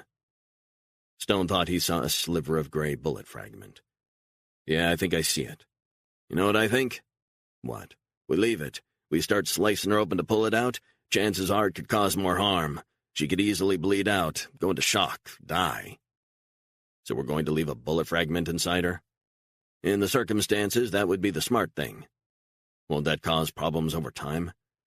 Perhaps in the longer term, but I can guarantee that without being in a trauma unit with access to arthroscopic equipment, she's better off with us simply cleaning it. I've got antibiotics and some excellent painkillers, and she can take a full course of them after I get her bandaged up. Stone nodded. Clean her up good. Barney took 20 minutes to clean the wound until he was happy with it. Then he bandaged her up. He gave her smelling salts. A few moments later she came to, looking groggy, face ashen. What the fuck is happening? Who the fuck are you? She asked, staring at Barney. Relax, honey, Barney said. You lost a bit of blood. You need to rest up. Beatrice looked up at Stone. Why is my shirt off?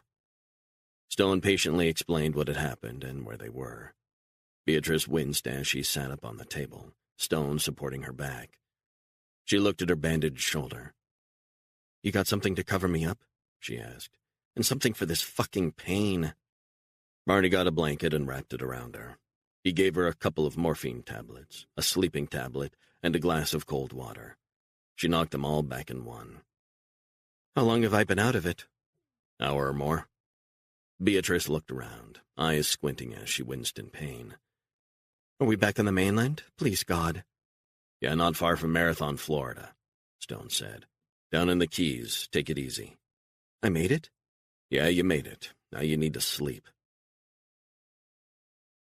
Within a few minutes, Beatrice was asleep on the table, wrapped up in the blanket. Stone got the backpack and opened it up. He handed Barney the survivalist's $5,000 in cash. "Take it." "What the fuck is this?" "For helping me out."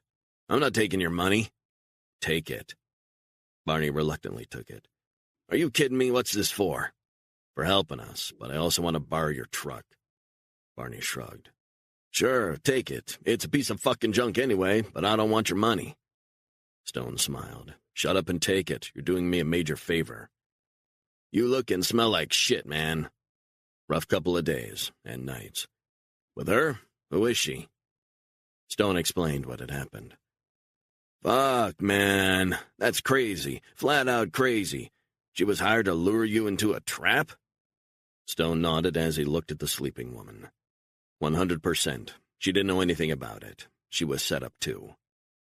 Barney poured himself and Stone double bourbons. There was a slight tremor in his hand. He knocked back the drink and closed his eyes. "Motherfucker, that's good." Stone did the same.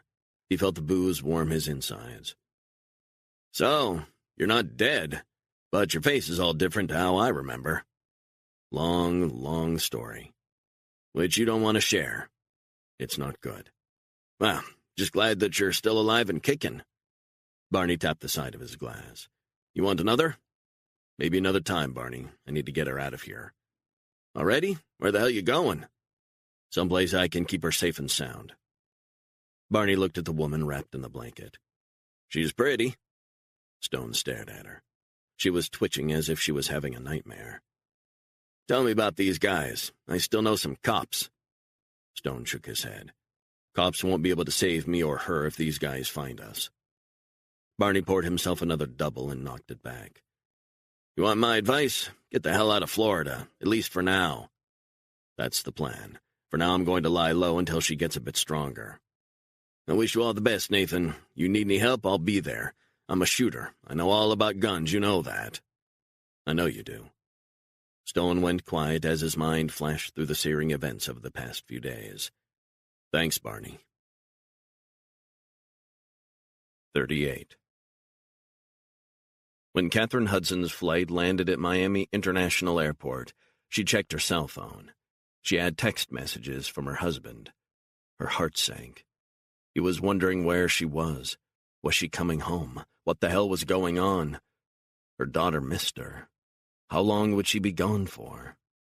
The more she thought about her home life, the more depressed she got. She knew her marriage was on the rocks. She was headed for divorce whether she liked it or not. The fact of the matter was she couldn't truthfully answer any of her husband's or her daughter's questions. She claimed she had some urgent business to attend to in Florida. She imagined it made her appear like a psychotic workaholic, unable or unwilling to be more flexible and put her family first. Maybe John thought she was having an affair. She wondered how long she could go on like this. Catherine tried to push thoughts of her personal life to one side. She stepped outside into the sunshine, put on her sunglasses, and picked up her rental car. It felt good to feel the sun on her face. She began driving from the airport across Miami to an unassuming office block in Doral, used occasionally by CIA operatives. The specter of Nathan Stone hung over her, making her more and more anxious with every passing minute. The latest news was that Stone had made it out of the Everglades and was now down in the Keys. How was that even possible? Stone knew too much, but no one seemed capable of taking him out. Perhaps she had been wrong to insist on no collateral damage on the streets. Perhaps she should have stepped in and instructed Behringer to neutralize Stone in cold blood outside the bar. But hindsight was 20/20. Besides, she would have been going against the very core of the rationale that underpinned the commission. They were autonomous, no direct links to the agency. She sensed that Stone hadn't finished humiliating them yet, not by a long shot. It was as if he was enjoying himself, turning the table on his tormentors. Her cell phone rang, and the Bluetooth on the car kicked in. She didn't recognize the caller ID. "Catherine, hope you don't mind me cold calling you." The voice belonged to Becky McFarlane. Hudson felt a chill run down her spine. Her college friend had now been in touch twice in the space of a few days after nearly 20 years of silence. She wondered if she shouldn't just call her out, put an end to whatever subterfuge this was. But before she knew what she was doing, she was playing along, saying, "Becky, what a lovely surprise. Sorry, it was a bad line. I just wanted to see if you're free for lunch in the next week or so." "Lunch? I'm in D.C. real soon and was wondering if you wanted to meet up." Hudson shook her head. "Absolutely," she lied. "That'd be great." "So, where are you now?" Becky asked. Hudson thought that Becky was too nosy for her own good. "I'm down in Florida on business." "I'm so envious. You know how much I love the sun. Ugh, the weather in London is just the worst. Rain, cloudy, and occasionally some sun, but only very occasionally." "Sounds like Detroit on a good day." "You're absolutely right. It's terrible. Anyway, just wanted to give you a heads up. Is it okay if I call you in a couple days and we'll pick a time?" Hudson seethed at the intrusion on her world. "That would be perfect. Look, got to go, Becky. I'm on the highway. Catch up soon. Bye, Catherine." Hudson ended the call, surprised at how irritated she was at her old friend re-entering her life at this moment. Even if Becky was being perfectly genuine, Hudson didn't, in all honesty, want to meet up with her again. Now she was facing some excruciating lunch or dinner listening to Becky talk about her perfect life, while Hudson's disintegrated before her eyes. 20 minutes later, she pulled up at an anonymous office building in Doral. She rode the elevator to the 8th floor and swiped her fake ID badge against a scanner. Inside, the desk was already set up with a MacBook Pro. She made herself coffee and logged onto the CIA system. She gulped down the bitter brew, glad to get some more caffeine in her bloodstream. Her cell phone rang. She didn't recognize the number. "You in okay?" She didn't recognize the voice. "Who is this?" "My name is Figuel Cueta, assigned to the State Department." Hudson's guard was immediately up. Becky had previously worked for the State Department. Was this guy connected to her? "I'm listening." "I'm a friend of Mr. Black's." Hudson slumped back in her seat. "Go on." "I'm 2 blocks from where you are. I work out of the State Department building here in Doral, but I'm agency." "I gathered that. I was asked to assist you." "In what way?" "I want to send someone over to you." "Who?" "He's a Brit. He's based in Miami. Has been for 15 years. Very discreet. Works only for us. Friend of Mr. Black's. Any work in and around Florida, he has it covered." "He's a contractor?" "That's exactly what he is. His company has 6 hand-picked Special Forces operatives at his disposal, and they can be deployed as soon as he says so." "Send him over." The man was around 6 feet tall, late 40s, clean-shaven. He wore a black polo shirt, jeans, sneakers, and a chunky watch on his left wrist. He took a seat opposite her. His name was Reg Thompson, ex-SAS. "You okay with me taking notes?" he said. "Sure." Thompson took out a notebook and pen. "I believe you wanted to talk." Hudson took a few minutes to give him the background on the situation.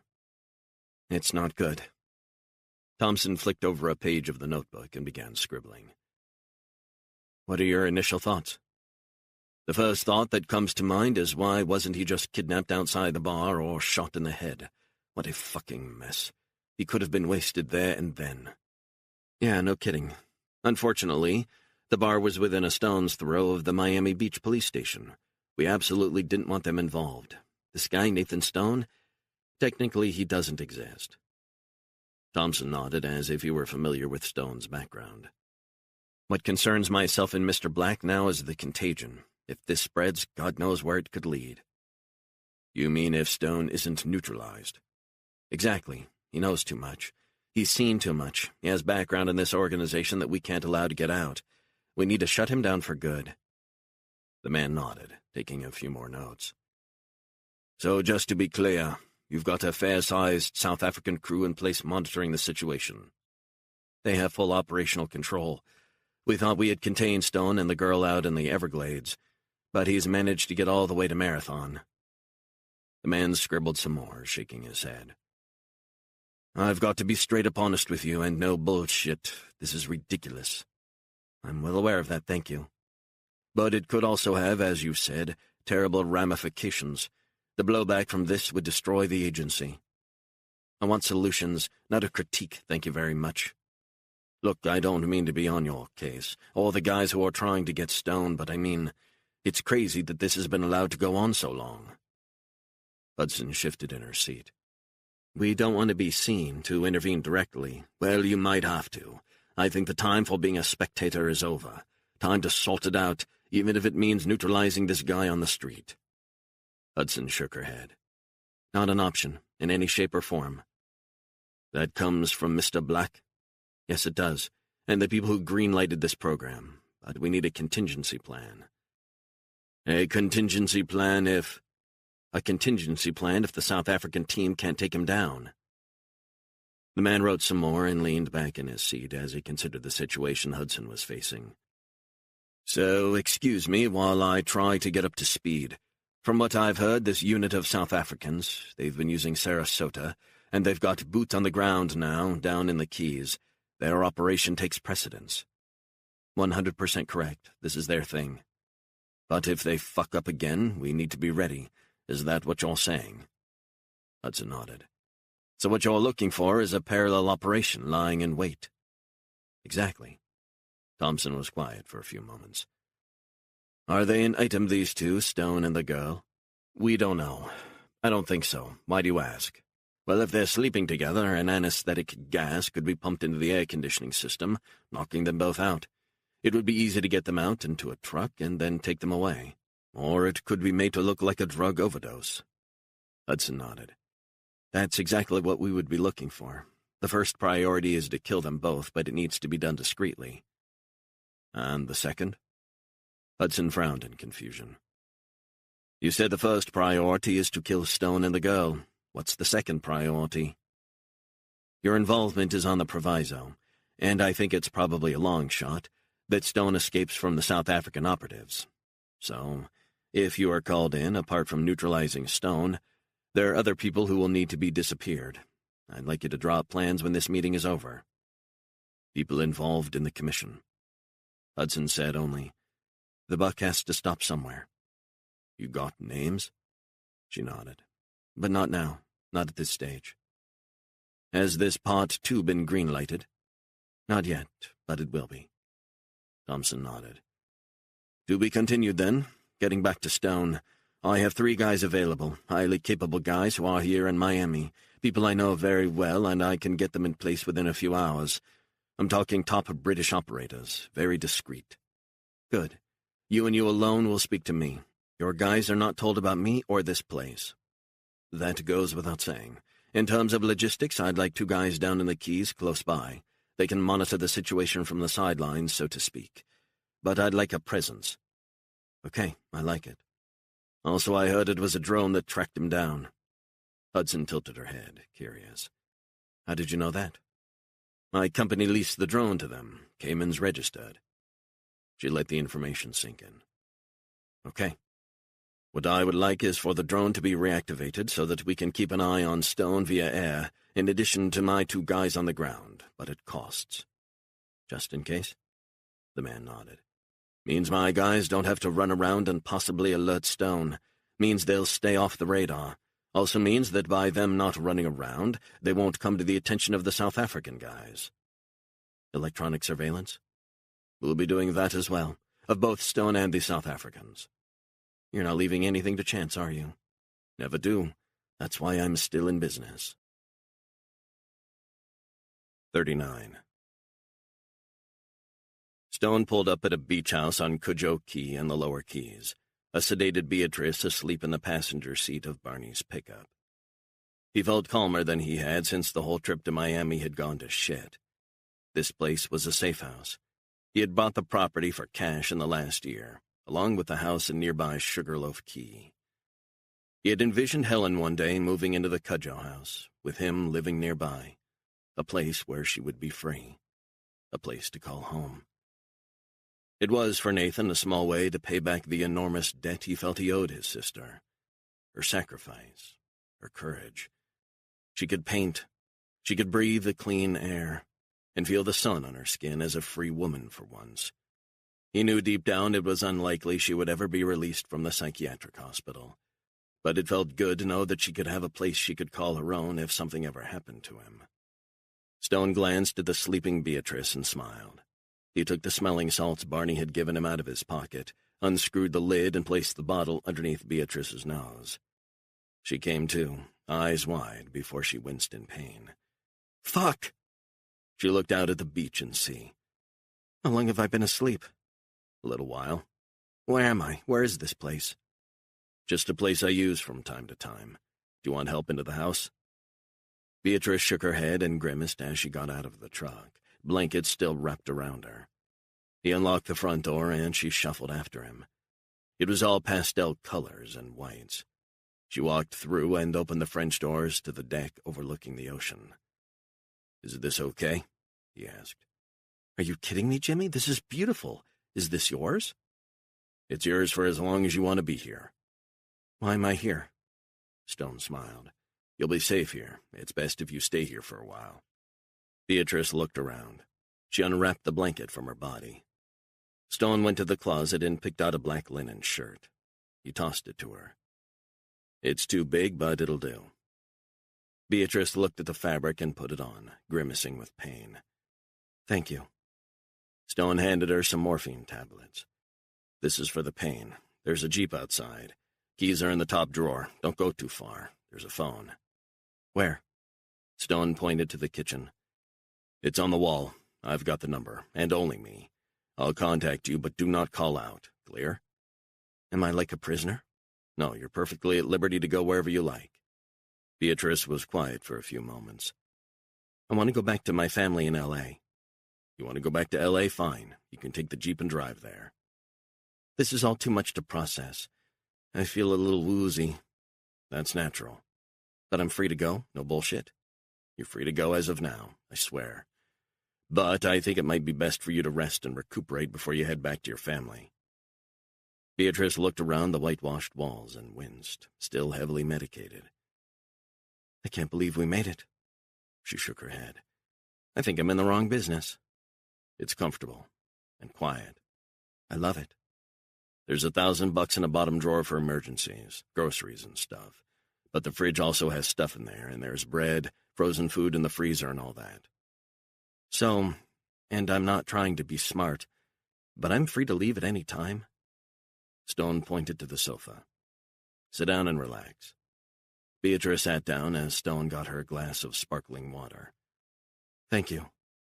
Stone sat on the edge of the sofa. "First, you've done amazing getting through all this shit. Second, you are absolutely free to go. I keep my word. I just wanted to bring you here so that you could recuperate at your own pace." "Very nice of you." She gave a tired smile. "The guys who are after you." "Yeah, what about them?" "I want you to be straight with me. Don't lie." Stone nodded. "These guys, would they find me in L.A.? "What do you want to hear?"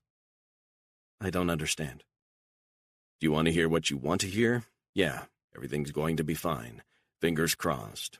Or do you want the truth, unvarnished?" "I want the goddamn truth, unvarnished." Stone sighed. "I've said it before and I'll say it again. You can head back to L.A., go to the cops. And I don't doubt you would live. But for how long? I don't know." Beatrice closed her eyes. "If you're lucky, they'll find you and kill you quick." "Are you serious?" Stone nodded. "These are dangerous people. They kill people. They're a lot like me." "I miss my daughter. I can't bear being away from her." Stone nodded. "I want to see her, but I don't want to put her at risk. I need to know. Would they kill my daughter?" "I don't know. Possibly." Beatrice ran her hands through her tangled hair. "What a nightmare." "Listen to me. Until you figure out your next move, you'll be safe here." "Promise?" "Yes, I promise. They don't know about this place. I think we lost them after their boat blew up." "Good." "Beatrice, I'm very careful. This property isn't even in my name. It's under the name of a company." "That's good. And there's a phone?" "Kitchen. But if you call the cops when I leave, these guys who are on our tail will find you for sure. They will be tracing all calls to the local police, and they've probably wiretapped the phones of everyone you know." Beatrice nodded.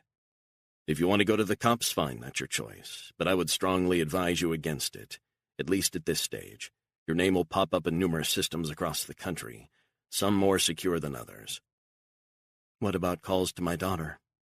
Aren't you paying attention? Absolutely not. Not now. Maybe once this is over. And when will it be over? Stone shrugged. I don't know. I do know that chilling out here, recuperating, relaxing, will do you a world of good. So you're not going to stay here with me? Stone shook his head. Treat this as your home for as long as you're here. And this is yours? Stone nodded. I move around, like to spend time here in the winter if I can. My sister's at a hospital up in Homestead, so I'm close enough too. I need a shower. Shower here, but I would wait till tomorrow. Then take off the bandage. First aid kit underneath the sink in the kitchen. Antiseptic spray, and you've got morphine and antibiotic pills. Beatrice smiled. I can't believe what the hell I've been through, what we've been through. Stone got to his feet. One final thing. He went to the bedroom and opened a safe inside the closet. He pulled out a cell phone and handed it to her. Do not use this. So what's the point of giving it to me? I've got a plan, but you need to keep this phone on you. Set it to vibrate, keep it in your pocket. When it vibrates, it means I've sent you a message. You follow what it says to the letter if I message you. Do not ignore it. If I contact you, you need to see what I'm saying. Beatrice looked unsure. Her gaze wandered around the room. On a duck-egg blue wooden bookshelf in the corner was an old black-and-white photo. She walked over to the photo and lifted it. It showed a young boy and a stick-thin woman with a swollen eye. Is this you? She said. Stone nodded. And this is... your mother? Yeah. I was about 4 at the time. She left a few weeks after that was taken. I'm sorry. Stone sighed. My father was an alcoholic. He beat her senseless. Leaving was the only way she could see to survive. Beatrice touched the glass and looked up. That's how my husband left me on many a night, let me tell you. Good-for-nothing bastard. He beat you? He beat me bad. I'm sorry. He used to have a coke addiction. Got clean, but he's still a bastard in my eyes. And he's got custody? I see her once a month. Supervised visit. It's something. Beatrice looked again at the picture. You look so sad. So does my mother. Where was this taken? Down the street from Katz's Deli. You know, the one you hadn't heard of? Beatrice rolled her eyes. I'll never forget it now, believe me. It's all in the past now. We need to focus on the present. Beatrice smiled. And I'll be okay here? Yes, rest up, and I'll be back to see you. 40. DeBoer was sitting in the back of an SUV as his new second-in-command, Joseph Salerno, trained a telephoto lens on Nathan Stone, almost half a mile away, as the target drove off from the house in Cudjoe Key.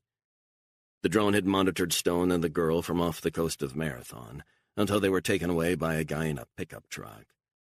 His team had learned that the vehicle was registered to a former cop, Barney McKeever, a loser who had been fired for being drunk on duty 15 years earlier, a veteran who had lived alone since his wife left him. They knew where McKeever lived, and now, having followed the truck when it left Marathon, they knew where the girl was. DeBoer's men could have followed Stone, but the death of Peter had made him more cautious. The last thing he needed was a confrontation with Stone getting out of hand on the mainland. They needed to play it safe. They knew that the girl was in Cudjoe and that he would return to see her. When the time was right, they would finally get him and the girl together, without turning it into a war zone. He's a nasty bastard, Salerno said. Why didn't he kill her? Good question, DeBoer answered. I've been wondering that myself. Doesn't seem like the Nathan Stone I've heard about. Salerno rubbed his face as if frustrated at the lack of action. I say we should have followed him. We could have stabbed the fucker there and then, sniper shot, all kinds of options.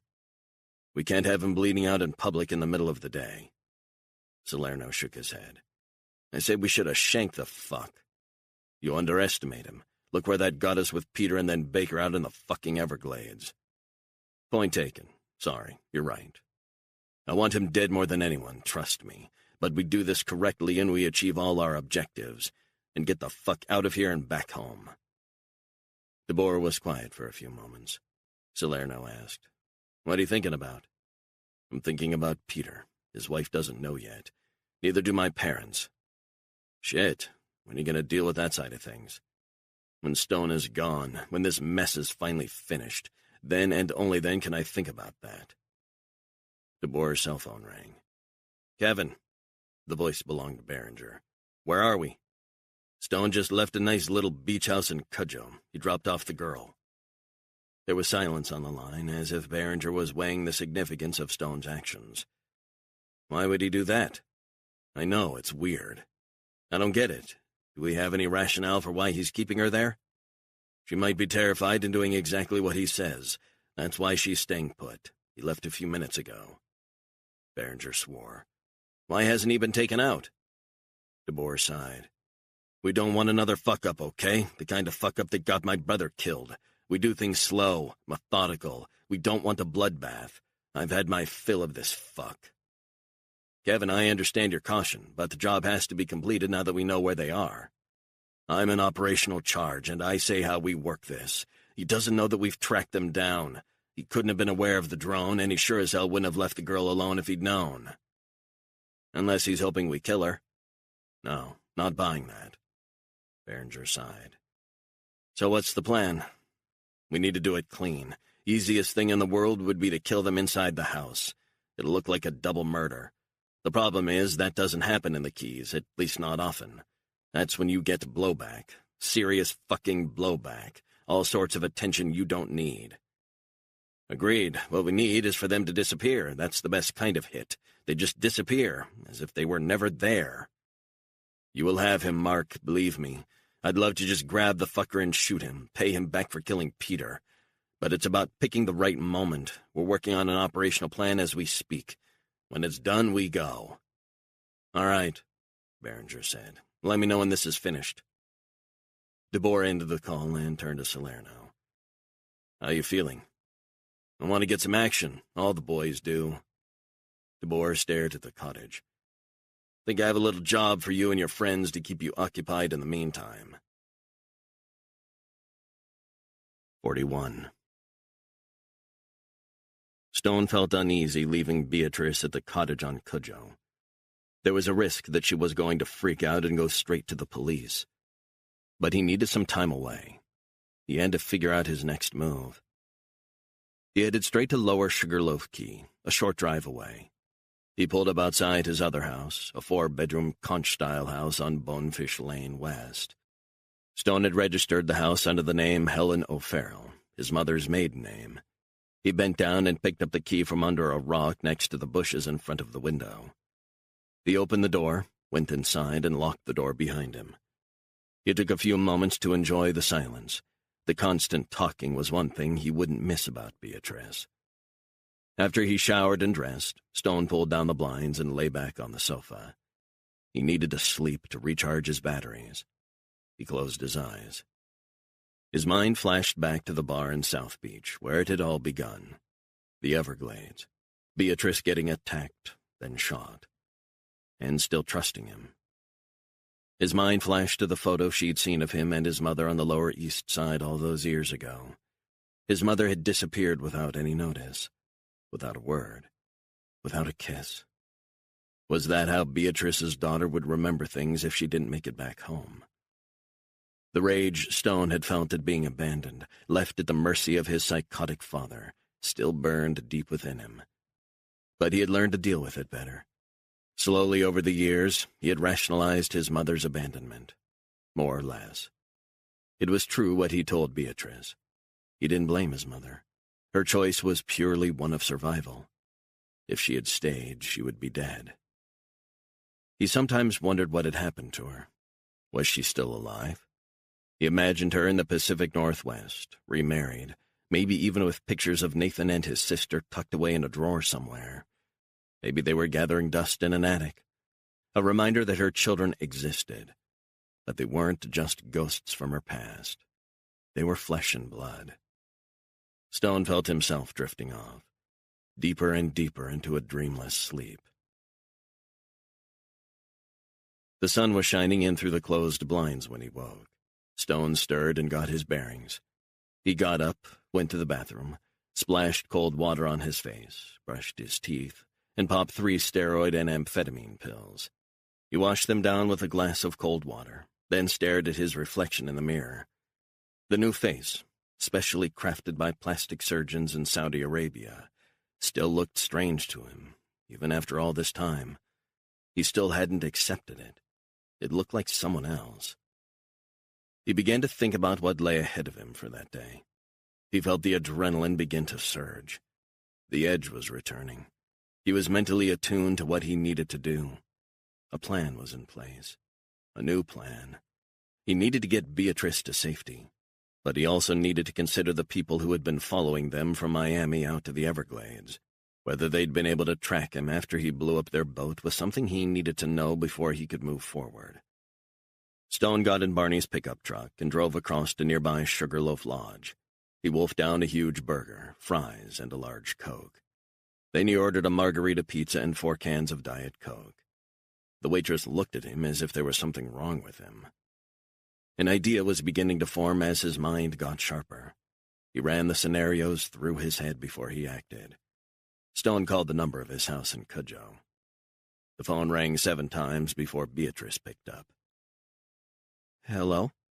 Her voice was tentative. "Hi, wanted to give you a call to see if you're okay." I was terrified to pick up. "How's the shoulder?" "Hurts like a bitch," she said. "It'll take a few days to settle down. Have you taken the morphine pill?" "Yeah, just took one a few minutes ago."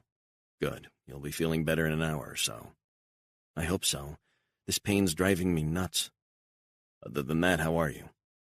"Just been sleeping. I feel kind of shitty, actually, if you must know." "Scared?" "A little. Actually, a lot."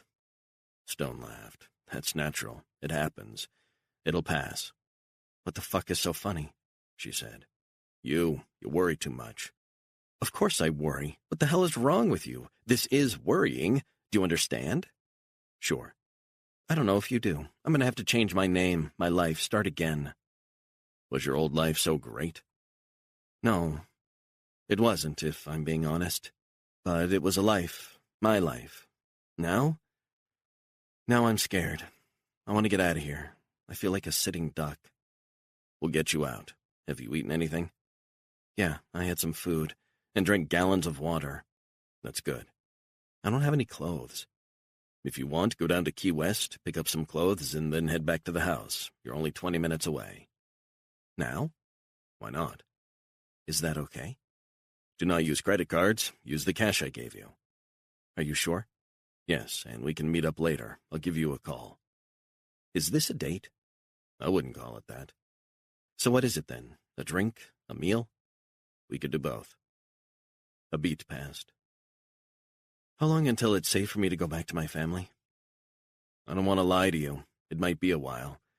But how about we meet up tonight and talk, face to face, me and you, whatever's on your mind. I'll tell you how I think you can move forward, and you can tell me your thoughts." "And I can go to Key West?" "What's stopping you? You've got the Jeep, some cash, and it's only a 20-minute drive. It's easy." "What about you?" "What about me? What are you going to do?" "Pick up some provisions." He lied. "Will you be okay to drive with your shoulder?" "I'm fine. In the meantime, though, I'm going to have to use some old chinos of yours, tie them tight with a belt, and roll up the bottom." "Borrow whatever you want. Gotta go." "And you'll call me tonight?" "I promise." 42. Catherine Hudson was staring out of the windows of her office in Doral, contemplating the ongoing operation down in the Keys. She sensed they were reaching the endgame. Finally. She wanted the whole thing to be over. The more she thought about how messed up things had gotten, both in the operation and her private life, the more she wondered if she shouldn't be considering resigning.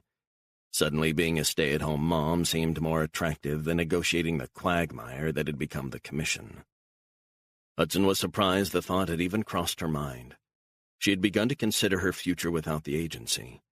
She felt sick at how out of control things had gotten. The deaths of the members of the commission in New York last year had shocked her to her core. Deep down, she began to wonder if Stone would find her too. Was that too much of a stretch? Hudson felt a pain in her temple. Another migraine. She popped a couple of Advil and washed them down with some cold coffee. Her cell phone rang, and Hudson checked the caller ID. She saw her boss's name, and her stomach tightened. "Catherine," Black said. "Sorry, I was in a meeting when you called earlier." "Sir, it was an update on the Everglades." Black sighed.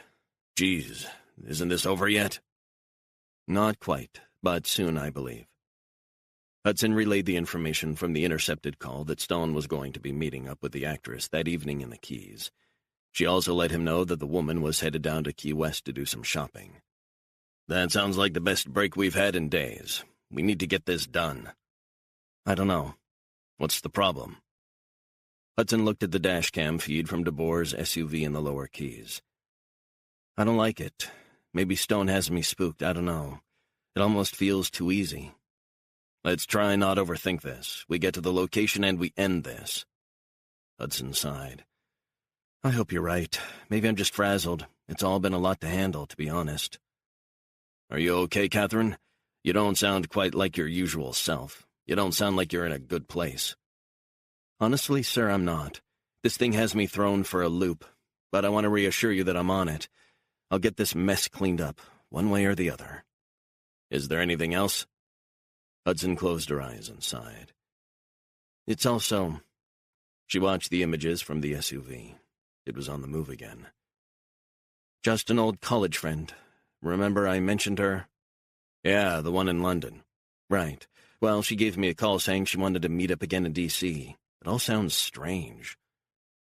Black was silent for a few moments, as if contemplating his answer. "Tell me what's really bothering you about this, Catherine." Hudson sighed. "Sir, I think part of me is wondering if this relates to my work." "What makes you think that?" "I'm wondering if she's agency too. I guess that's what's bothering me." Black didn't answer. "I'm wondering if her State Department role is cover." Black sighed. "I don't know anything about her, and I know a lot of people and everything that's going on." "I'm sorry to bother you with this. It feels strange to even be raising this question." "It's fine, we've all been there. Had our doubts, bad days, bad weeks. We envision things that aren't quite as they seem. I get it. But somehow we managed to muddle through in the end." Hudson felt tears on her cheeks. She was angry with herself for allowing her emotions to come to the surface. "We need to press on, do what has to be done, and live to fight another day." "You're absolutely right, sir, and I appreciate your time on this." Black paused, then added, "I think you need a vacation when this is over, Catherine. Overthinking things is always a sign you need a break. Take some time off, what do you say?" "I have too much going on, sir." "When was the last time you took a vacation?" "A couple of years ago." 3 years, I checked. You need to unwind and get your mojo back." "Yeah, maybe you're right." On a related note, at the meeting I was just in, I was discussing the commission with a couple of my senior colleagues, men I trust, men with great judgment, who are aware of what is going on. We talked it over at length. The meeting lasted almost 4 hours, and I relayed to them your concerns, and that it might be time to wind up the operation." Hudson sat down in her chair and leaned back, gazing at the feed from DeBoer's team as they followed the actress. She was in a Jeep, driving down US 1 toward Key West. "I'm listening, sir." "They, like me, believe that the Commission is a great vehicle to allow us to shape the political and economic landscape, and so it would be premature to abandon that project. Premature in the extreme." Hudson feared that would be the response. "If that's the case, then I suggest the two constants, our friend in Wyoming and Dr. Behringer, be replaced. That's how I see things moving forward." There was a lengthy silence. Hudson sensed that she had either said something wrong or something terribly presumptuous. "What I mean by that, sir, is that new people who aren't linked to the previous iterations of the Commission could be recruited and a new wealthy backer put in place. I'm sure it wouldn't be hard finding new blood whose aims align with ours." A beat. "You know, Catherine, this world we inhabit, sometimes there's no right or wrong, no black or white. It's usually gray. What I mean by that, and bear with me while I go off on a tangent, is that our business is rarely so cut and dried. It's always a winding route to the final destination, so to speak. You know who told me that?" Hudson wondered where her boss was going with his musings. "I don't know, sir." "It was your grandfather." It sounds like the sort of thing he would say. He was a master of sensing what needed to be done, while also realizing there were different and surprising paths to the destination. Indeed. Catherine, your grandfather taught me everything I know about the business we're in. The obligations, the sacrifices. And you know what else he said? What's that, sir? We must always subsume our egos, our personalities, wishes, and desires for the mission, for the country, for the flag. What he meant is that we shouldn't get sentimental about the harsh decisions that have to be made. Eisenhower said it best. Sometimes it is a distasteful but vital necessity. We all make these decisions. Our heart might be breaking at the course of action we're forced to take. But we push those thoughts aside because we must allow this country to flourish, to be free, and we have to see the big picture. Absolutely, sir. We all know that the National Security Act of 1947 gave us 5 main functions. That's right, sir. 4 pertain to the collection and dissemination of intelligence. Hudson sensed he was going to be talking about the other function, the 5th. What you and I are involved with, Black said, are very sensitive aspects of our work your grandfather excelled at. I remember he referred to a quote in the Act that the CIA is to perform such other functions and duties related to intelligence affecting the national security as the National Security Council may, from time to time, direct. He used to quote the same passage to me, sir. Black laughed. I bet he did. The point is, the CIA is allowed to conduct operations that are secret, insomuch as our country's national security is at risk or is perceived to be at risk. And entities like the Commission fall under that umbrella. Your idea was brilliant. Americans can't know everything that's going on. How could they? They're too busy enjoying their liberty and freedom. But getting back to the Commission, we are clear that it shall remain intact, even in its current form? A pause. We will consider all options, but only after this mission is complete. Thank you, sir. Tell me, Catherine, and I won't keep you too long since I know you have pressing matters to deal with down in Florida. You know the gentleman in Wyoming quite well, don't you? Hudson shifted in her seat, surprised at the question. Fisk? He's an old family friend, sir. I think I explained that at the outset. You did indeed, and that made your proposal all the more persuasive. Fisk is a patriot, a true American. Black sighed. I remember your grandfather mentioned that Fisk's own father, a Texas oilman, had made some gasoline invention way back in the day and became one of the country's first billionaires, and a founder of the John Birch Society, apparently. Hudson went quiet. She wondered if Fisk's power and influence, especially within the highest echelons of the CIA, were far more entrenched than she had imagined. She sensed from Black's tone that any move to oust Fisk would not be countenanced. But why? Was Fisk untouchable? Slowly it began to dawn on her. How could she have been so stupid? Fisk wasn't only a valuable CIA asset, he had probably been working for the agency all along.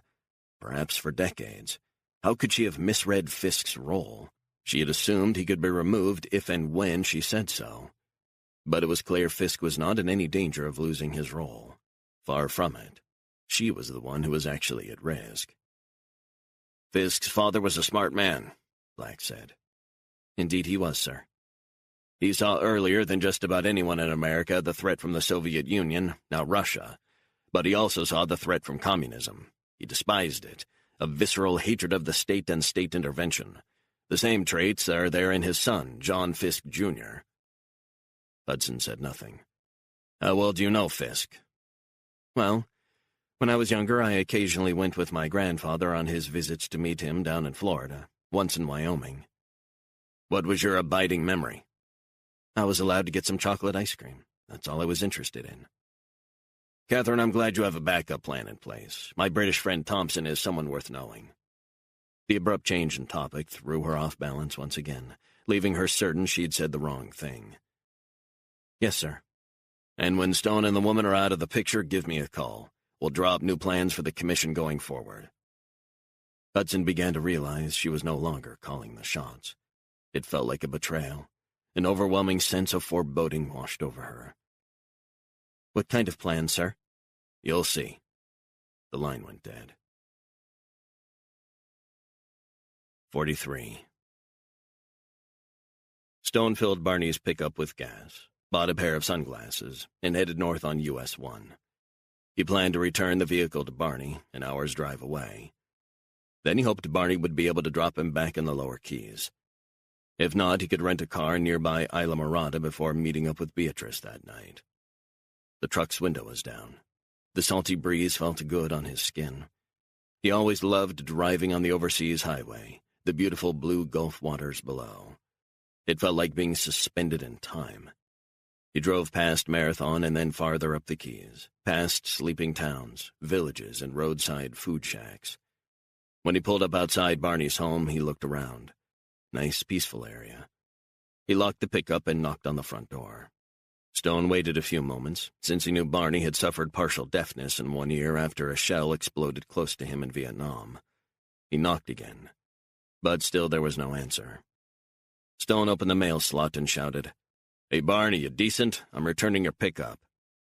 He knocked a few more times. Still no answer. He knew Barney liked to relax on his deck, maybe drinking a beer or two, watching a ball game. He wondered whether he should just push the keys through the mail slot. Then again, he wanted to thank his friend. Stone looked at the key ring and saw what looked like a front door key attached to it. He tried it in the lock, turned the handle, and the door opened. He assumed Barney had a spare set. Stone looked around the hallway. "Barney, it's Nathan. Sorry to barge in. Got your truck. Just dropping off your keys." Nathan headed into the living room, looked around. It was all neat pastel colors, the smell of fresh furniture polish. He hadn't figured Barney as the house-proud type. "Barney, it's Nathan. I've got your keys. I let myself in. You decent, you old bastard?" Stone searched all over the house. No sign of Barney. He wondered if Barney had left in another vehicle. Had Barney gone for a drink at a local bar? Stone headed out into the back garden and looked around. Neat lawn, high wooden fence, wooden shed. No Barney. He went back into the house, headed into the utility room, where there was a washing machine and dryer and the door that led to the garage. Stone turned the handle, but it was locked. He banged on the door. "Barney, it's Nathan. You in there? You fall asleep?" No answer. Stone looked at the keyring. It held only the pickup keys and the front door key. He turned the handle again and pushed hard, but the door didn't budge. He wondered if Barney had had a heart attack, tinkering with one of the old engines he liked to repair. He shoved the door hard with his shoulder. It opened slightly. God damn. He pushed harder and harder until the door to the garage began to give. He wondered what was jamming it. Was it Barney? Had he collapsed? Stone's gaze was drawn to a speck of red on the tiled floor. Had to be blood. He pushed the door wider with all his strength. Inside the garage, curled in a ball against the door, was the bloodied and battered body of Barney. 44. When Stone finally managed to get into the garage, he could see Barney had been wedged completely against the door. He stepped over Barney's body and kneeled down beside his friend's lifeless form. His mouth was twisted as if he were in pain. His eyes were bloodshot and wide, staring at something in horror. Stone could see stab wounds to the throat and neck. Barney's fingers crushed and bloodied. Stone turned and saw a workbench vise. Had his hands been placed in that? His head? Stone felt his initial physiological reaction moving from shock to raw anger. A dark, terrible anger was brewing deep within him, jolts of adrenaline rushing into his body. The Commission had murdered Barney. It had to be them. They had managed to track Stone and Beatrice to the Keys after all. How was that possible? Barney was always careful to make sure he wasn't being followed. Had they been followed from the moment Barney picked them up on Sombrero Beach in Marathon? Stone replayed the scene again and again in his head and wondered how that could have been possible. There was no one there. Just that Stoner kid. The more he thought about it, the more he realized they had somehow seen Stone come ashore in the Keys. How, he didn't know. But they had. Somehow. It would have been relatively straightforward to follow Barney to his house, but he couldn't remember any car following them. None at all. Was there some surveillance footage in or around Sombrero Beach that had been triggered with facial recognition software? Was that it? Fuck. But then why kill Barney? As a warning for Stone? Or were they just getting their kicks? Maybe they hadn't expected Stone to turn up at Barney's door so soon. Barney had obviously been tortured because they wanted to find out what he knew, how Barney knew Stone. He stared down at the grizzled, battered, bloodied, twisted mess that had been his friend. Stone didn't do friends, as a rule, but he wouldn't hesitate to call Barney one. "I'll find the fuckers who did this, Barney," he said. Stone peered into his friend's blank, dead eyes, feeling terrible that Barney had suffered for helping him out. "You have my word." Stone headed back into the house and looked around. He went upstairs and into a bedroom. There was a picture of Barney as a young man in Vietnam, smoking a cigarette. On the back of the photo it simply said, Mekong Delta, 1967. Other pictures beside his bed showed him with his wife and daughter, both of whom had been estranged from him for years, according to Barney. Stone stared out the back bedroom window to the neat garden and the sun-bleached lawn. A feeling of dread washed over him. He wondered if they had tracked down Beatrice, too. But Barney didn't know about the beach house in Cudjoe. That was something. His gaze was drawn to the shed at the bottom of the garden. He remembered Barney had said it was his work base where he repaired old bikes. He made a few bucks doing that. Barney was a Harley-Davidson fanatic. He loved everything about the bikes, the machinery, the care and attention to detail. But more than anything, he loved the fact that the bikes were 100% American-made. Barney was a true patriot. That he died in such circumstances was killing Stone inside. He was responsible. He headed outside to the back garden to get some fresh air. He walked up to the shed and tried the handle. It was locked. He wanted to see inside more out of curiosity than anything. He headed back inside to the utility room. A rusty key with a piece of string attached to it hung from a nail on a plasterboard wall. Stone took the key, which opened the creaking door of the shed. Inside he saw a workbench. Lying around it were welding goggles, a digital radio, and some oily rags. In the corner was the tarp that covered Stone and Beatrice the previous night in the pickup. Nathan pulled back the tarpaulin, revealing a 1980s Harley-Davidson with state trooper paint and markings. Hanging on a nail was a garment bag. He unzipped it. Inside was an old-style motorcycle cop uniform. Stone wondered how Barney had managed to keep hold of this gear after he was let go from the force for excessive drinking. Had the cops allowed him to keep the motorcycle as a memento? Then again, maybe he'd bought it all on eBay, thinking back to better days. Stone flashed back to the first time he'd met Barney.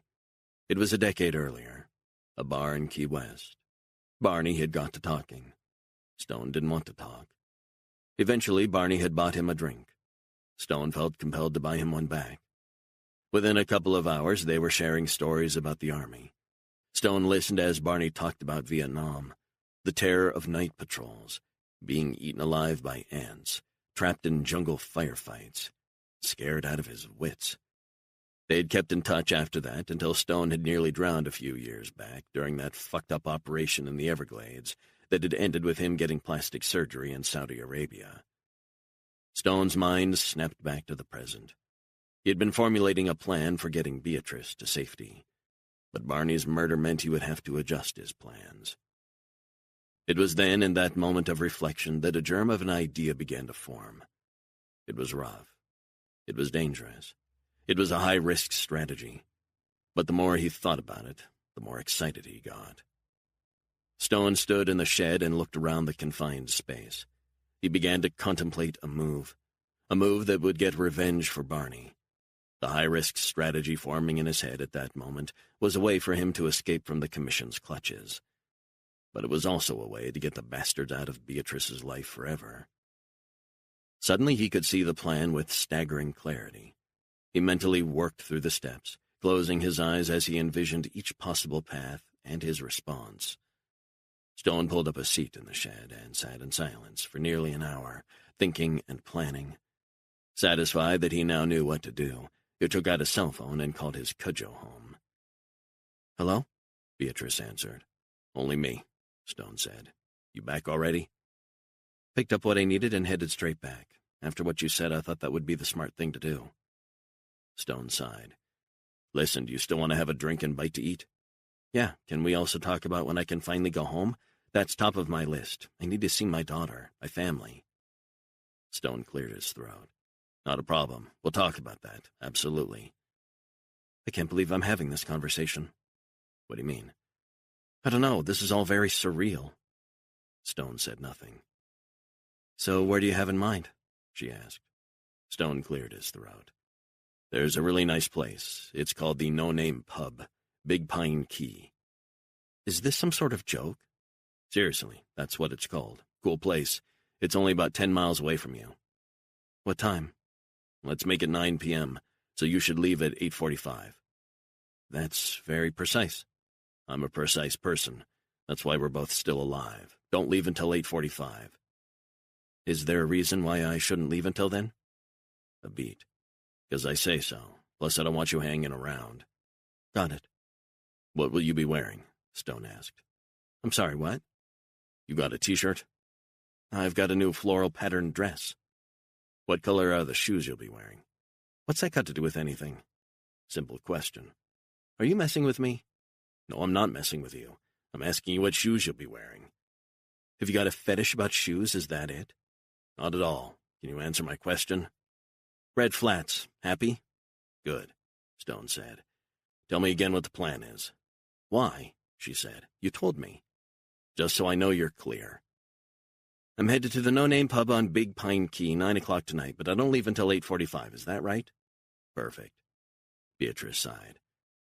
"I so want to go home." "I know you do, and you will. Just be a little more patient. I'm working things out. Do you trust me?" "I guess I'll have to." "See you tonight." 45.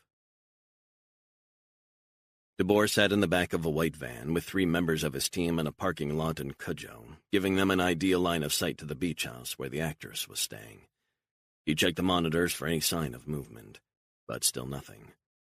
2 other teams were close by awaiting instructions. DeBoer turned to Craig Thornton, who was looking pensive. "What are you thinking?" Thornton had been South African Special Forces for nearly a decade. He was deep in thought. "I don't know." "What's the problem? I think this is shaping up nicely, don't you?" Thornton sighed. "Perhaps too nicely." "I don't follow." "Nathan Stone is one of these guys who just seems to sense danger. He's alert to it. We tracked him down. We've got him in the kill box. We don't know where he is just now, not definitively. We know where he's headed tonight, and the time and place. I'm happy with that." Thornton sat quietly, lost in his thoughts. "True. He won't be expecting us. The fact that he called the girl shows he's let his guard down." Thornton sighed. "I hope you're right, man." DeBoer realized he was grinding his teeth. He wanted to wipe out both Stone and the girl and get back on a plane to South Africa. Finally wallow in the grief of losing Peter. Thornton stared out of a small window in the back of the van. "Kevin, how long have you known me?" "A long time. A long, long time. We know this stuff, and we've all met guys like Stone. We're not too dissimilar from him. But he's something else. I think we should have just killed the girl, and then gotten Stone, separately. We could still do that. She's in there." DeBoer shook his head. "The element of surprise is what we have going in our favor. We know what time they're meeting up tonight. You won't know that we've traced her to this house. The strategy is perfect." "That's where I think you're wrong. By waiting till we think we have the right moment, we're giving him more space to maneuver around us. We're creating the illusion that all is well. Tonight we get them both at the same place. We will destroy this bastard once and for all. I hate the fucker. I want to rip his fucking head off." Thornton rubbed his face with his hands. "I don't like it. I just don't like it. Something feels wrong." "What exactly feels wrong?" DeBoer snapped. "Hey, chill, man. I just think you're being too cautious. Craig, you've been in this business as long as I have. One thing I've learned is tactical patience. Don't be giving me a goddamn lecture, man. Fine, so let's focus on the plan. We got the guys in place?" "Yeah, 1 in the pub, 2 at the tables outside, and 2 more in an SUV nearby." "And you did Stone's buddy Barney good?" "Sure did." You're going to be doing it all again tonight. You've got a taste for it, don't you? Felt good? Thornton nodded. Felt good. Let's talk tonight's scenario through again. I want us all to be on the same page. Sure. DeBoer pictured the scene. If they're both in the bar enjoying a cold one, tell me again, how do we neutralize them? What would you do, Craig? Just want your thoughts on what you'd do, not what I think we should do. Masks. Wait till they come outside. Silencer. Shots to the head when they leave. Drop a bag of coke at the scene. Drug deal gone wrong. Then we're off. DeBoer nodded. No point in taking them down inside the bar? Thornton shook his head. It's open till midnight, so we're hoping it'll just be them settling in for some booze. Then again, might be one drink, then off. Going to get ugly if there are other customers outside. Collateral damage. I'm ready for anything, you know that. DeBoer was deep in thought. What about this?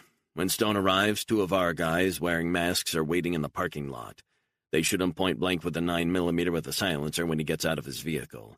Then they disappear. But then the guy in the bar takes out the girl and the bar staff and any customers. That's nice. I like that a lot. Sadly, collateral damage. But it means Stone is taken out quickly. We're not fucking around waiting for them to leave. And then we get her and do her in the bar. Could still be read as a drug deal gone wrong. DeBoer nodded. Boat waiting a mile away, and our men are out of there. Thornton checked his watch. It was 8:01 p.m. I'm sorry about Peter, man. DeBoer nodded. I've got the rest of my life to mourn him, but he's got a widow who doesn't know she's a widow. Jesus. She still thinks my brother is alive. I'll need to tell her all that when we get back, but first I want that fucker Nathan Stone deleted and the girl. Thornton said nothing. Are you okay, Craig? You've gone quiet on me again. I just want this over with. Fucking jinx this whole thing. 46. Stone was doing some breathing exercises as he stared at the stars in the inky sky, pondering what lay ahead for them that night. He had run the scenarios through his head a dozen times, and still thought his plan was solid. He had to be careful, though. He didn't want his face popping up on any surveillance footage. He had gotten lucky so far. But he knew that even the best-laid plans could come apart at the seams. He popped a couple of steroid and amphetamine pills, washing them down with a bottle of water. He tasted the bitter aftertaste, swallowing hard. He waited a few moments. Then he checked his watch. It was 8:19 p.m. precisely. He waited until 8:20 and called Beatrice and Cujo. The phone rang 3 times before she picked up.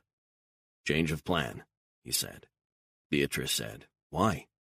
I'm at a nice bar in Marathon, he lied. Frank's Bar, straight across the overseas highway from Big Pine Key. Overlooks the water. It's gorgeous. How far is that from where I am? 30 miles. Take Route 1 north, 40 minutes. Why so far away? No reason. Cool little place I found.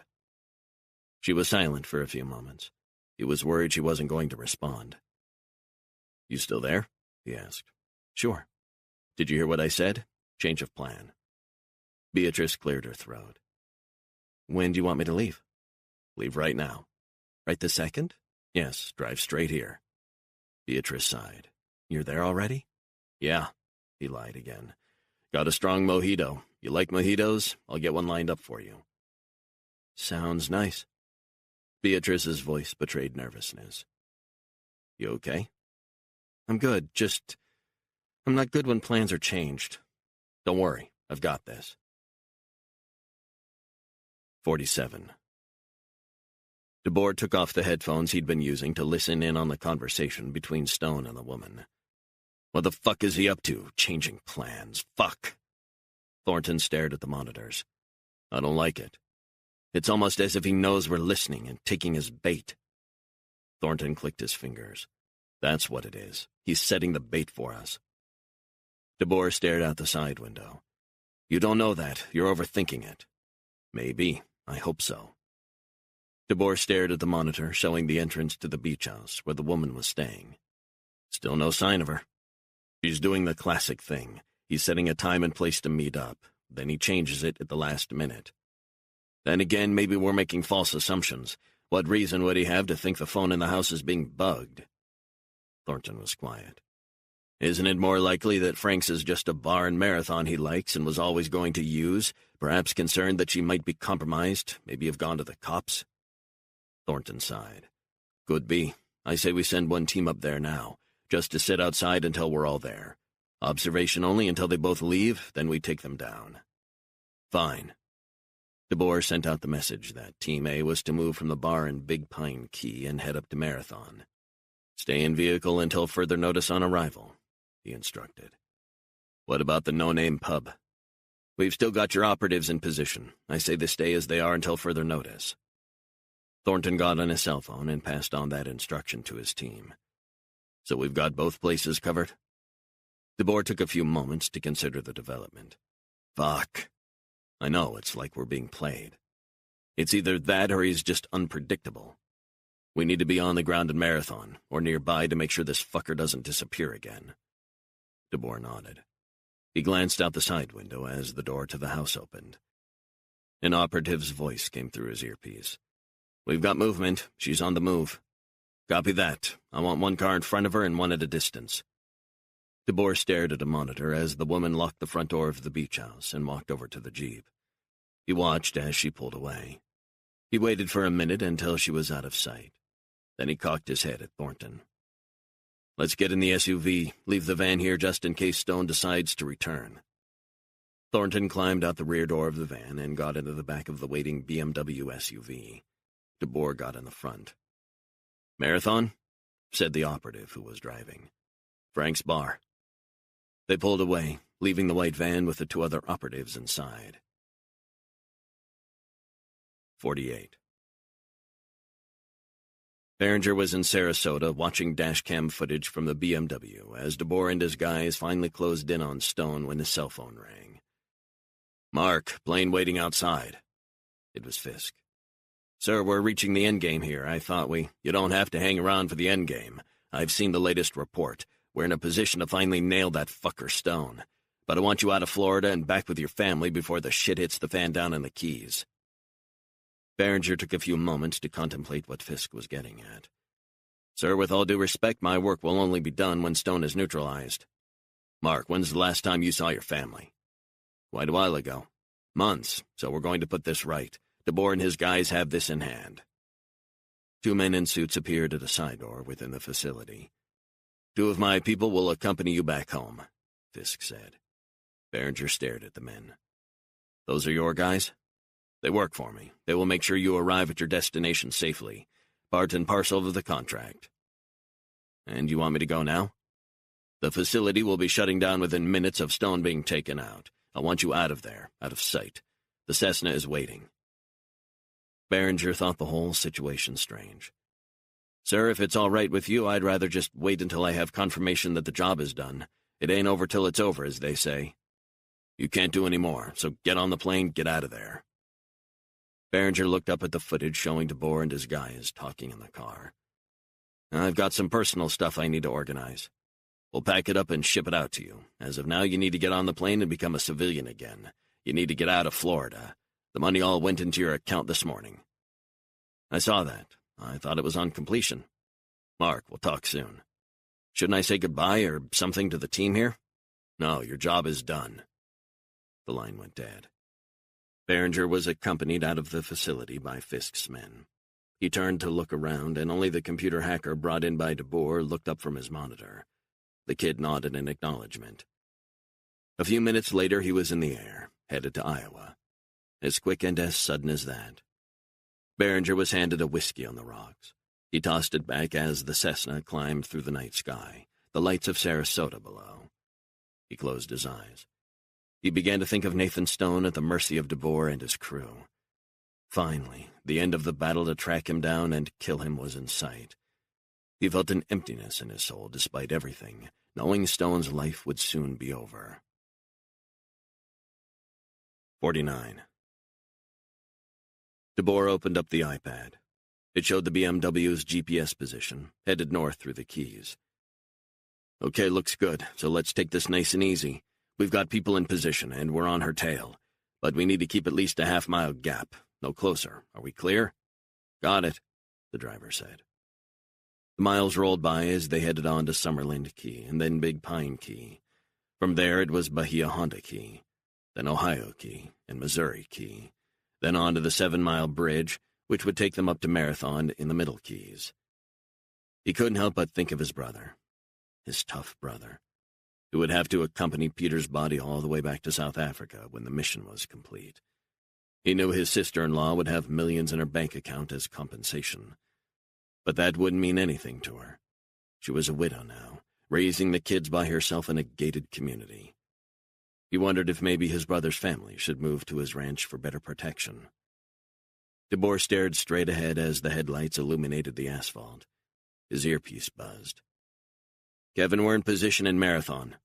"Copy that. Any sign of the target?" "We've scouted the bar, but nothing so far. We think he might have gone to the bathroom, but we're on it." DeBoer relayed the message to Thornton in the back seat. "They reckon he's in the bathroom. No escape for the fucker this time." Thornton just stared out into the darkness, not saying a word. "Don't go quiet on me again," DeBoer said. "Just thinking." "About what?" "About Stone. I'm wondering what Stone is doing now. Does he have 1 or 2 drinks under his belt? Is he relaxed? The annoying thing is that we'll have to go with a new game plan now. New bar, new location. And also, since Stone's there already, he might be able to check out the entrances and exits, have that covered." "Yeah, but so will we. He's got us on our toes." DeBoer knew Thornton was right to feel uneasy. They were dealing with a highly dangerous operative. Unpredictable. Savvy. He pictured Stone kicking back with a beer alongside his mojito, having a piss before he met up with the girl. Perhaps making sure that the bathroom didn't have anyone in it. He wondered if there was direct water access from the bar. Was that something they needed to consider? He passed on his question to the team in Sarasota for them to come up with an answer. And fast. His earpiece buzzed. "That was quick," he said. "Tell me about the water access." "Our guys are looking into it. Meanwhile, I wanted you to know that Behringer got a call a few minutes ago and he's out of here." "What?" "I know. Strange." "He took off? Seriously?" 2 guys landed in a Cessna and escorted him to the plane, and that was it." DeBoer had expected Behringer, as the top guy whom he reported to hang around. "Maybe a precautionary move before this goes down." "That's what I was thinking. We'll be cleaning up and getting out of here quick." "Appreciate the heads up, man," DeBoer said. DeBoer ended the conversation. Ahead of them on the road was the woman in the Jeep. Stone was at the bar. DeBoer chose to take Behringer's departure as a sign of confidence that things were finally going to plan. Then, just as they reached the halfway point on the deserted bridge, a siren blared behind them. He glanced back and saw blue lights.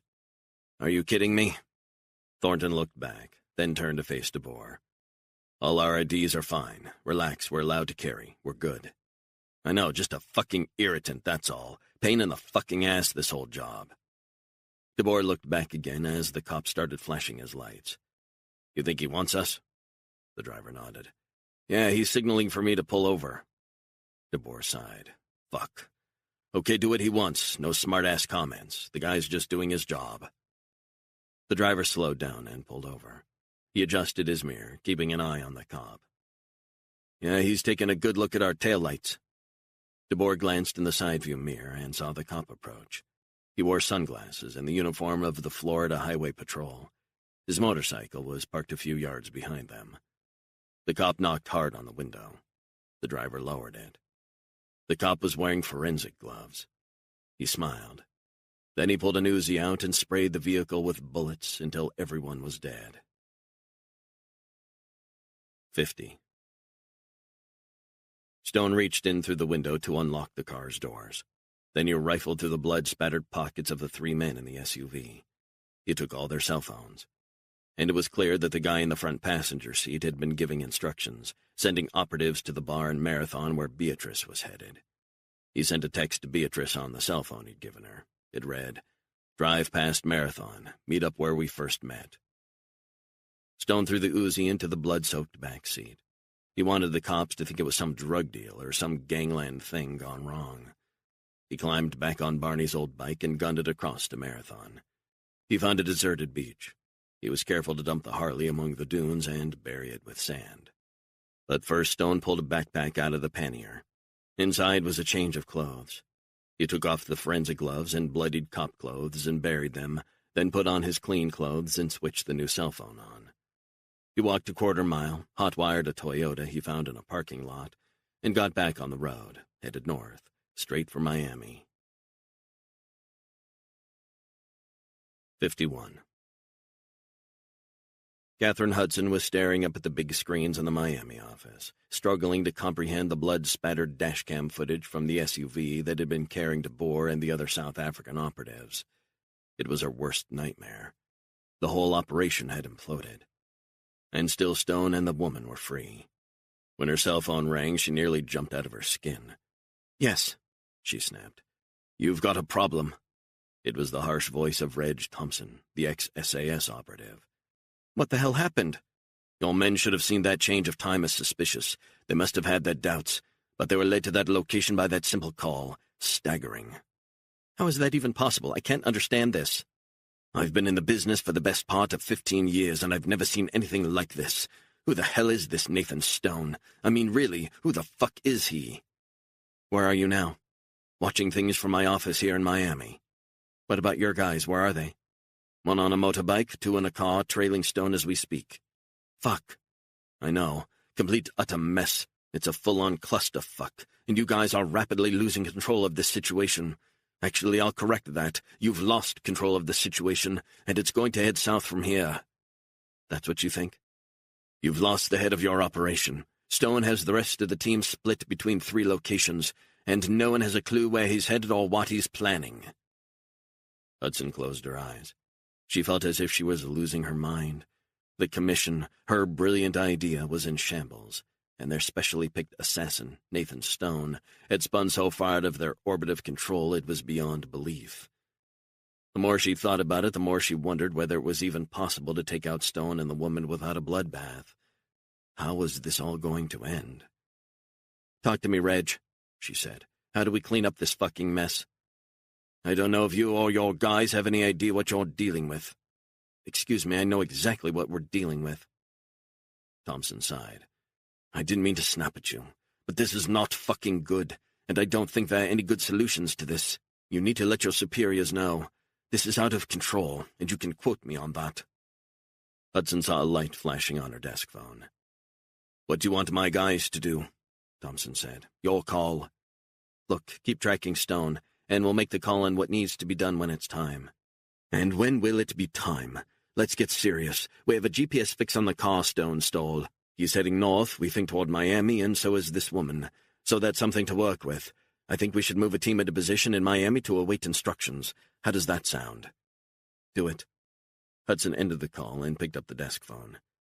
"Catherine speaking." "I just got your message." It was William Black.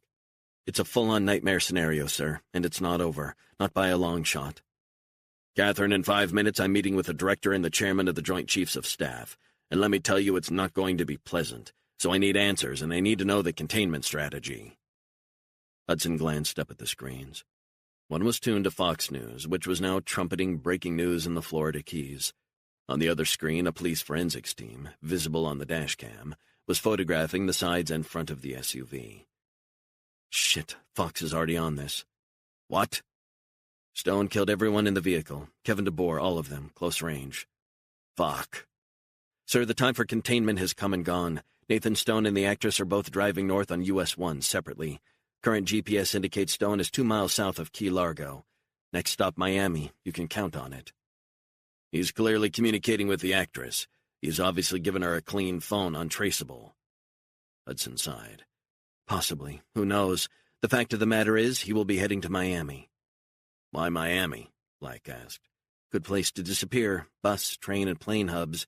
And boats, too. Nightmare, and we are failing to contain this." "You are failing to contain this." His tone sent a chill down her spine. "Sir, I'm taking full responsibility for this. Thompson's team is now finally on it," Hudson said. "So is DeBoer's." Hudson sighed. "My take on this, sir, for what it's worth?" "Please." "I'd like Thompson and his guys to just take out Stone as soon as they can. On the street, close range, in cold blood, and to hell with the consequences." "Let's do it." 52. Stone dumped the car in a nondescript alley in South Beach, pulled on the backpack, and walked a circuitous route to the Deuce on 14th Street. He was back in the bar where it had all begun, and it was like nothing had changed. The Stooges were blasting out of the jukebox. A few stoners were loafing around the pool table. Stone ordered a bottle of Heineken and a Bloody Mary. He knocked back the cold beer. It felt good. Actually, it felt fantastic. The adrenaline was still running through his body. He stood and reflected on what had happened since he had first encountered Beatrice here. Neither of them could have foreseen what would transpire.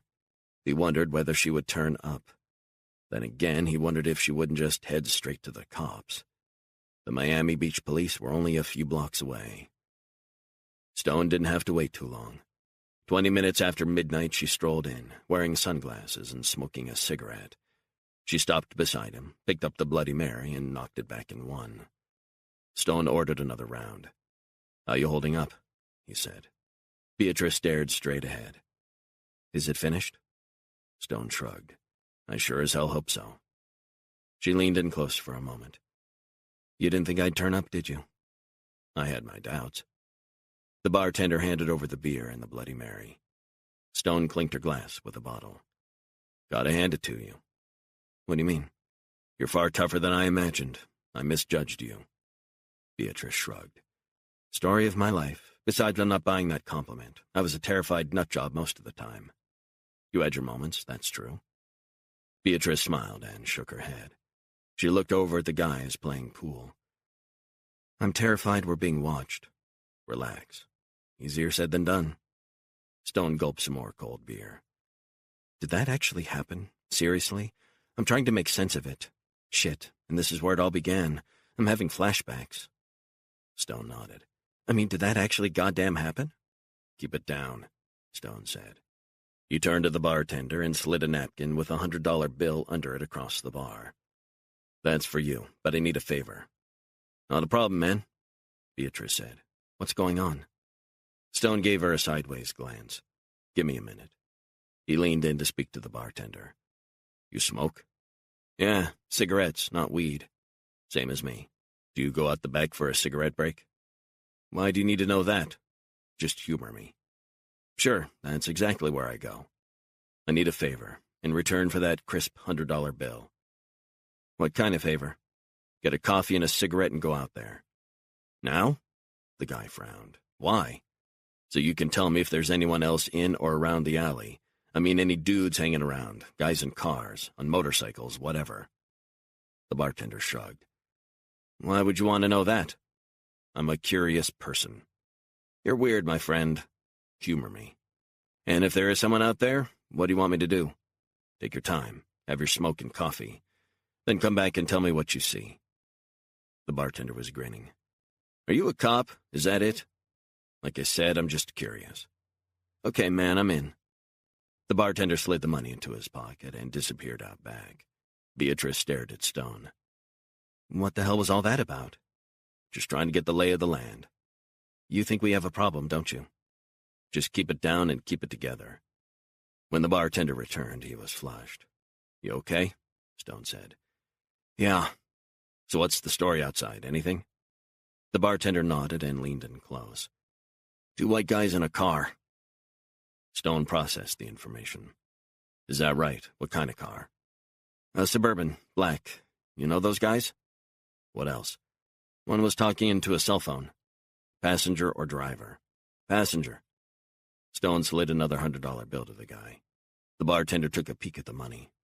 "Are you kidding me?" "You did good, thanks." The bartender shrugged. "So what's that all about? Are they friends of yours? Is this a game you guys are playing?" "It's fine. Just curious. Just keep it to yourself." The bartender shook his head and smiled. "Whatever floats your boat, man." He drifted away from them to serve another customer farther down the horseshoe-shaped bar. Stone whispered to Beatrice, "I need a favor."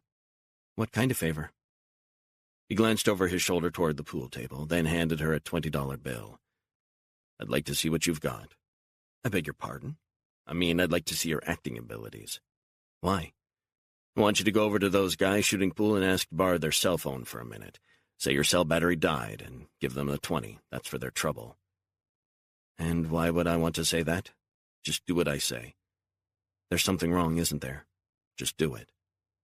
Beatrice looked at him long and hard. Shit, I thought this was over. We might have some company. Where? Who? Not back. Fuck. So I need you to do what I asked you. Beatrice didn't hesitate. She slid off her stool, walked up to the guys shooting pool, and flung her arm around one of them. Stone watched as she flirted with them before one handed over his cell phone and returned for the $20 bill. Beatrice returned to her stool and knocked back her drink. What now? I want you to call 911.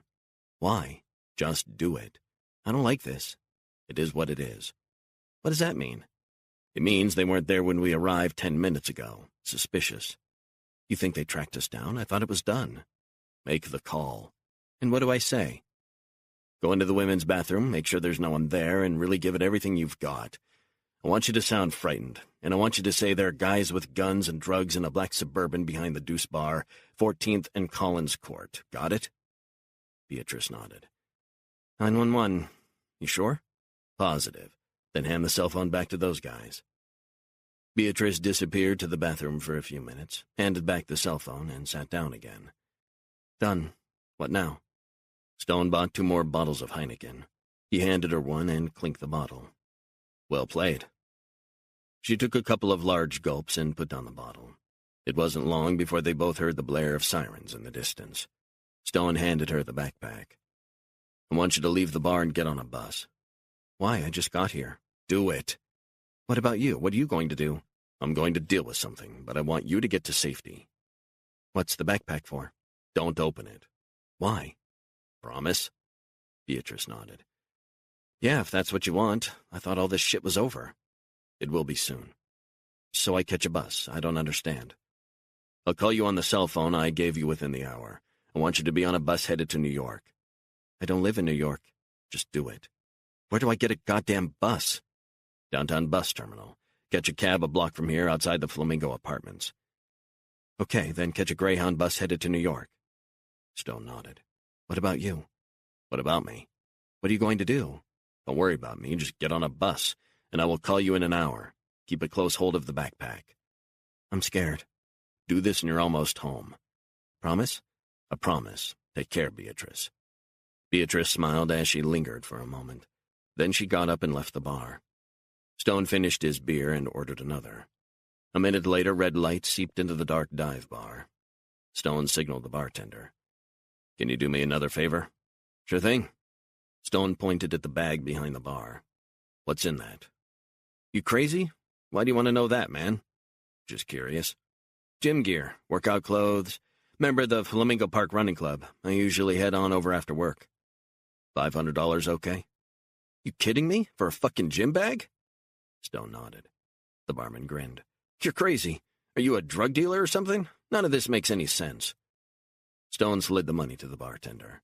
Tell me about it. 53. Catherine Hudson paced the secure office in Doral, watching night vision footage from the drone high up in the sky and adjusting her Bluetooth headset. The drone was currently above a black Suburban in an alley behind a bar. Miami Beach police were cordoning off the area. Hudson's headset buzzed. Catherine? It was Thompson. Reg, talk to me. 2 of my operatives are in custody. How did this happen? Or maybe I should rephrase that. How does this keep happening? You tell me, Catherine. This is your baby, apparently. So you're blaming me? Don't be so fucking touchy. Hudson closed her eyes.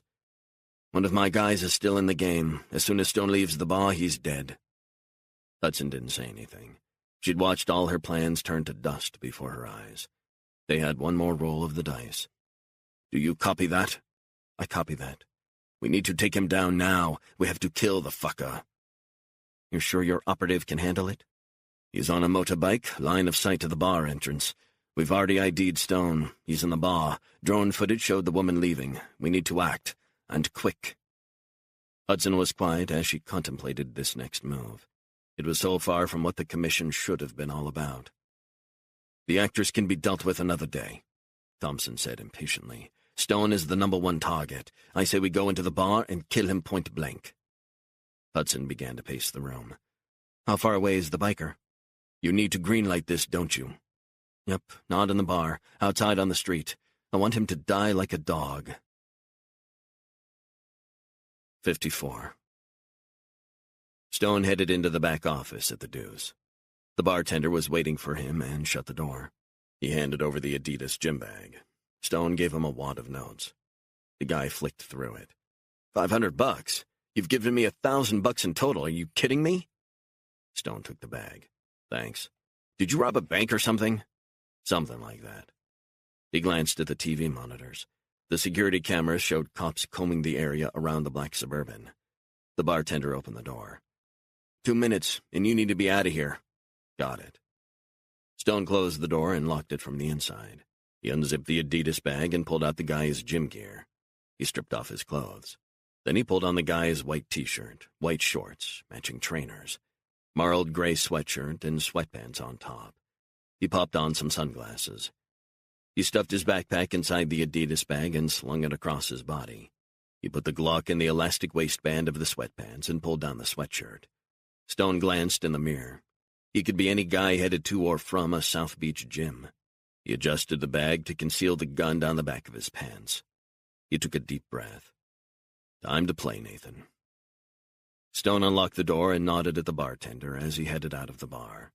He turned right and headed down 14th Street and past the cops, who had strung crime scene tape across the alley.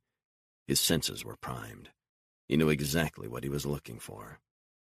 He took a right on Ocean Drive and strode past a couple of drunken tourists, arguing about baseball. Then he turned right up 13th Street. His mind was thinking ahead, how it was all going to play out. He walked for about half a mile in the heart of South Beach, past Art Deco hotels, apartments, art galleries, tattoo parlors, nail salons, and bars. He turned right on Euclid Avenue and walked a block until 14th Street. Then he turned right and crossed over onto the other side of the road.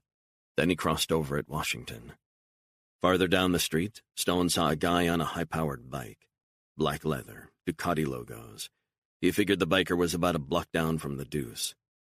Stone could see that the guy had a perfect line of sight on everyone leaving or entering the bar. He must have seen Stone walking out of the Deuce. But since his clothes were different, he hadn't thought anything of it. At least Stone hoped that was the case. Suddenly he felt as if a switch had been flipped in his brain.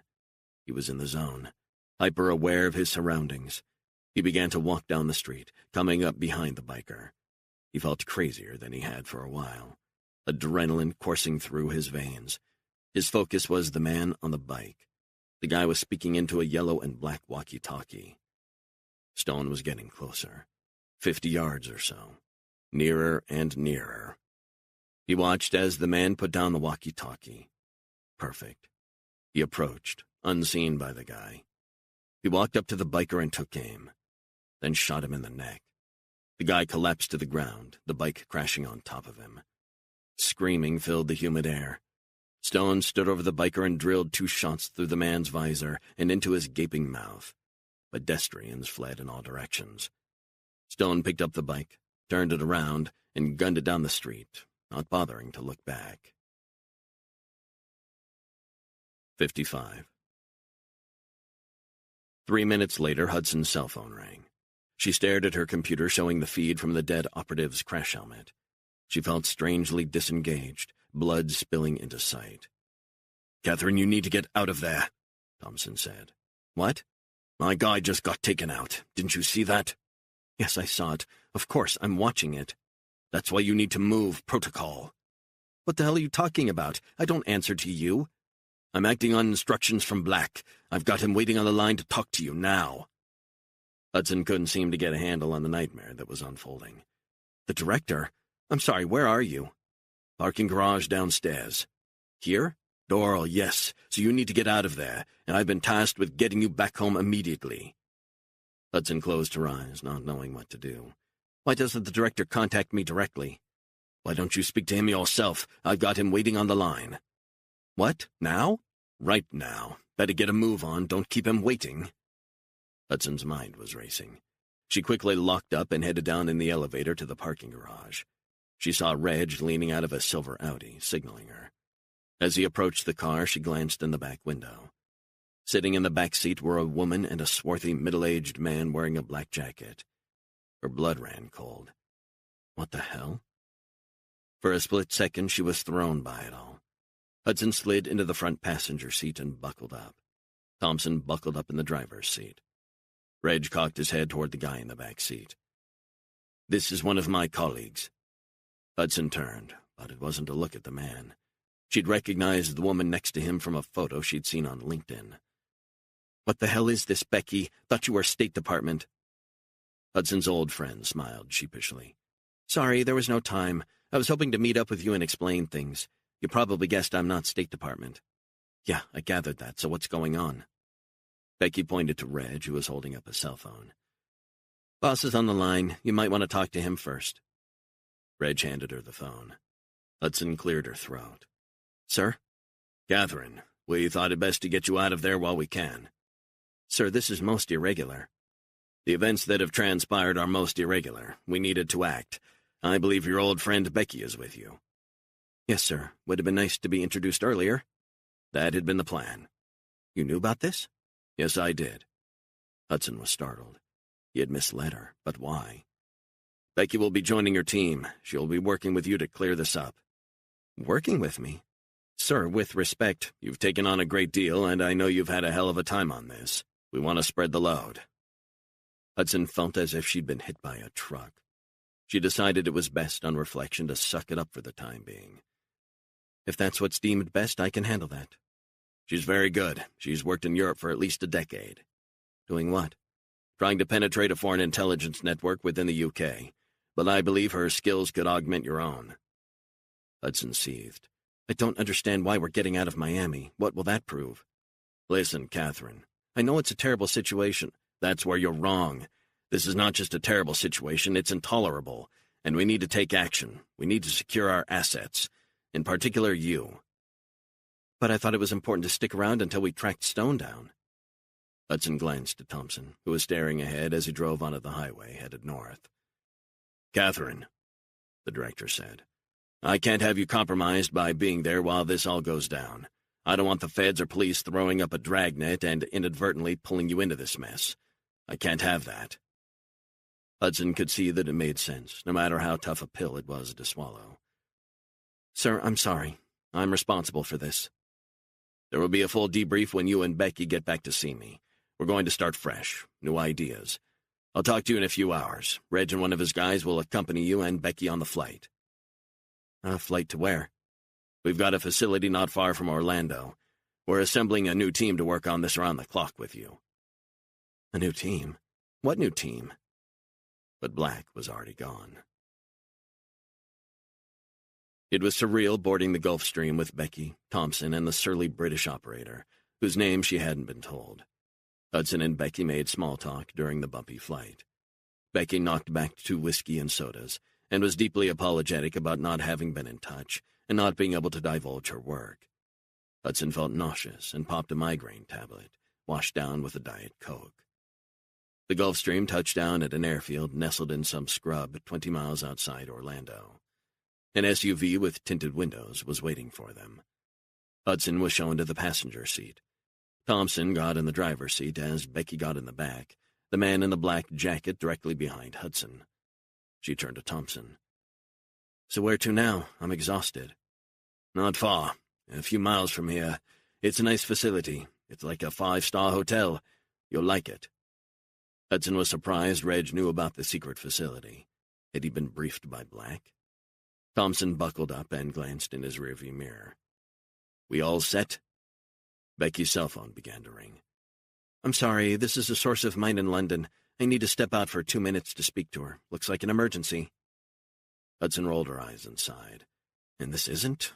Sure, whatever." Becky got out of the SUV. Hudson watched her turn and walk back toward the Cessna, still parked on the runway. She felt uncomfortable as Thompson stared straight ahead. He pulled out his cell phone. "God damn," he said. "What?" "Your boss wants to talk to me this fucking minute. This is getting ridiculous. I'll be right back." He got out of the car, slamming the door behind him. Hudson watched him disappear from sight in the rearview mirror, phone pressed to his ear. There was a long silence before the guy behind her eventually spoke. His accent was well-educated English. "We'll find Stone, don't worry. We'll get that bastard. This is personal now." Hudson turned around and smiled. "I'm sorry about that. Who was the guy on the bike?" "An old friend of mine from my SAS days." Hudson sighed. A few moments later, Thompson returned, but he came around to the passenger side. She rolled down the window to speak to him. "Your friend is being summoned back by the big chief," he said. Hudson's head felt woozy. The migraine was worse than she thought. "What? Now? Are you kidding me? Seriously?" Her words echoed in her head as if she were underground. Her vision seemed strange, too, in and out of focus. This wasn't the sort of migraine she usually got. "What the hell?" Thompson shrugged. "Look, I'm going to smooth this out with Black." "Yeah, do that." He walked away and she rolled up the window. Hudson looked in the rearview mirror. Everything was becoming fuzzier. She screwed up her eyes and thought she saw the Cessna door being shut. Slowly, the plane began to trundle down the runway. "What's going on? Are they leaving without me?" The man in the back said. "Just getting the plane ready to take Becky back to D.C., I guess." Hudson felt as if her thoughts were congealing. She couldn't think straight. She began to feel strange, sleepy. Then she felt sick. She watched the plane nearly disappear from view as it headed toward the far end of the runway, about a mile away. "I don't feel well," Hudson said. Her eyes rolled back in her head. She tried to look around, but couldn't. "I said I feel sick." The man in the back was speaking to her, but the words were echoing in slow motion.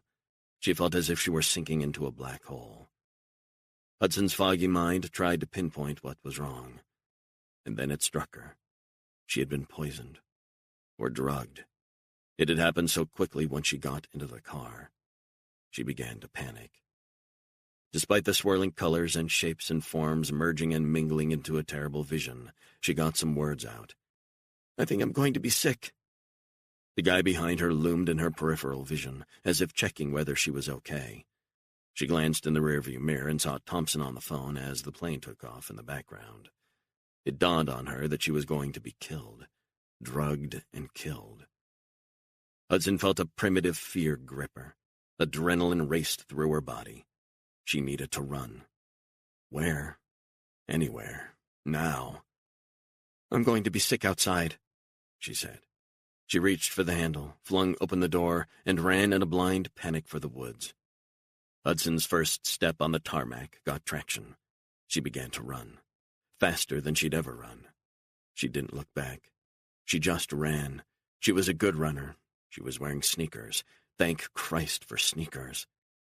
Muffled shouts emanated from behind her, echoing in her petrified mind. She heard more shouts. Reg, screaming, hollering. Her breathing was all she could make out for a few moments. Her vision was fading in both eyes, narrowing her view. Her sight was going. She was in the woods, trees, tripping. She was being pursued. "Catherine!" Thompson's voice was like a dark whisper in her head. She stumbled again. She got to her feet, her legs wobbling. She began to cry. Colors and shapes merged and collided in her vision as she careened out of control, heart pumping to the max, breathing frantic. Closing in, need to escape, think, run, escape. She slid through a muddy trail, tasting tears, feeling the drug in her system that was slowly but surely overpowering her. She needed to get to safety until the drugs wore off.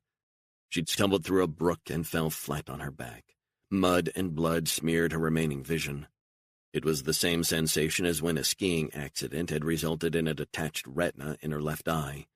Now she was feeling the same loss of sight in both eyes.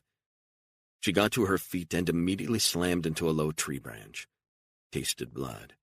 She fell again. Mud, shouts behind her. Every second she needed to run, until her heart burst. The earth was shaking as she ran through the dark woods. "Catherine!" The chilling voice of Reg's accomplice echoed around her. She sensed he was very close. "What's wrong, Catherine?" She felt the men closing in, but she didn't dare look around. They were behind her, 20 yards away, maybe less, virtually on top of her. She sensed her life was coming to an end. Fight! Fight, goddammit! Up ahead, she saw a chink of light through the twisted branches and foliage. She ran, panting, screaming, gasping. Then she was skidding down a muddy embankment on her backside. The light was closer now, and she ran toward it. Faster and faster. Run! Faster! Don't stop! Suddenly, as if in slow motion, she tripped and her face smashed into gravel. She tried to lift her head, to see where she was, but blood smeared her vision. Dear God in heaven, forgive me. Forgive me, Lord. Forgive them all. For a moment her vision cleared, and Hudson realized in that split second where she was. All alone, lying on a railroad track, a freight train coming straight at her. She closed her eyes, tasting tears, as she turned her head and took one final look up at the darkness, waiting and praying for the skies to open. 56. The sun was winking across the horizon when Stone left the crummy motel just south of Miami, where he'd spent the night. He had ditched the motorcycle and gym clothes, but kept the Adidas backpack. He paid for the motel in cash and drove away in a car he had stolen a few hours earlier. He headed south and dialed the cell phone he had given Beatrice. Hello? Her voice sounded strong and clear. Where are you? Stone asked. Someplace in North Carolina, on the highway. North Carolina? Nice place. Is it? So where are you? Florida. Are you okay? Okay, I'm fine, alive. But I've been going out of my mind. You said you'd call in an hour. Why didn't you call? Long story. Tell me about it? I will. So why did you want me to head to New York? I wanted you out of Miami, and I needed you to drop off the grid for a little while. After you left, I neutralized one of the guys who followed us up from Key West. Beatrice lowered her voice to a whisper. Are you kidding me? You're killing again? When will this end? It's over. For now, I promise. But I need to talk to my family. I need to be with them. I need to work. I need to live. I need money. I know all those things. So why the hell are you sending me to New York? I want you to do me one last favor. Unbelievable. What kind of favor? First, tell me, what part of the bus are you in? I'm right at the back. I was going to try and get some sleep. Is there anyone near you? 6 seats away. Perfect. Now listen to me very closely. Open the backpack, making sure no one sees you open it. Why? Just do it, careful, and have a look inside. There was silence for a minute. Eventually, Beatrice came back on the line. What the fuck is this? She whispered. It's for you. It's for your family. Are you kidding? Stone felt his throat tighten. No, I'm not kidding. It's yours. There's literally, she whispered, goddamn $100 bills, thousands of them. Stone smiled. I know. What the hell is this? It's all yours. You're scaring me, Jimmy. What the hell is this? It's yours. Keep it. It's blood money? Some might call it that. I wouldn't. Neither should you. Don't look at it like that. Why? Why are you doing this? Atonement. Atonement? Atonement for what? Stone sighed. For everything I've done over the years. How much is in there? $3 million. Non-sequential bills. Fuck off. Seriously? Are you fucking kidding me? Stone felt his grin widening by the second. You've been to hell and back. For me, it was just a bad few days. Why are you doing this? Is this a religious conversion? Maybe. I don't know. How did you get so much money? I've done a lot of bad things, and I've been paid a small fortune. I can't change my past. I can't change me. But I can change your life, and that's good enough for now. What are you going to do for money? I've got money. Enough to get by on. Don't worry about that. Besides, I'm low maintenance. Beatrice started to weep. I just went to Miami for a goddamn audition. Stone sighed. I guess you got the part. Beatrice sighed. What are you going to do now? Disappear for a while. What about you? Beatrice began to cry. What about me? What are you going to do? Stone asked. I want to see my daughter, maybe get us a nicer apartment, but I'm worried that they will be waiting. I don't think they will be. How can you be so sure? It doesn't matter. It's over. And hopefully with that money you can start again. Beatrice sniffed. No one's ever been nice to me. No one. Why are you being nice to me? We all need somebody, right? Beatrice said. Jimmy. By the way, my name's not Jimmy. It's not? But I've been calling you Jimmy since I met you. Stone chuckled. Well, I'll be damned. I hope you understand why I couldn't tell you. What is it? I mean, what's your real name? I'd like to know. Maybe one day. When? Stone sighed. Beatrice, is that your real name? Yeah. Beatrice, it's been a blast. It sure has. Maybe we'll meet up again one day. Then I'll tell you my real name. Beatrice sobbed and laughed at the same time. Jimmy, or whatever your name is, I'd like that. That'd be nice. You take care, Stone said, and hung up. Epilogue.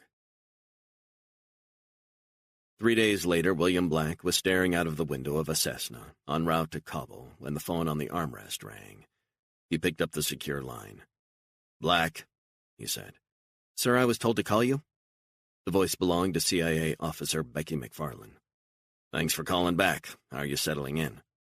A deep sigh. I'm settling in fine, sir. Becky, I'm sorry we're talking in such circumstances. This must be a very trying time for you. I know you two were close in college. We were close in college, but we lost touch. Catherine. Terrible way for her to go. I'm struggling to wrap my head around it, sir. She was the last person in the world I'd expect to take her own life. She was always so focused. She didn't seem suicidal at all. Becky, I've got to be upfront with you. Catherine had, unbeknownst to any of us, an addiction to a prescription painkiller for an old knee injury. I see. This is just between us and not to be shared with her family.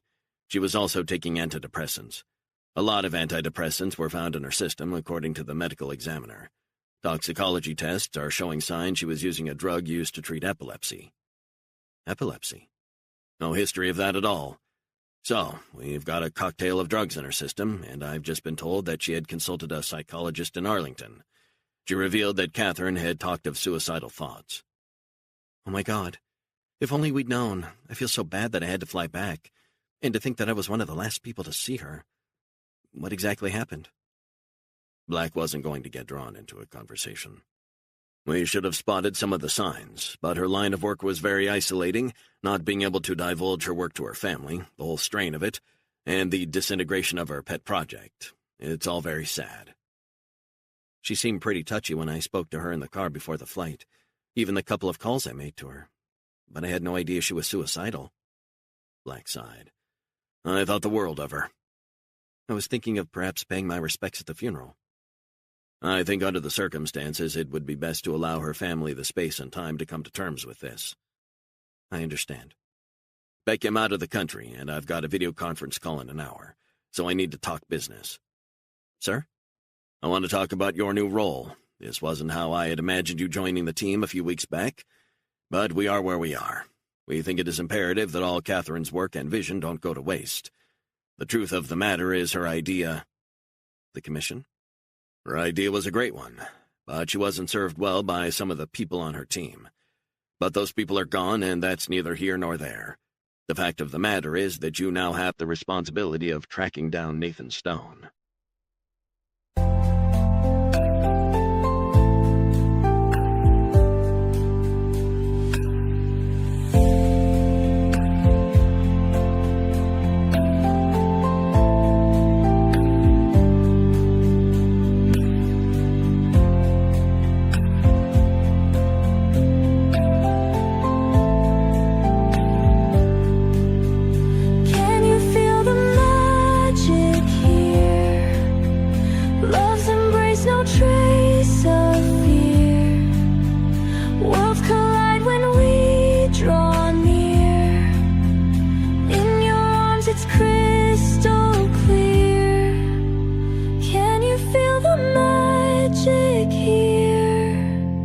Love's embrace, no trace of fear. Worlds collide when we... 56. The sun was winking across the horizon when Stone left the crummy motel just south of Miami, where he'd spent the night. He had ditched the motorcycle and gym clothes, but kept the Adidas backpack. He paid for the motel in cash and drove away in a car he had stolen a few hours earlier. He headed south and dialed the cell phone he had given Beatrice. Hello? Her voice sounded strong and clear. Where are you? Stone asked. Someplace in North Carolina, on the highway. North Carolina. Nice place. Is it? So where are you?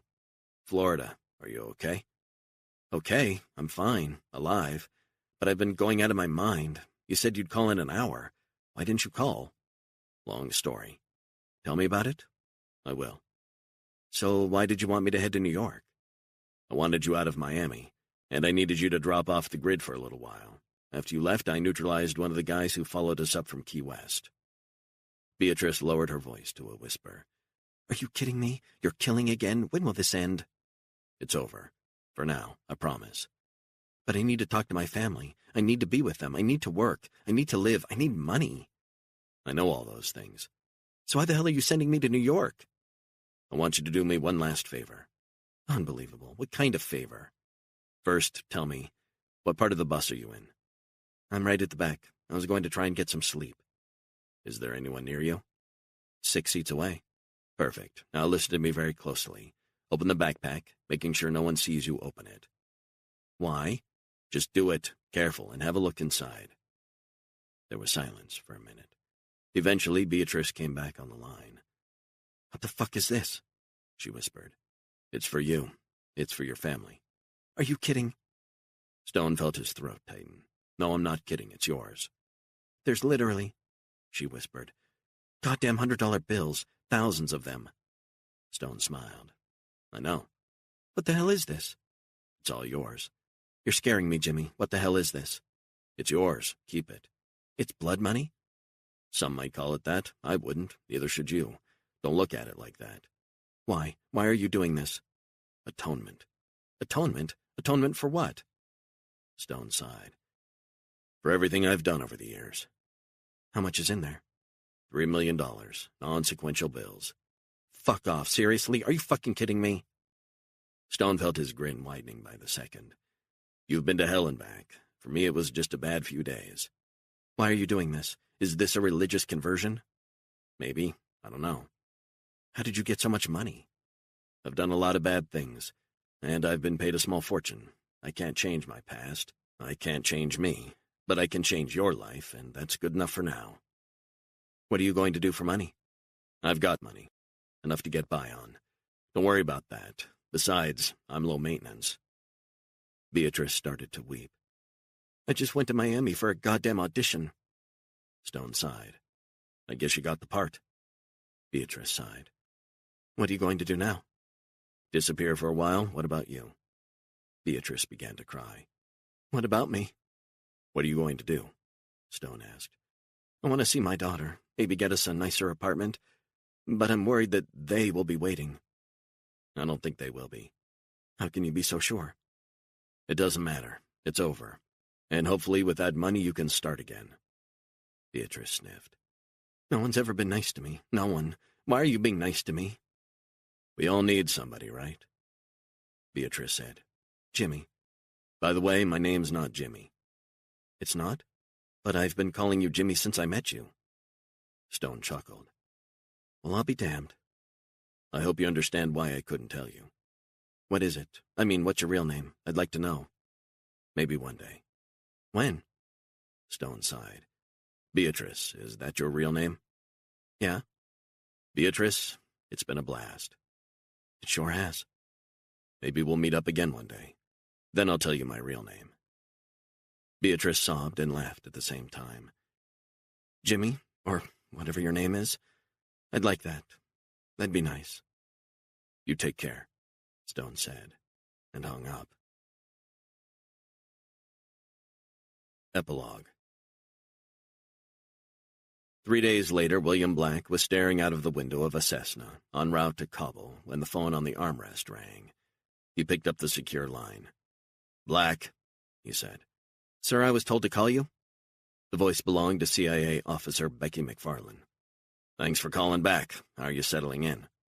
A deep sigh. I'm settling in fine, sir. Becky, I'm sorry we're talking in such circumstances. This must be a very trying time for you. I know you two were close in college. We were close in college, but we lost touch. Catherine. Terrible way for her to go. I'm struggling to wrap my head around it, sir. She was the last person in the world I'd expect to take her own life. She was always so focused. She didn't seem suicidal at all. Becky, I've got to be upfront with you. Catherine had, unbeknownst to any of us, an addiction to a prescription painkiller for an old knee injury. I see. This is just between us and not to be shared with her family. She was also taking antidepressants. A lot of antidepressants were found in her system, according to the medical examiner. Toxicology tests are showing signs she was using a drug used to treat epilepsy. Epilepsy? No history of that at all. So, we've got a cocktail of drugs in her system, and I've just been told that she had consulted a psychologist in Arlington. She revealed that Catherine had talked of suicidal thoughts. Oh my God. If only we'd known. I feel so bad that I had to fly back. And to think that I was one of the last people to see her. What exactly happened? Black wasn't going to get drawn into a conversation. We should have spotted some of the signs, but her line of work was very isolating, not being able to divulge her work to her family, the whole strain of it, and the disintegration of her pet project. It's all very sad. She seemed pretty touchy when I spoke to her in the car before the flight, even the couple of calls I made to her. But I had no idea she was suicidal.